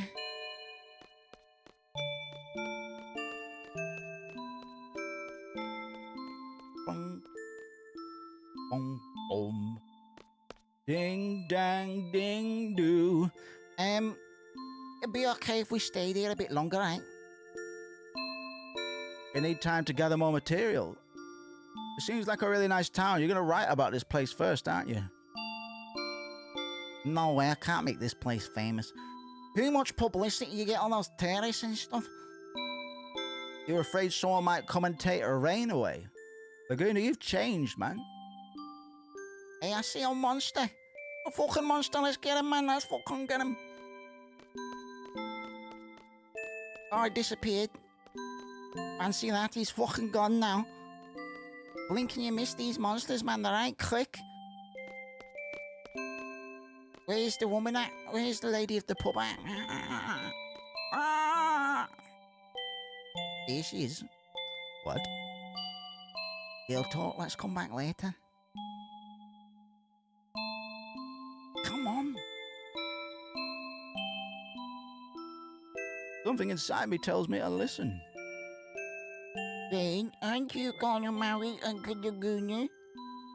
A guy like that? He was carried in here crying like a baby, and I was the one who had to take care of him. His cruel way of speaking, I just don't know. Every time I try and have a serious conversation, I can't stand his snoring and he talks in his sleep.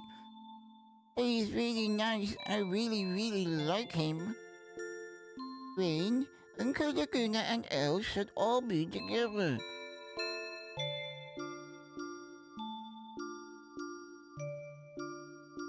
But you know, I think what he really wants to do is travel all over the world. I don't think he has it. I don't think he has it in him to live in a quiet country town like this one. Some people are like that. Oh, it makes me so mad.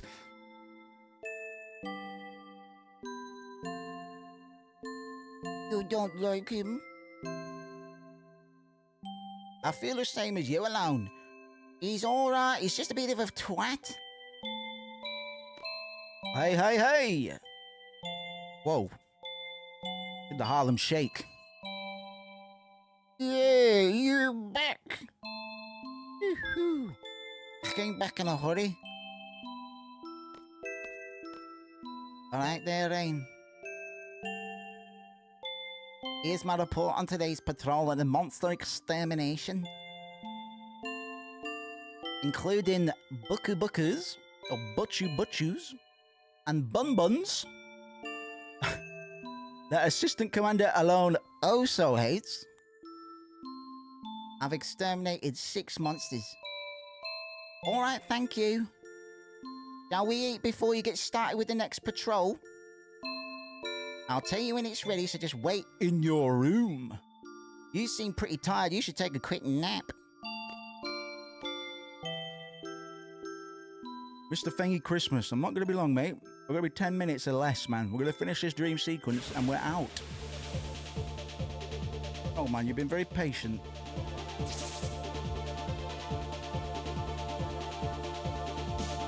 Boosh, boosh, boosh, boosh.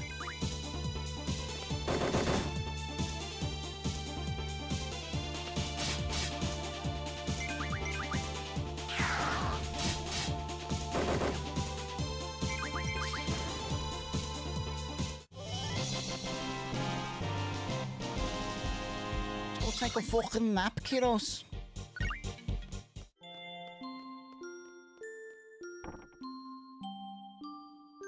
Yeah, this house has been shot to shit. And I appreciate that little detail.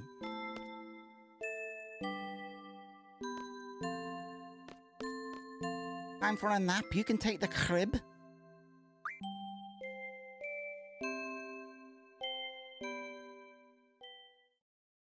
Scared sometimes. Scared of waking up somewhere else. Scared of not seeing Alone. Scared of not seeing rain. Happened to me. What is this I'm feeling? Oh, please let it be this rain when I wake up. Please let me be in this puny bed when I wake up. Laguna, you've changed, bro. Okay. Back to it. So, if we're to listen to the Squall is dead theory, which we're not really going to entertain, I want to provide you the option. If you choose to get invested in this fan theory, have at it, because it was the first fan theory that I heard that I was really enthralled by. This is one of the earlier fan theories that I heard about, and when I heard about it, I just wanted it to be real, because at the time when there was a lot of confusion around the game, it gave answers to things that were a little bit out there that people couldn't properly explain. So, this theory that Squall is dead came around. Squall was killed by Sorceress Adir by way of Big Icicle to the chest. And all of the events that take place now are Squall's dreamlike, his DMT-riddled brain, his dying mind shutting down, and he begins to imagine the coming events in which things change for Squall, particularly in his relationships with people. And in some ways, it can be seen as a bit of an idealistic pipe dream of Squall's. I'm only mentioning it now just so we can kind of project these ideas onto the cutscenes as they come up, because some people are going to say that a lot of the stuff that happens after Squall gets the icicle to his chest are somewhat farcical and a bit too weird to actually be happening. Whilst it is true that the fantasy and the quote unquote farcical gets ramped up a notch from this point on, we can worm our way out of it. We will revise this fan theory at the end.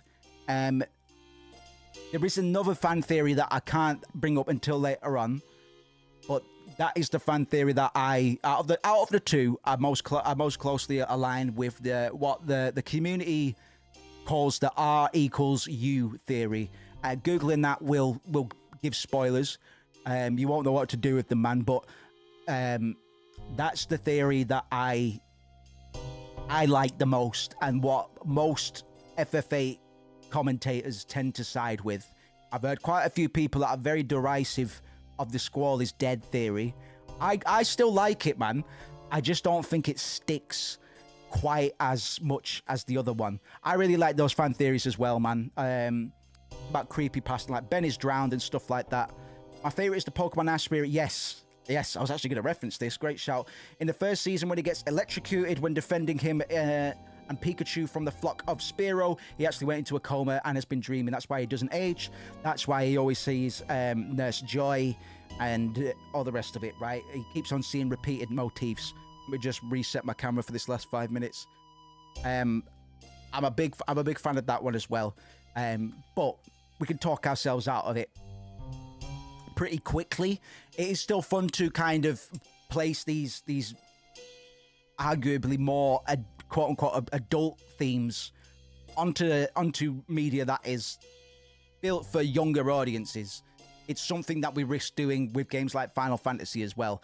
Like when I started talking about the more serious points in Final Fantasy VII, I really had to be careful that it wasn't just the rambling of a madman, that I had enough evidence and circumstance and enough material to kind of pull those ideas from. It's very important to me that if you're going to be making a theory, you don't just pull shit out of thin air and speculate and try and fill gaps with no external input. For all intents and purposes, both these fan theories have been shut down. But I've already talked about why I think it was wrong of Yoshinori Kitase to do that. I don't think you should be so callous.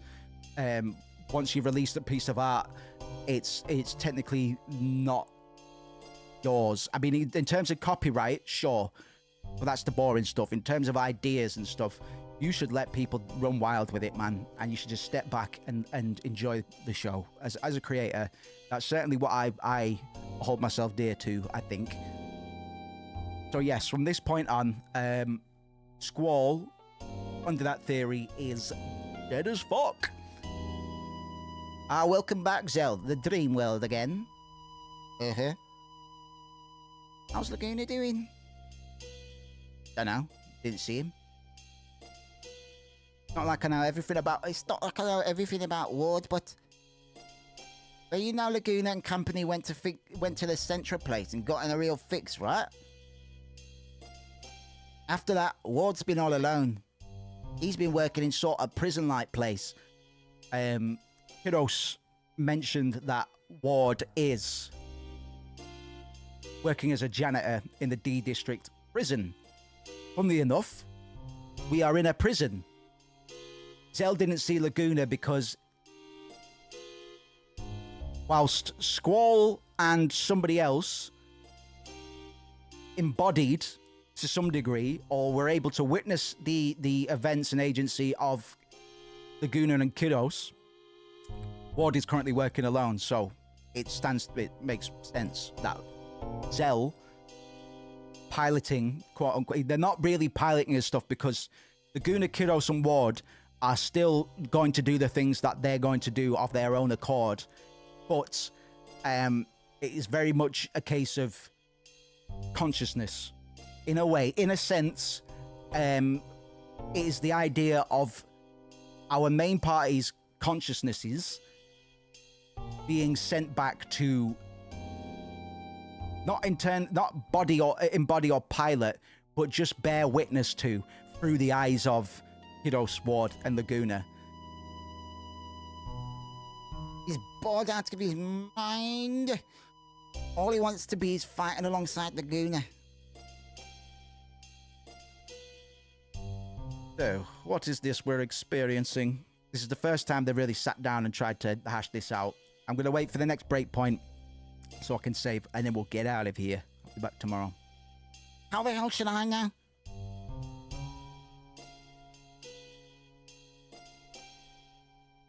Well, since we're prisoners, shouldn't we be trying to break out of here? Didn't you say that Ward was working in some sort of prison? Yeah, so? And wasn't he from Galbadia? Yeah, he's a soldier there. Jose hasn't put it together yet. I wonder what happened to Squall. Did they bring him here too?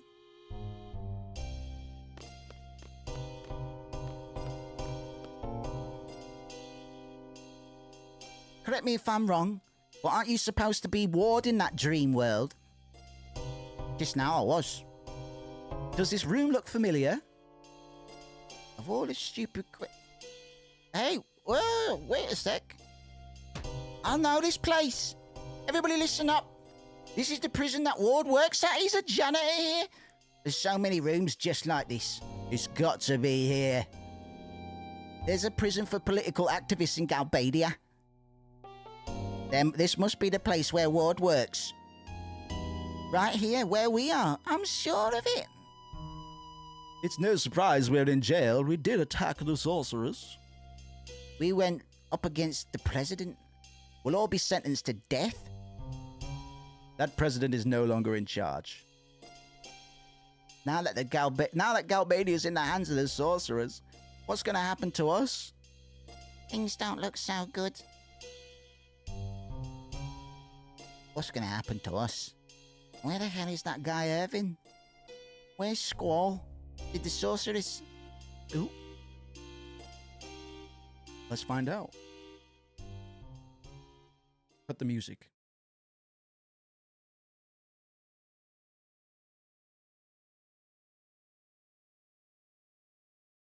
Where am I? Where am I? What? Where am I? I challenged a dare. My wound? No wound? Ow. This is the first bit of circumstantial evidence for the Squall is dead theory. It all starts from here.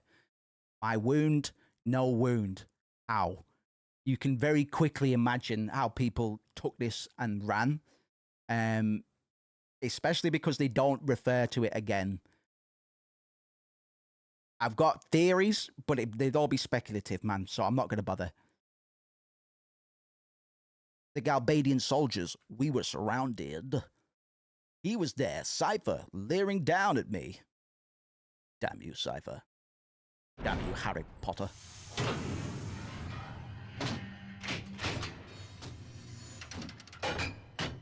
Look at this shit, man. Beautiful. Look at this shit, man. I love it. I love this mechanical horse. Bollocks. So unnecessary. We didn't really need a cutscene for this, but I'm fucking very happy we did.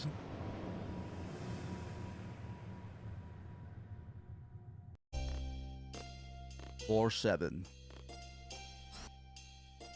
Yeah, man, for real.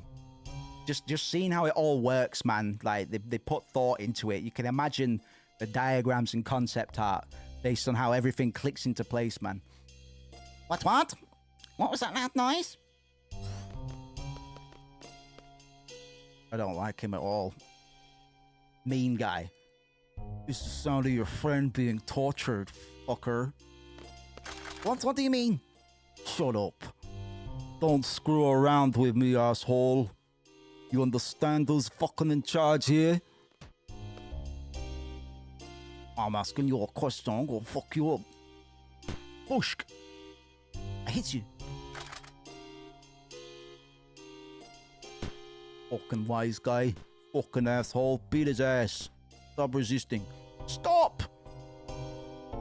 Oh, I almost forgot. Hey man, is there a Renoa with you? I'm Renoa. Oh, alright. Come over here.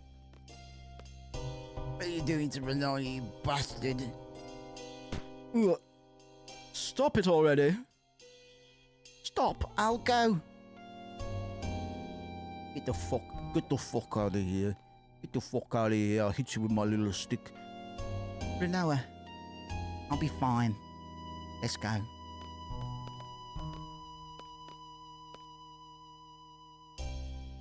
All gotten a bit serious all of a sudden, man. Not so whimsical anymore, is it? When the fucking prisoners are being beaten by the guards and Squall's about to be tortured. Squall's legitimately about to be tortured. How's that for high fantasy? Squall, you're pitiful.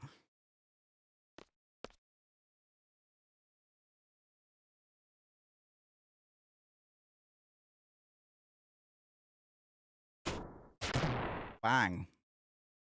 They got kicked in the nads, man. Take him away. These creatures as well, they are known as Moomba. They are more circumstantial evidence that the Squall is dead theory will use.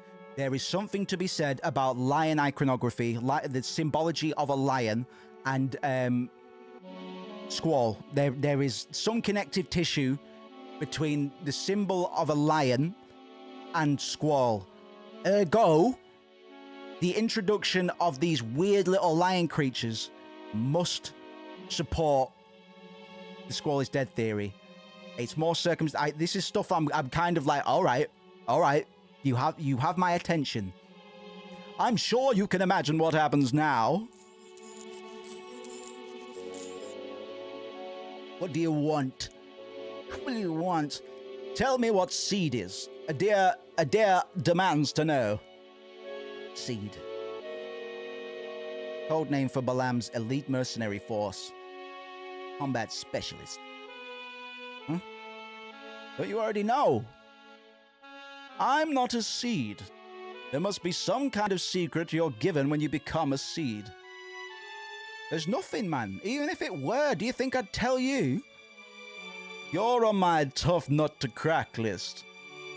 Didn't think you'd talk that easily. Geez, I'm honored. So here's a little something for you.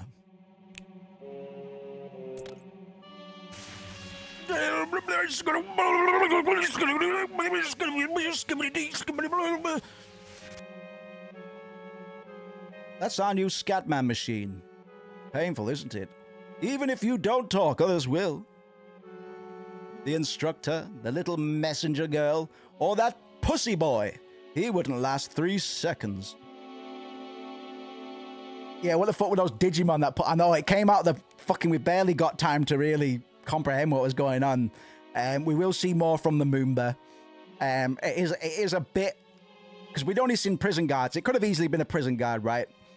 I'll wait until the Moomba are shown and we get a bit more context for them, because it's weird, man. And like I say, when I was young and fan theories were kind of a new thing and it hadn't been debunked, I was on board. I was like, yeah, man, it makes it all kind of crazy and fucking weird and dark, bro. It's fun to think about, but it starts to fall apart later on. Oh, you bet. But since I like you so much, I thought you should go first. I was hoping you'd be there, Squall. So how'd I look in my moment of triumph? My childhood dream fulfilled. I've become the Sorceress's Knight. Sorceress's Knight? His romantic dream. But Cypher, now you're just a torturer. What did you say? Passed out cold, eh? This is the scene where you swear your undying hatred for me. See, this is perfect. Cypher is giving us a direct link. He's allowing us to look into how he regards it, his romantic dream. It's a delusion that he's literally playing out as if it was a movie of some sort. This will come back later. The reason that Cypher uses a Keyblade, the reason he has this romantic dream came from something. There was an inciting, something must have inspired it. And we're gonna learn about that a little bit. Makes more sense that there's just some ethereal magic in play. I mean, come on, you're playing a game of the week. Yeah, exactly, man. Exactly. We've had Sephiroth and Jenova and, you know, Cloud and all that shit, man. So whilst this is a grittier in tone, we do have to respect the fact it's still high fantasy. Absolutely. The tale of the evil mercenary versus the sorceress's knight. Going back to morality as relativism. Just as to wrap up, we were talking before about traditional storytelling and how it often frames conflicts as irony between good and evil, which is simplifying moral complexity down to a level that just doesn't exist in real life. Final Fantasy VIII does a very good job of subverting all of this.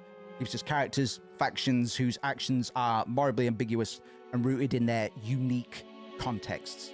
The things that they create through their personal history, cultural and societal influences, circumstantial needs. Cypher and Squall represent very opposing views on responsibility, leadership, heroism. Squall embodies duty and self-sacrifice.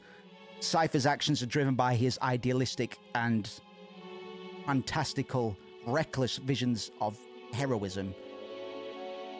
We'll get into that more next time, I think. The fun's just getting started, Squall. Don't disappoint me now. We're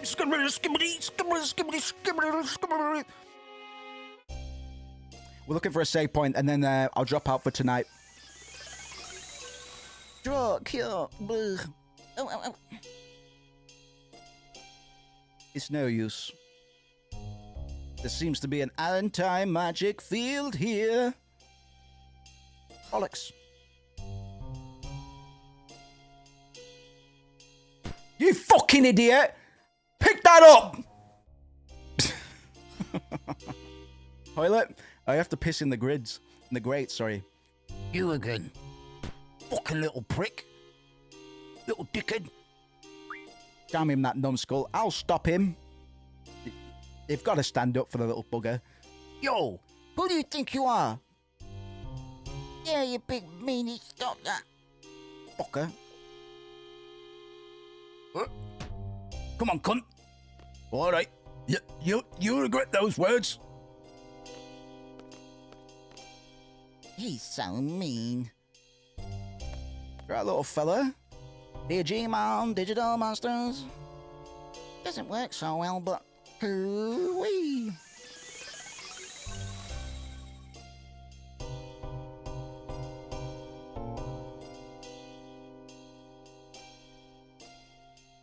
think he likes it.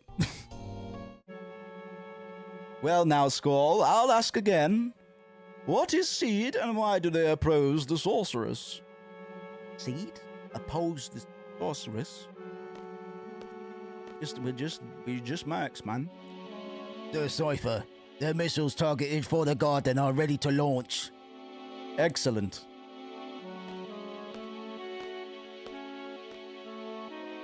Alarm Garden is to be destroyed on charges of trading seeds to oppose the sorceress. What? It's a pity, really. I grew up there too. But orders are orders, and Idale wants it destroyed. And the orders again. It's the orders. No. After the garden's gone, the seed hunt will begin. I'll be Adair's bloodhound and hunt down every one of your kind.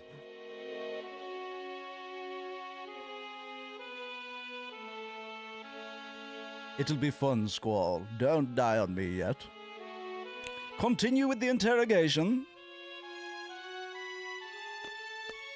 All right, Sunshine. Ready to talk? I don't get the question, bro. Don't mess with me. Adair says you know something now. Spit it out. Talk. What is Seed all about? Seed? We mercenary from Alarm Garden, special forces.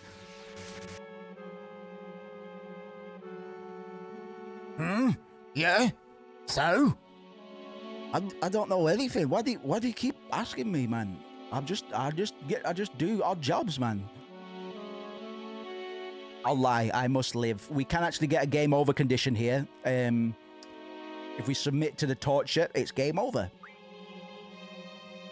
I'm coming any minute now, Mr. Thing. What's that? Flower. What did you say? The true goal of Seed, to spread our seed all over the world.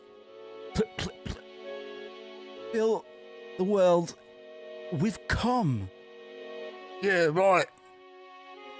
It's the truth. Seeing cum takes away people's will to fight. What then? Seed wants to bring love and peace to the world? Don't make me laugh. You can't fool me. We steal the will to fight, then we invade. What? Hey, listen to this. Listen to this, then. Watch him. I'm gonna go report this to the sorceress, man. She'll give me a raise, surely a promotion. Shouts out to Tommy S, man. The best irony is how Cypher shits on Zell when he gave up who they were during the president's abduction, and here he is giving up all his key information to Squall in Squall's interrogation. Absolutely. He's doing an anti-interrogation. He's just spilling the beans for no real reason other than to just show off, I guess. He's so proud of himself for stepping in, for being able to facilitate this romantic dream persona that he's been sprinting towards, man. Cypher might be the most delusional of the lot. All of these kids are delusional to some degree, but Cypher, he's just run away with it, man. And it might be too late for Cypher. I really like Cypher, man. He's a very complicated character, man. He's a character, man. Yeah, well spotted, man. Appreciate you, Tommy. It's good to have you, brother. We're wrapping up shortly, but we'll be back tomorrow, bro. We need to make good time so we're finished before a rebirth. What do we do? Just stay here? We'll get tortured for sure. Right, little Moomba boy. Little Moomba friend. Not you, Feng. Coming for you in a minute. We can't just sit here. We have to think of a way to escape. Anybody got a plan? We could skin this little guy and wear him as a disguise. Very off-color joke for Selfie. this isn't the first time she's made a bit of an inappropriate joke. I can't remember what the first example was, but I see this as a little bit of a coping mechanism. This gallows humor, so to speak, of Selfie, which doesn't align with her sunny persona that she puts off. I mean, this could just be a silly little joke, but it's a bit much, I would say, a little bit much.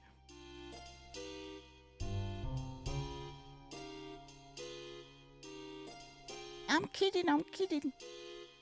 Doesn't sound like you are. Well, we can't rely on magic here, so we'll have to go with weapons. We have to somehow get them back. Weapons? What weapons are these fists of mine? I could do some serious damage without weapons. Yeah, they didn't confiscate your gloves, so... Your de facto knuckle dusters. It's up to me, baby. Let me go. I'll go get the weapons back. Oh, yeah. You worked here as well, so you know the place. Not really. All I did was mop the floors. Just leave it to me. You two lie down there. We'll do a Metal Gear Solid on him. Lie on top of the ketchup. Works every time. God, we need some help. Open the door. What's the problem? The women are unconscious. I think a snake bit them. What?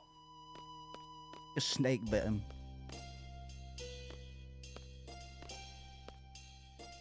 Bang! Take that, fucker. Well, I'm off. Do what you will with this guy, man. He's presenting. Now, you want to go too? Come on, little freak. I guess just don't get in the way. All right. I have to go punch some people in the head. Floor 7. Right, we're looking for a save point, man. Although the Moonbear is following us, he doesn't join our party. Much to... yeah, as a kid, I couldn't have hoped for anything more than having the Moonbear join us. It's not going to happen, unfortunately. I was a bit gutted when it turned out we don't get him on board.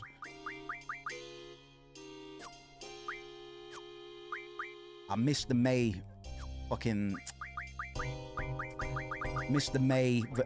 edition of Weapons Monthly. We'll be able to get it later, man. Bit of a drag, but what can you do? Boom, boom, boom, boom. Right, I believe we go down. That'll do us, man. This little save point, and then I'll hit the hay for today. I'll be back tomorrow at the same time. Baby, if you're there, would you mind sharing the Discord link just in case? I'm going to streamline the Discord a little bit, man. There's still some archaic tech that I need to update a little bit in that Discord just to make it a little bit easy to onboard people. But you're more than welcome to join us, one and all. We've had some of you join us already. It's very nice to have you in there.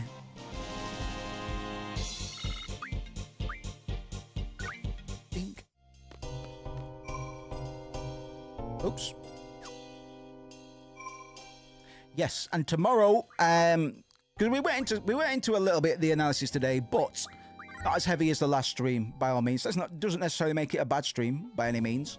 But now that the game is starting to open up a little bit in terms of character motivations, world building, we're having some of the mystique and the supernatural elements informed a little bit. We got a little bit more context for how the world works and how it's governed.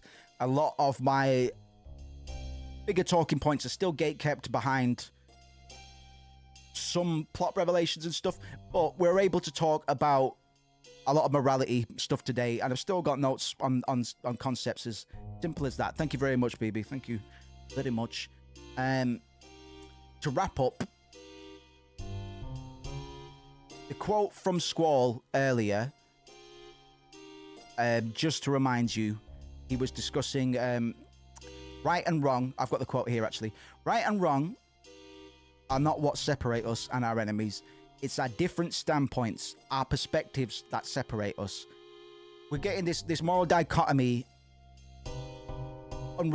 bit by bit, we're learning more and more about this philosophy that Squall put forward.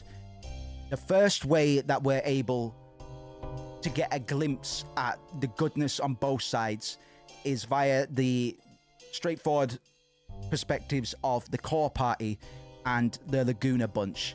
And that's a very good way to already begin thinking about morality as relativism.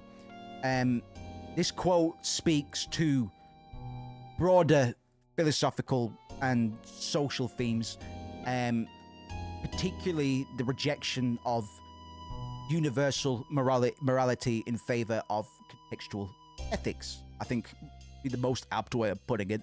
The game's relativistic approach aligns with my ideas, or to be honest, big FF8 nerds idea of Final Fantasy VIII aligning with concepts within postmodern thought, which argues that truth and morality are not universal, but are constructed through individual and cultural perspectives. By emphasizing the differing standpoints as the root of division, via the core party and the Laguna party, the game portrays conflict as a natural consequence of human diversity, which aligns with very real world socio-political dynamics. We deal with it every single day, man. You only need to turn on the news, where wars and disputes often arise not from inherent evil, but clashing interests and ideologies. In regards to the moral ambiguity in the sorceresses, a recurring motif in Final Fantasy VIII is the portrayal of sorceresses as morally ambiguous figures. Rather than casting them as pure antagonists, the game tries to delve into their humanity and the societal prejudice that they face. There's only so much I can talk about the sorcerers until we learn a little bit more about them. But particularly in the critique of militarized morality that we're seeing in Final Fantasy VIII, the game actively critiques organizations like SEED that train children to become soldiers in the name of right, floating quote-unquote right, but perpetuate cycles of violence and control. Even though we think we're doing the right thing, it's only because the game's told us the game's told us what to do and why we're doing it. And from that we go, well, they're not going to put us in the driving seat of a fucking a psychopath, maniac, murderer, horrible person. We automatically assign ourselves to the good guys because of our own experiences and our own culture. From SEED's standpoint, their actions are justifiable as they aim to maintain peace and stability. From another standpoint, SEED's exploitation of young recruits and their involvement in political manipulation, which we've been directly inserted to numerous times now, could be seen as morally questionable. We'll finish. I just wanted to wrap up on that quote from Squall, but that quote, and the reason I'm going so hard on it, because it really encapsulates the essence of Final Fantasy VIII, right? Morality is not a battle between good and evil, but it's a complex interplay of perspectives shaped by history, culture, circumstance. By us choosing to reject a binary moral framework, which we should all do anyway, not just when analyzing video games, the game fosters empathy and critical thinking. It challenges players to see beyond surface level judgments and consider the deeper motivations and context of each character and faction in a way that I hadn't seen done in a video game up until this point, and is very rarely done today. There are a few games that I could bring up that do this very well, and maybe we'll touch on them at some point as well. Yeah, it's a very nuanced approach, I would say, to analyzing morality through media. This approach to morality elevates Final Fantasy VIII as quite a deeply philosophical narrative, really. Definitely one that didn't click with me fully as a kid. but it resonates way beyond the actual gaming medium itself. We'll go into some more of the philosophical stuff next time. But now we've been given enough context and we've seen enough of each side. Now we can really start opening up on these interesting questions and concepts and philosophies that the game is presenting us with. I don't think everybody realizes that this is what the game is about, really. And that's not me trying to lord over the gatekeep. It's because it's done very subtly, bro. And because of our expectations as gamers and our expectation that we are going to pilot the good guy, you could forgive anybody for missing a lot of this, man. Morally questionable for sure, but something that often occurs when a group or even culture is backed into a corner. They may start righteous, but over time diminishes due to corruption and greed. Amen, brother. Gospel as fuck. And we always go right back to Egyptian pagan sun worship and the way that was divided up into Judeo-Christianical beliefs and Islam and Eastern beliefs. They both stem from the same origin point, but if you lock a group of people in two different rooms, and each room is going to convince themselves that they have the answers, that they are the right room, just because you have to rationalize your own existence. You cannot allow yourself, your brain is conditioned not to allow your brain to perceive itself as corruptible or corrupted already. And I think this game, man, I'd love to, once my Japanese is good enough, this is going to be one of the first games that I play through again, because we get so much nuance, man, but I know for a fact there is still some stuff lost in translation. There always is. You can't do a direct one-to-one translation of English and Japanese. It doesn't work. So the amount of detail and nuance that we get already in English, man, it was definitely a title I'm going to revisit when I'm a bit more literate in Japanese. It's fantastic, man. And I'm glad that you guys have been on board with it up until this point. It only gets better from here. We have stepped across the veil. In terms of the hero's journey, if anybody's familiar with Joseph Campbell, we are already in the new world. We have already crossed the threshold into the new world, man. And things are going to start reacting to... We're going to start reacting to things differently, and the world's going to react differently to us. Until tomorrow, thank you very much. If you haven't joined the Discord, you're always more than welcome. We've got a nice little pod of regulars that's been dropping in and around these Final Fantasy streams. And I'm very glad that it's these streams that are bringing us together, because Final Fantasy has a big, it plays a pretty large part in the trajectory of my career and my creativity. So if it was going to be any media analysis that I would have wished people would stumble upon, especially if you're a day zero, day one supporter, it was certainly this series of analyses that we're running. If you legitimately learn Japanese and believe that you can convey a better translation of the feeling of words, I will certainly be watching. I will do my best, man. It'll take me a bit. I can read hiragana. I've still got a long way to go with kanji, man. There's over 1,000 fucking characters, man. Thank you so much, guys. I'm working on my stream production a little bit in my downtime this week, so I'll have my outro screen and stuff. But for the time being, I'll just turn my webcam off abruptly, and I'll see you later. What does it mean then, Randy? Huh? The fuck does it mean? I understand it. Oh, you do you? No, you don't, because it's fucked. What does it mean then, Randy? Huh? The fuck does it mean? I understand it. Oh, you do you? No, you don't, because it's fucked. So I never expect. What does it mean then, Randy? Huh? The fuck does it mean? I understand it. Oh, you do you? No, you don't, because it's fucked. So I never expected Trump charging into a goblin's nest to not get some goblin vomit and slop and blood on him. I just don't want to catch him in bed with a goblin.